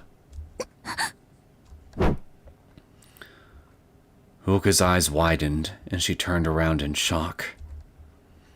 The blood-stained demon was standing there.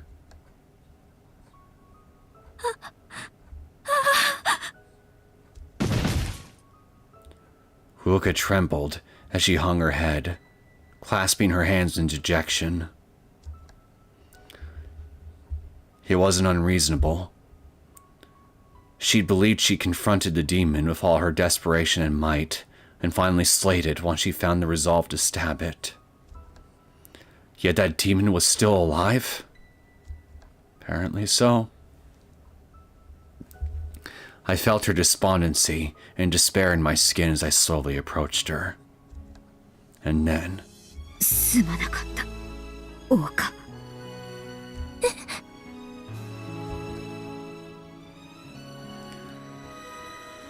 Uka gasped, raised her head, and looked up at me as I knelt down in front of her. Her pupils were no longer scarlet, but rather jet black, like black quartz.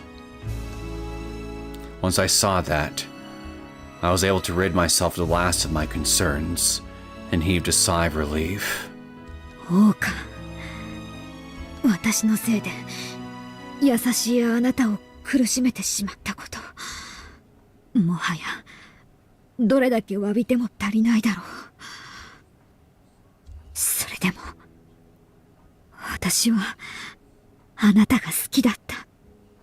誰よりも大切に思い、そして幸せであってもらいたいと。母様。 Uka shed large tears and sobbed when she heard that. She's back. She came back to me. My dear, gentle friend who always took care of me. And my mother.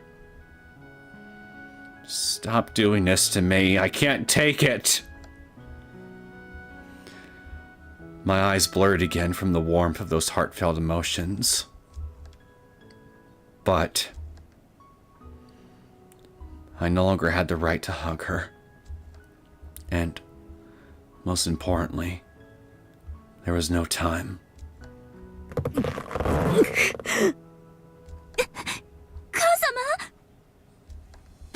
構うな。私はもう死ぬ。いや、死ななければならないのだ。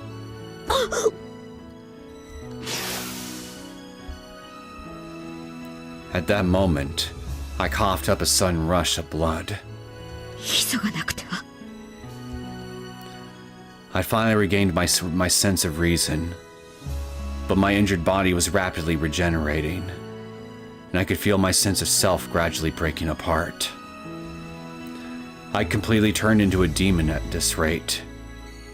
Once that happened, I'd attack humans in search of more blood and flesh, and become an avatar of tragedy. There was no guarantee Uka would be able to stop me. No, I'm sure she couldn't. She only had a little time left until her final chance to slay me was gone. この世界に脅威となるものを残してはならない。竜として、そして王家の母としても、私は。This soul and all these memories had to be erased for all eternity. That was why I couldn't afford to die yet, so that Oka could completely co-sign me into oblivion with her very hands.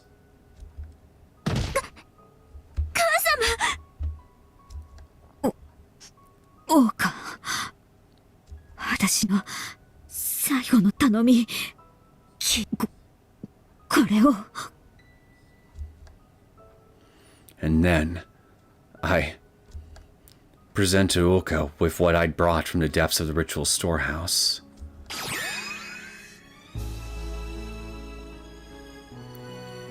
Ryo, my trusted sword. Are you trying to make me cry?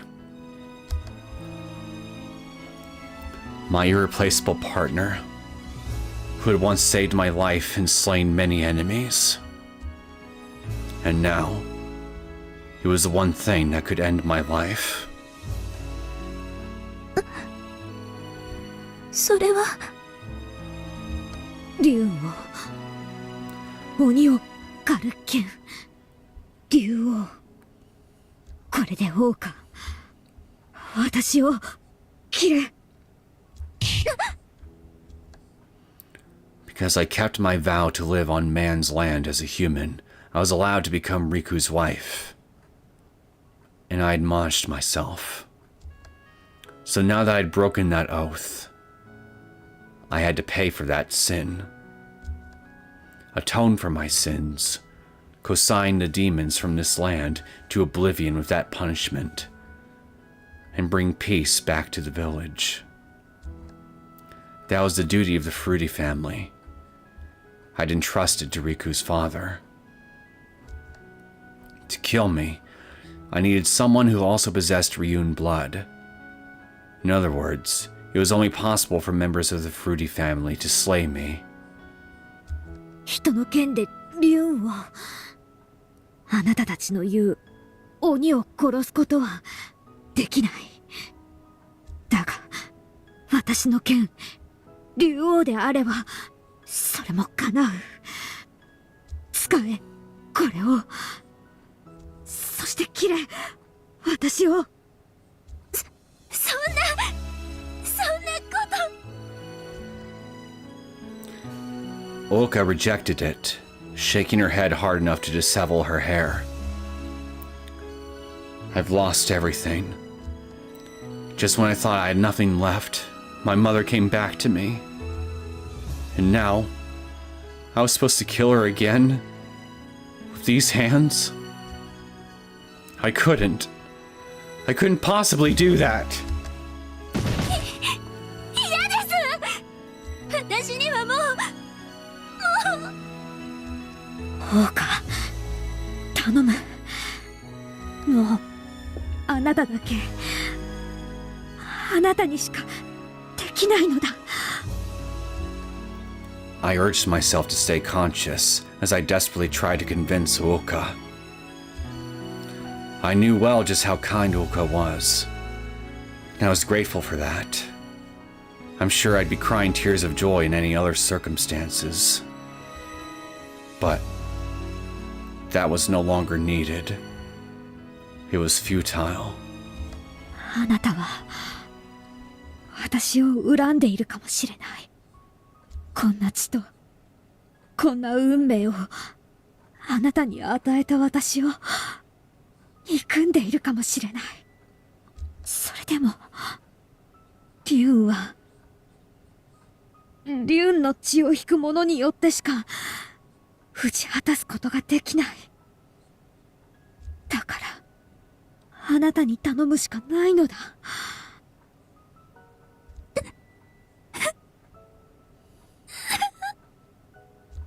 親を葬り奉るのはこの務め。あなたはそれをこの世界の断りだと言っていたな。ならばその断りに従って私を葬ってくれ。確かに私はそう申しましたが、ならばその親を殺して葬れとおっしゃるのですか？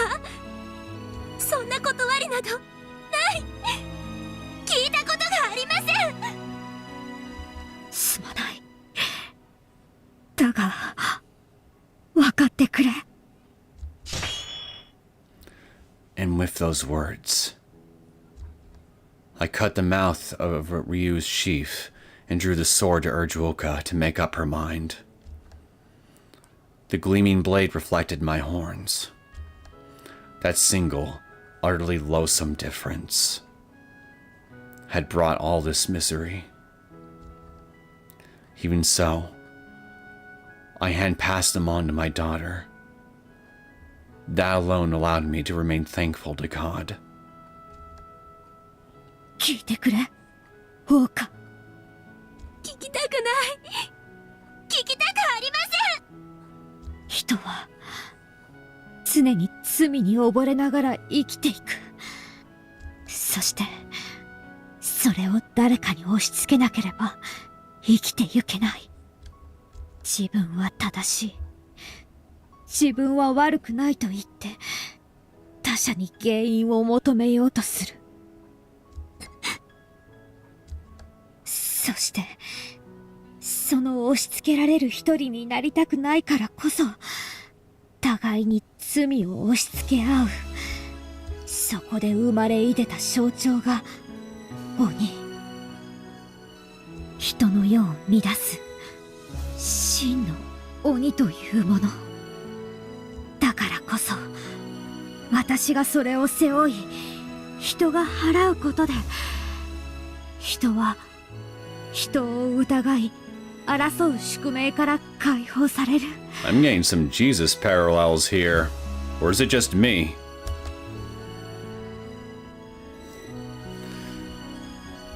Right. When you took it back to its root, this conflict started because of the rampage of a select few people who wallowed in greed. Oh yeah, it reminds me because it's the similar dialogue to episode 8. I said good that you didn't remember a part of episode 8, because it basically says that Hanyu's daughter murdered her ass. Here you have your ending. There you have your ending. Well, I'm glad at least one person's amused here.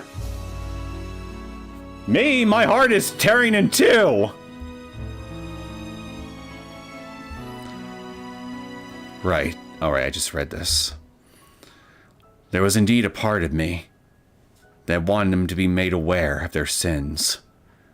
But to put it another way, that was my own way of trying to shift the blame.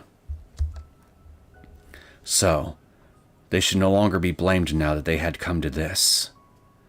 Any further censure and accusations of blame would likely split the village in two. From now on, Onikafuchi village would have to work together under Oka and the others to create a peaceful land. It was for that reason that the cause of this tragedy should be entirely framed on the demon's rampage, so that no one would be blamed for their sins. That was my own form of redemption, to take responsibility for what I'd done. So let all the sins, the filth, the karma, and the curse come to me. Then attack me, purify me, wash me down the stream, and throw me in the swamp. A human will not do.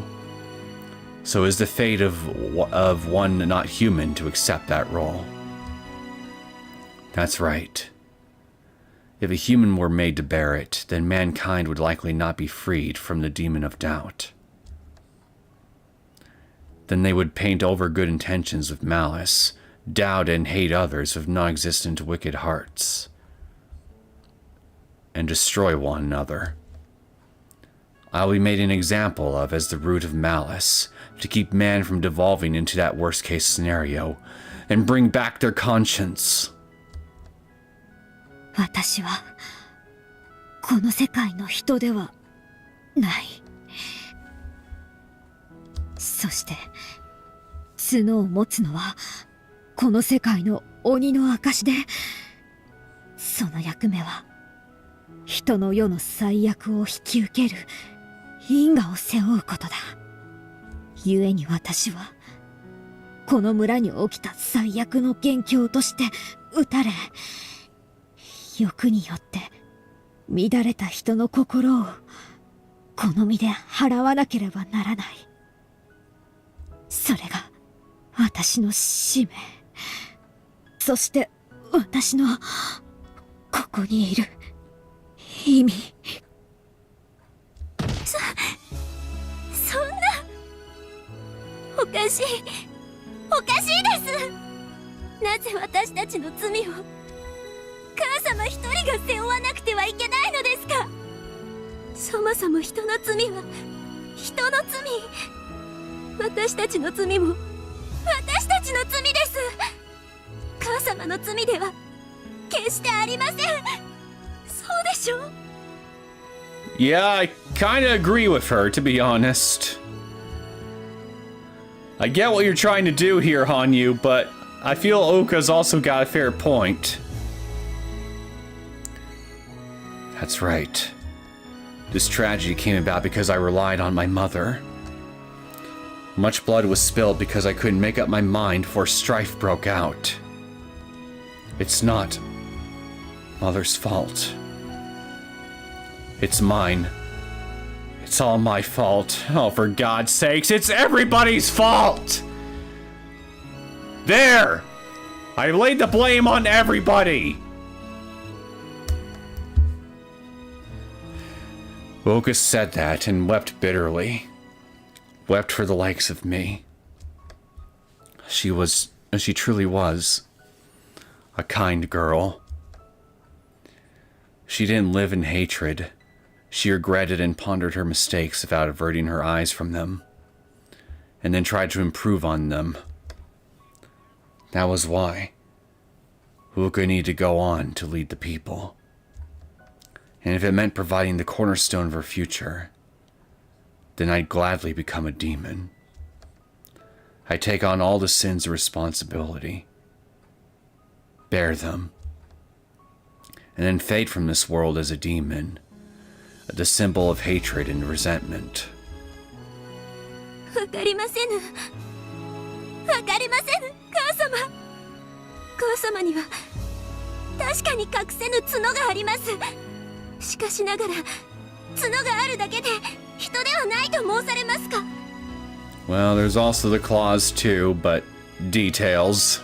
人であっても角があればそうではないと申されますか。そんなの間違っている。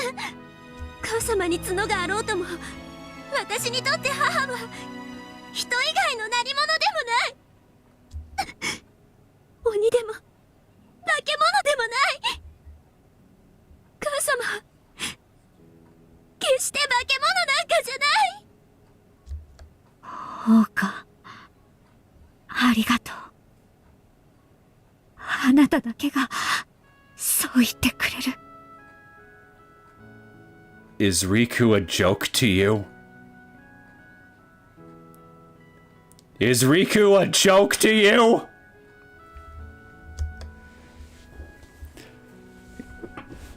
Even if everyone else calls me demon or monster, you'll still call me human. That's enough. That's all I need. あなただけではない。あなたの娘、あなたを大切に思う人たちのために、あなたは生きてください。それが私の願いです。 Nah, I would say it's all that Lord's fault. Does anyone even remember him? Yeah, hey, everyone includes the Lord. The feudal Lord, not the Lord. But yeah, he's at fault too. That's why I said everybody's at fault. He's at fault, Fuka's at fault, Shino's at fault, Mao's at fault, Riku's at fault, Hanyu's at fault, Uka's at fault, everybody's at fault! Everybody sucks!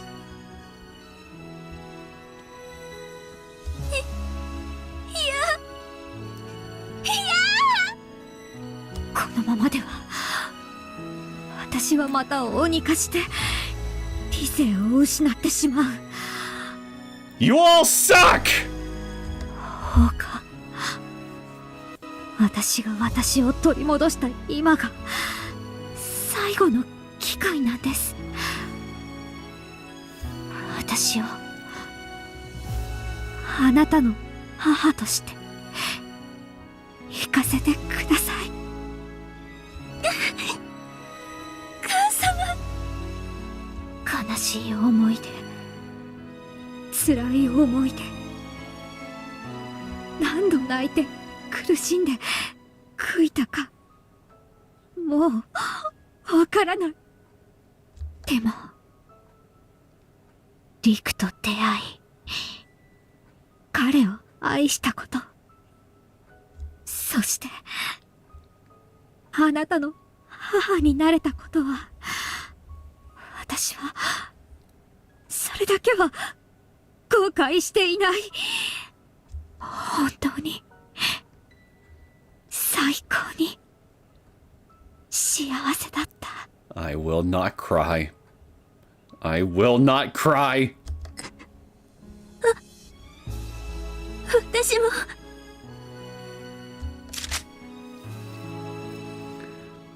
Ruka reached out her trembling arms, finally took Ryu from my grasp, and then... 私も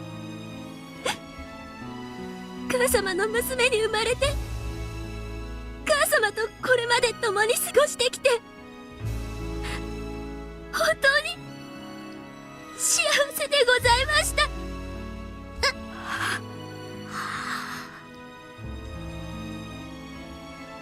Yes.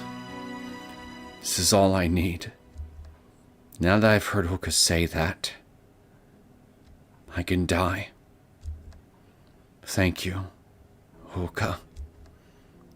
And Riku. I think I can finally go to you. I may have not been a good mother, but I'm sure this time I'll be your good wife.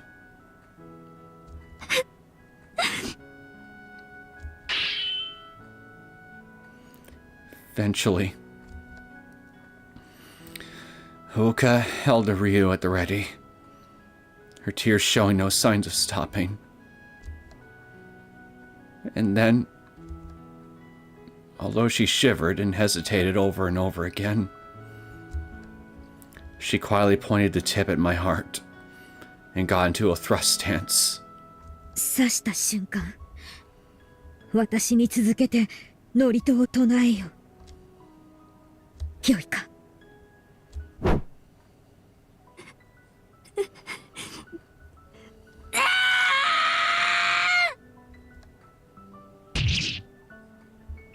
Q, Orc, Tooth, Ruba, Turui, Karekia, Vestialis. I will not cry.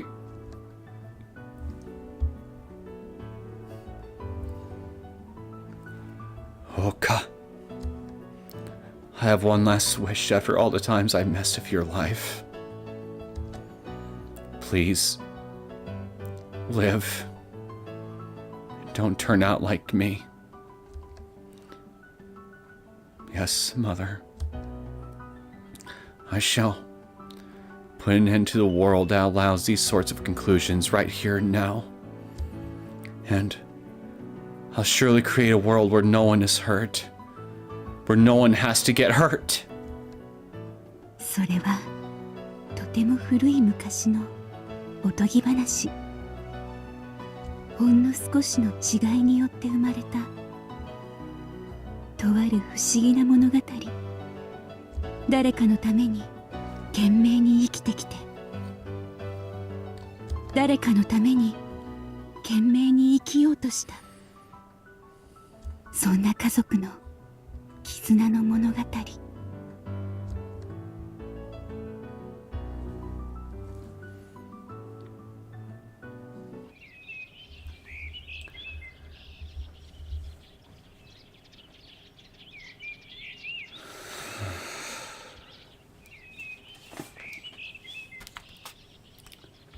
I honestly forgot how long the Hanyu Oka dialogue was in Chapter 8.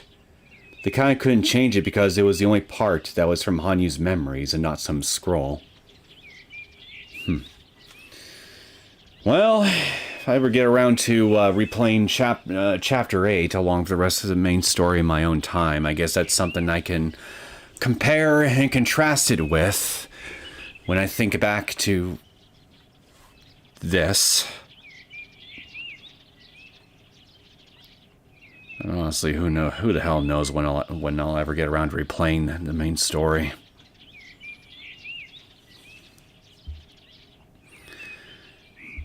Morning had come. Morning was impartially peaceful, even to the ravaged remains of Onikufuchi village.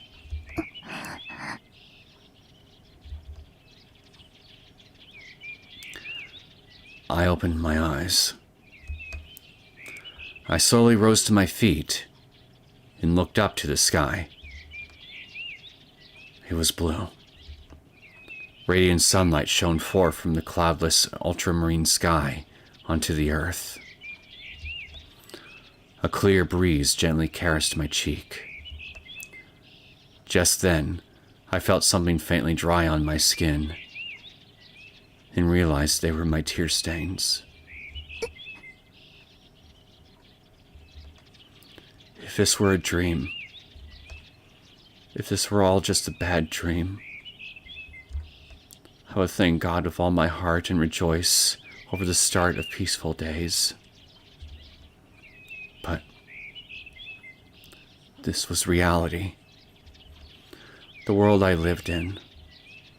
The world that couldn't be reset.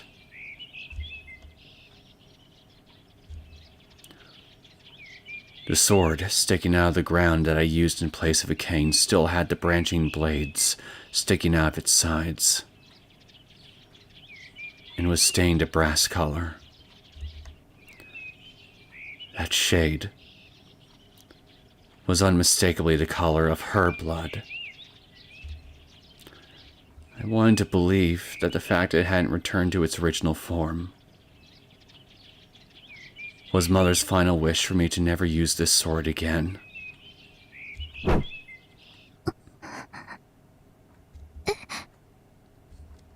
Just then, I saw two people coming from the direction of the shrine. One was small, the other was tall. They were...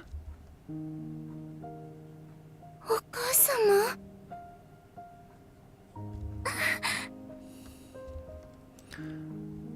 There was no way I could forget. There was no way I could mistake them.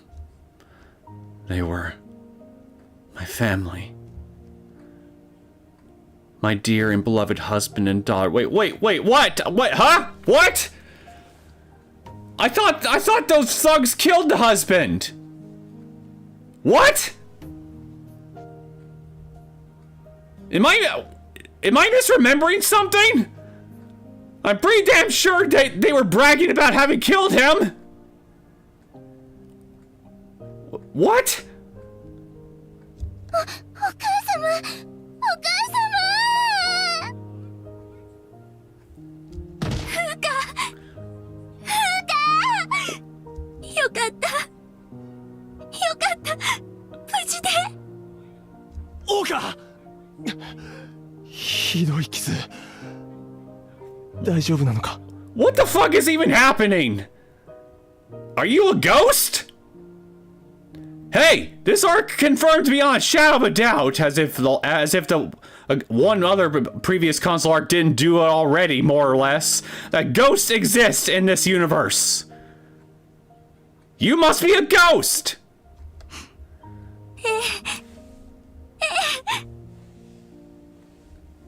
During your retirement. What do you mean during my retirement? What? You mean as an old man or something? Until I'm in a retirement home? With all the other old people? Probably wheelchair bound? How dare you?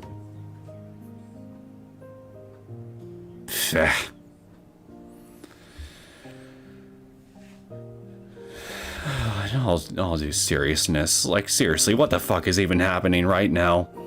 I'm so confused. How are you still alive, even though you were supposedly killed off screen?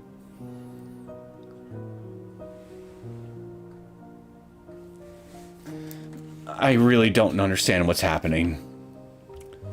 I would call it a 1,000-year-old version of don't believe everything you hear on the internet. But this isn't the internet.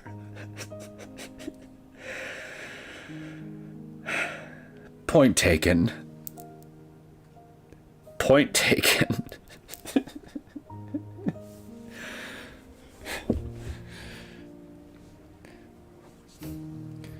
あなたも生きて本当に本当に According to the ghost, the villagers who attacked the ghost had assumed the ghost was dead after the ghost's lung started bleeding and the ghost stopped moving. Likewise, Fuka had been knocked unconscious from the savage beating and passed out, only to wake up a short while ago with the ghost in their living room that had not survived the fire. And... Oka! Hey, Oka! We have a ghost! Oka なのか!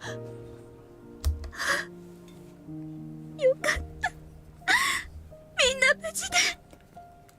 オカ。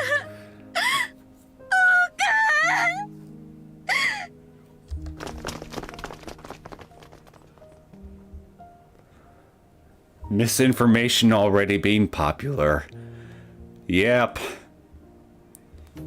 Apparently this is a lesson that just seems to apply to humanity throughout all the ages. The lesson being, the more things change, the more they stay the same. Apparently misinformation was just always a popular thing ever since the Stone Age.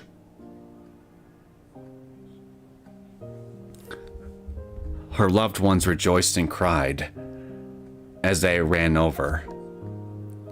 When she saw that, Haruka smiled. Sad, painful, and harsh memories that made her want to abandon everything weighed heavily on her small shoulders.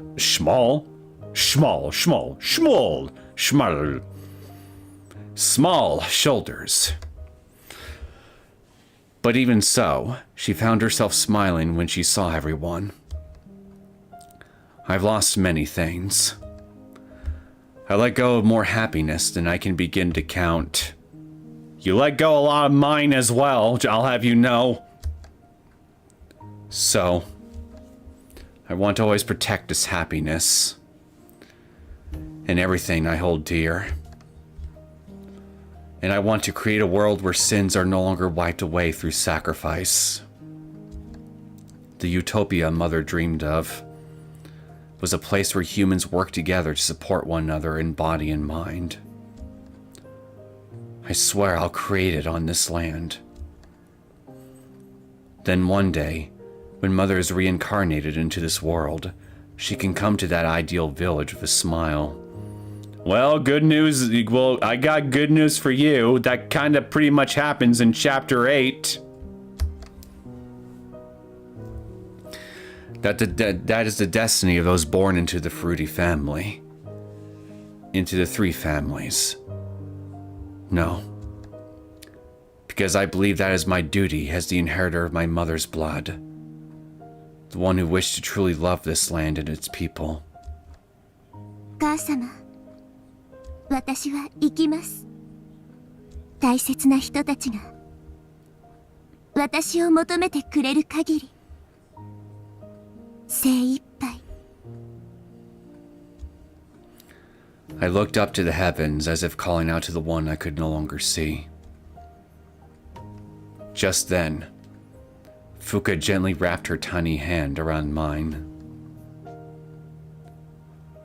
The blissful dream had ended, and the cold reality had begun. But the light shone on everything all the same.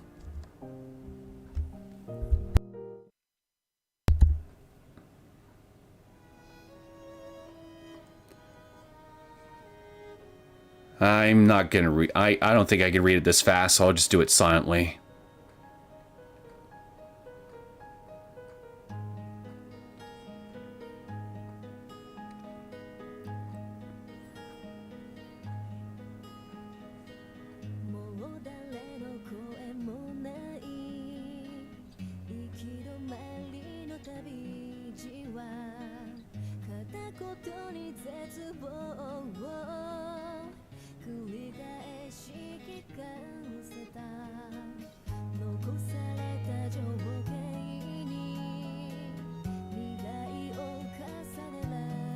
Well, at least the feudal lord stopped being a nuisance.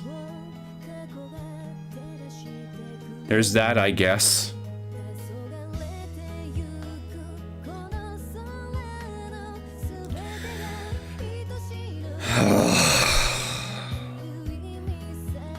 I was legitimately getting teary-eyed at one point.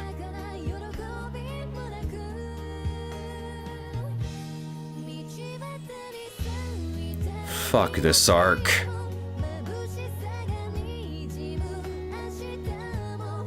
I knew that this was coming.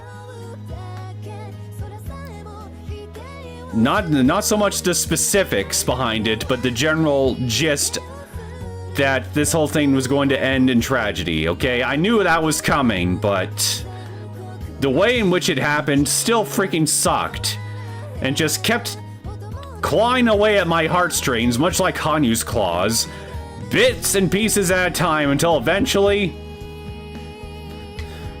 well, here I am feeling sad and depressed.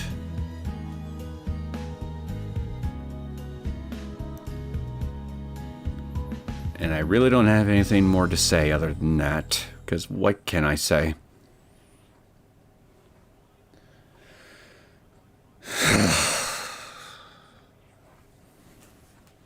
Fuck. Yeah, and she gets to spend hundreds of years there while enjoying group activities, getting bullied, her granddaughter getting murdered. The peaceful days. Oh, don't say that.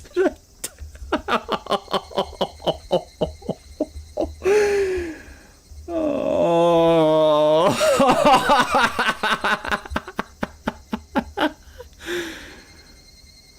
Son of a bitch.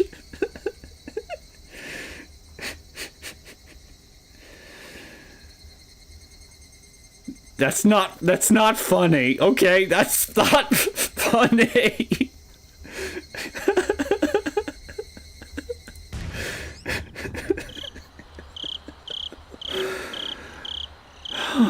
God.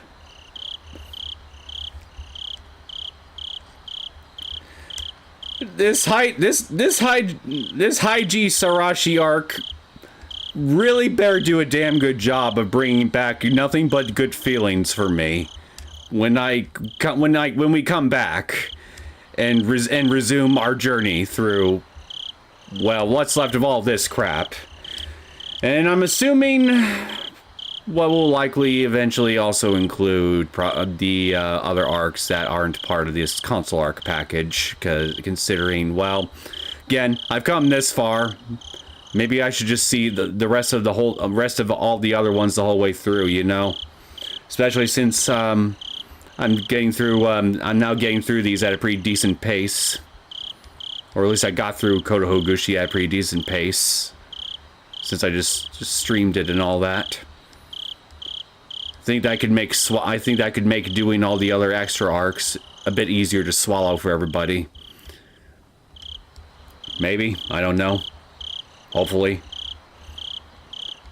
But seriously, regardless of what I end up doing here, I mean, I know at the very least we can start Higurashi the next time we come back to the console arc. So this, like I said, this thing better do a damn good job of bringing back the happy feelings that I typically associate this series with when it's not ripping my heart out. Otherwise, I'm gonna be pissed.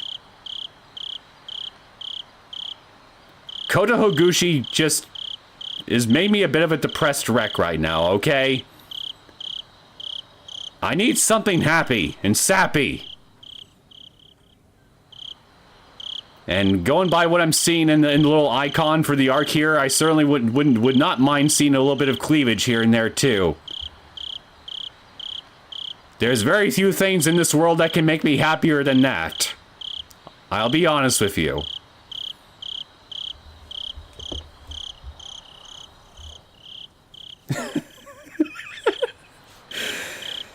Oh, fuck me. Well, since I'm on the topic, I guess I might as well just sum up my general thoughts on Kotohugushi.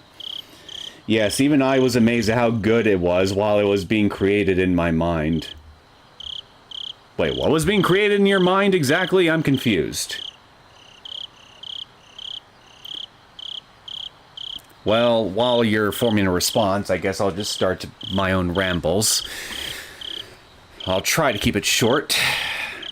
So, I might as well address the UFO-sized elephant in the room, and, well, yeah, I still think the idea that Hanyu, and by extension her people, the demons, as we've come to know all the way up until this point, essentially being interdimensional aliens with sci-fi technology, is still fucking hilarious and quite the massive pill for me to swallow as far as lore information is concerned. It's kind of ridiculous. I won't lie to you. I still think it's pretty ridiculous, but in execution with the rest of the arc, I will say that for what it is, it was surprisingly effective at telling a pretty fun, engaging, and emotional story. Even with the ridiculous alien element. I will never, ever, ever, ever, ever look at Hanyu the same way ever again, thanks to this arc. It's all this arc's fault, and the guy who wrote it, and I hate you with all my heart and soul because of it. Okay, not really, but I'd still hate you. A lot. You've taken my ability to take a lot of past information seriously. You've ruined my ability to take it seriously.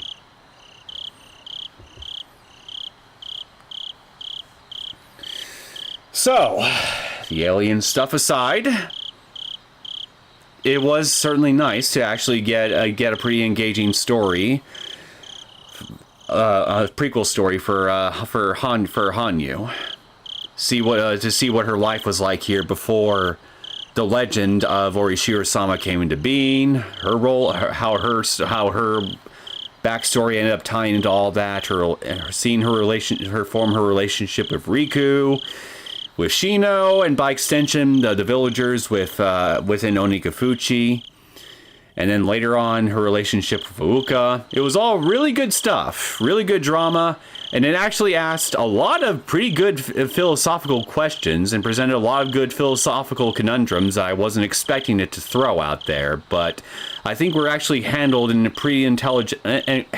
discussed in a pretty intelligent way, like the implications of playing God essentially with people's lives, which was I think was a recurring theme throughout the entire arc from start to finish. Playing God, which could range from just saving the lives of people, of random strangers or whatever within a certain tragic events, to even later on creating medicine that could save countless lives throughout entire nations. It forces you to stop. It forced you at multiple points to stop and think of the potential unforeseen consequences of doing what you may think is a very simple action, that being saving the lives of innocents. Because as it turns out, even actions like that tend to more often than not have very simple consequences that result from those actions. No good deed comes unpunished in a lot of cases. So a lot of actions that you may think are very simple and easy to take in real life may in actuality have a lot of unplanned baggage attached to them, and it just shows that nothing is black and white in regards to the potential consequences of any action that you take in life. And that's definitely something I really liked about this arc, is how it handled that question. And I think it was presented in a way that didn't feel insulting or lecturing of the audience. It makes you think about it yourself without it feeling like it's being heavy-handed and forcing you to come to a specific conclusion that it wants you to, if that makes any sense. So, I guess what I'm ultimately trying to say is, in a lot of minor little issues with astral shifting and other things like that aside, I felt that there were a lot of parts of Kotohugushi that were surprisingly well written, especially given what I still even now, to be honest, feel to be a pretty absurd setup when placed in the context of the rest of the series up to this point. Which I guess is quite an accomplishment in of itself, if I'm being honest. You open the whole thing up by just revealing that Hanyu and her people as essentially being interdimensional aliens, and yet somehow from that insane opening, you managed to make one of the most, in my opinion at least, one of the more better written and emotionally impactful arcs within the whole story that I've seen up until this point. Maybe it's not, I wouldn't call it the best in terms of the best written or the most emotionally impacting, but it's definitely up there with some of the better arcs from both the console arcs here and the main arcs, I feel. At least that's my humble onion, my opinion, if you will. I mean the upper comment. Yep, humble. Ah, I see. I see what you mean now, Liz.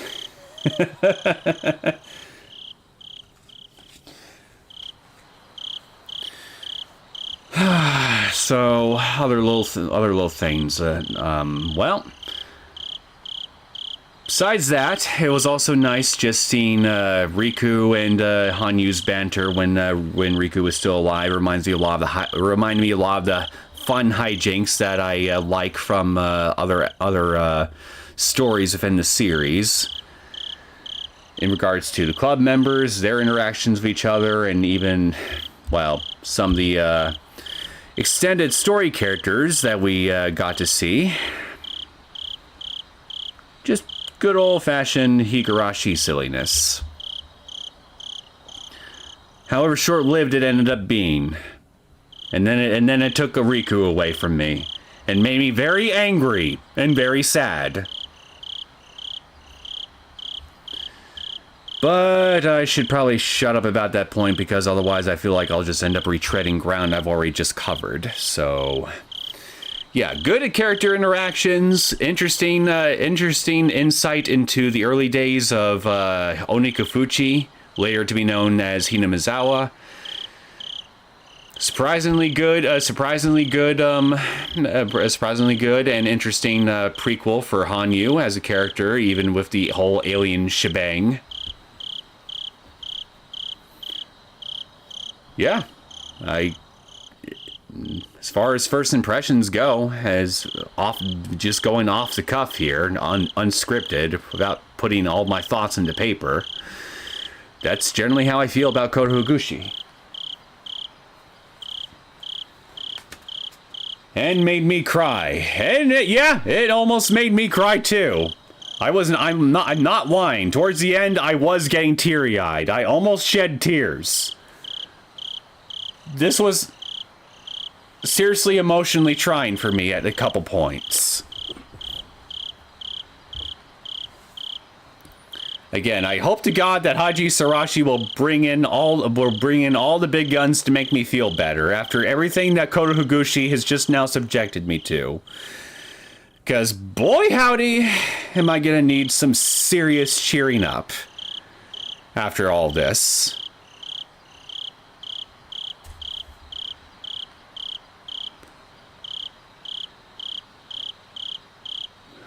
Whose cleavage is this anyway?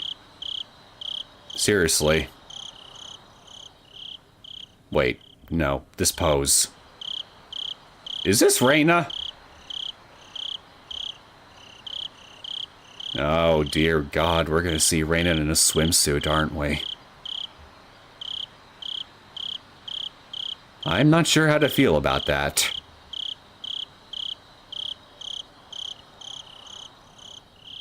And now I'm imagining all the possible scenarios that could happen involving her in cute mode while wearing a swimsuit.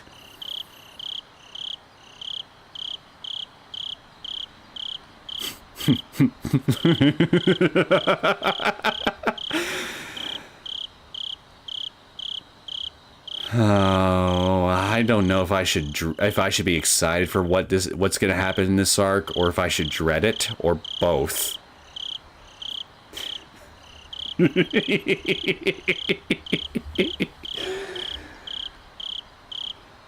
I mean Riku. Oh. Yeah, one other thing I should really try also doing here in the future, if I can squeeze in a time to do it, is I want to try to do a latency test for these streams and see if I can increase the latency on at least some of the games that I can cover. So that way, I don't have to just have a normal latency selected for YouTube. So I can interact with any comments that you guys leave me in a much more timely manner.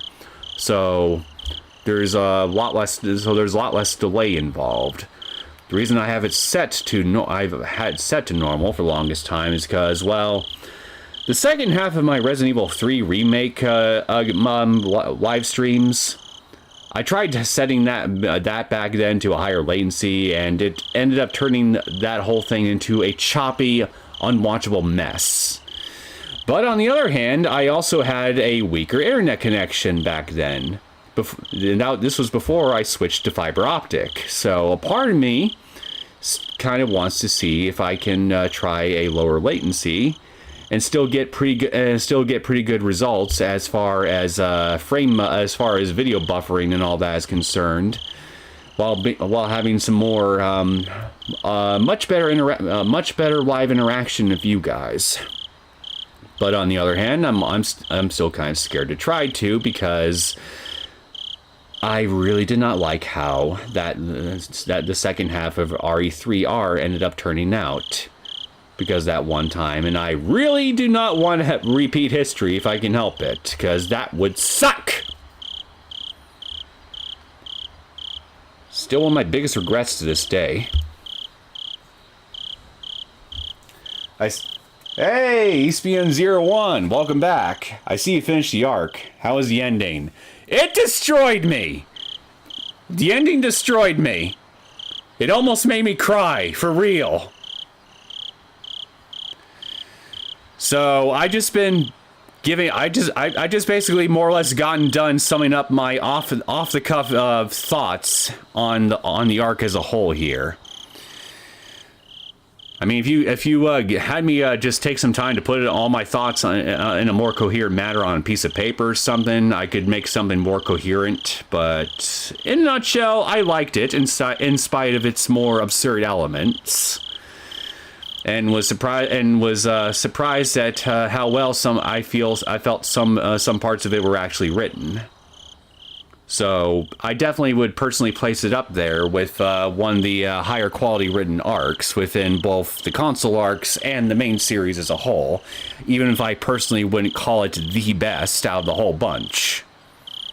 But as far as console arcs go, I definitely would say that this is definitely one of the better ones for sure.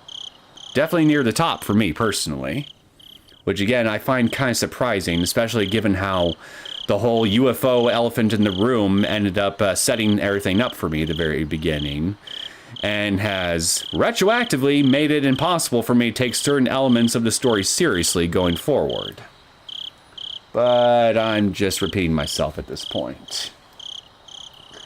Okay, if you got fiber, then it should fix most of the problems. I hope to God you're right.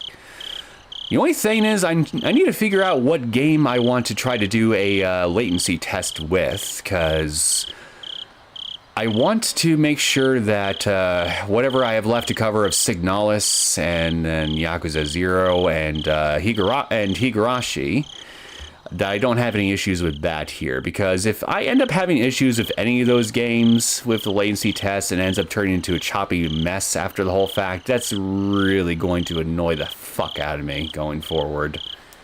So I will need to think of a little game that maybe I've covered on the channel before or something here. Maybe I should... wait. Yeah, maybe I could try covering something I've covered on the channel before as a latency test or something like that here, and just do that for a short while just to test and see if I can test and see how things work. And if I'm satisfied with the results there, I can just try it out next time for either Higurashi or the other two games I mentioned. I'll figure it out. I'll figure something out.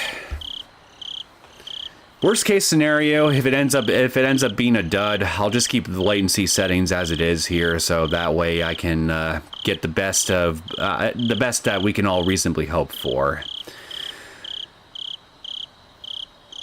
So what else is there for me to say? Oh yeah, so speaking of Signalis,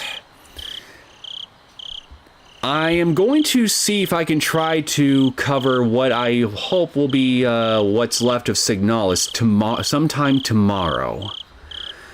I'm also in the middle. I'm also still in the middle of trying to edit the next episode of Lamination International. I got parts of that edited already here, so I'm hoping that maybe I can get it done tomorrow. In addition to doing a Signalis stream, but I am not going to make any promises on that.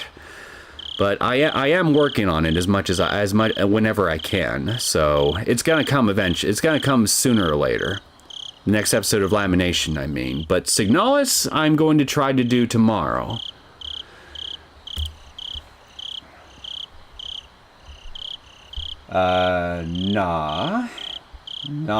Okay. Not to what? One of the only positives of communism is that we didn't have as much infrastructure, so it was cheaper to set up with the newest tech. Or maybe not cheaper, but better cost or upgrade ratio. Wait, do I have communism to thank for fiber optic and internet? If so, that's definitely unexpected. Huh. Well, I guess communism has brought some, I guess that's, if that's indeed the case, and I guess that's probably one thing I can be thankful to communism for. No, I mean in my country because there's a lot of fiber. Oh. I forget, are you from Poland? You don't have to answer that here, okay, in case you don't want to. You could just tell me on Discord or something, it's up to you. Yes, okay, yeah, I did remember, right, okay, it is Poland. I'm glad I remembered.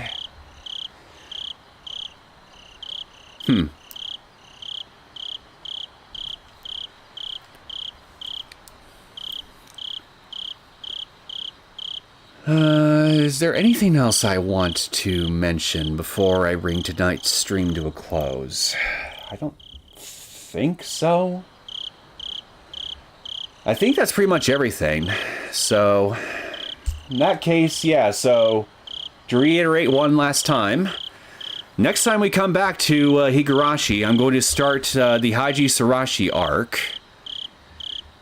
And then after that, after this arc, well, I'll see if I can get my hands on Higurashi or on Higurashi with Nikai Rei and all the other arcs I don't own yet, and see if I can get those installed, get the 07th mod installed for those, and if I'm successful in that endeavor, I guess we'll start covering some of those too.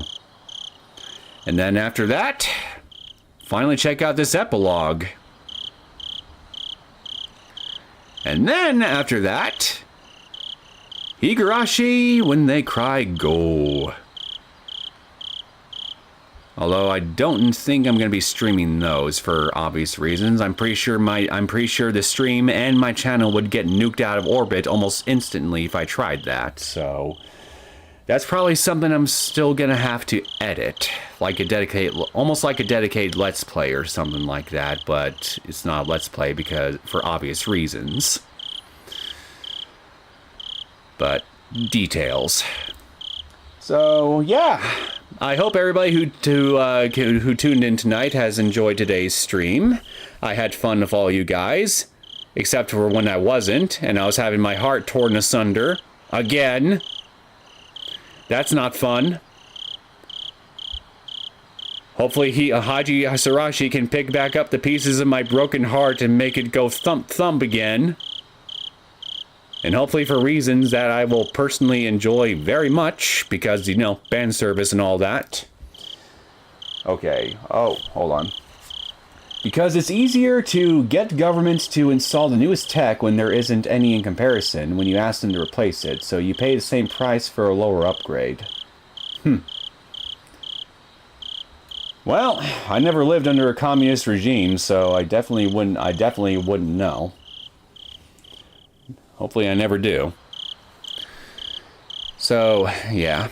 I hope like I was saying, I hope you guys who tuned in today enjoyed today's stream. I most certainly did, and I'm definitely looking forward to whatever Signalis is going to toss my way tomorrow.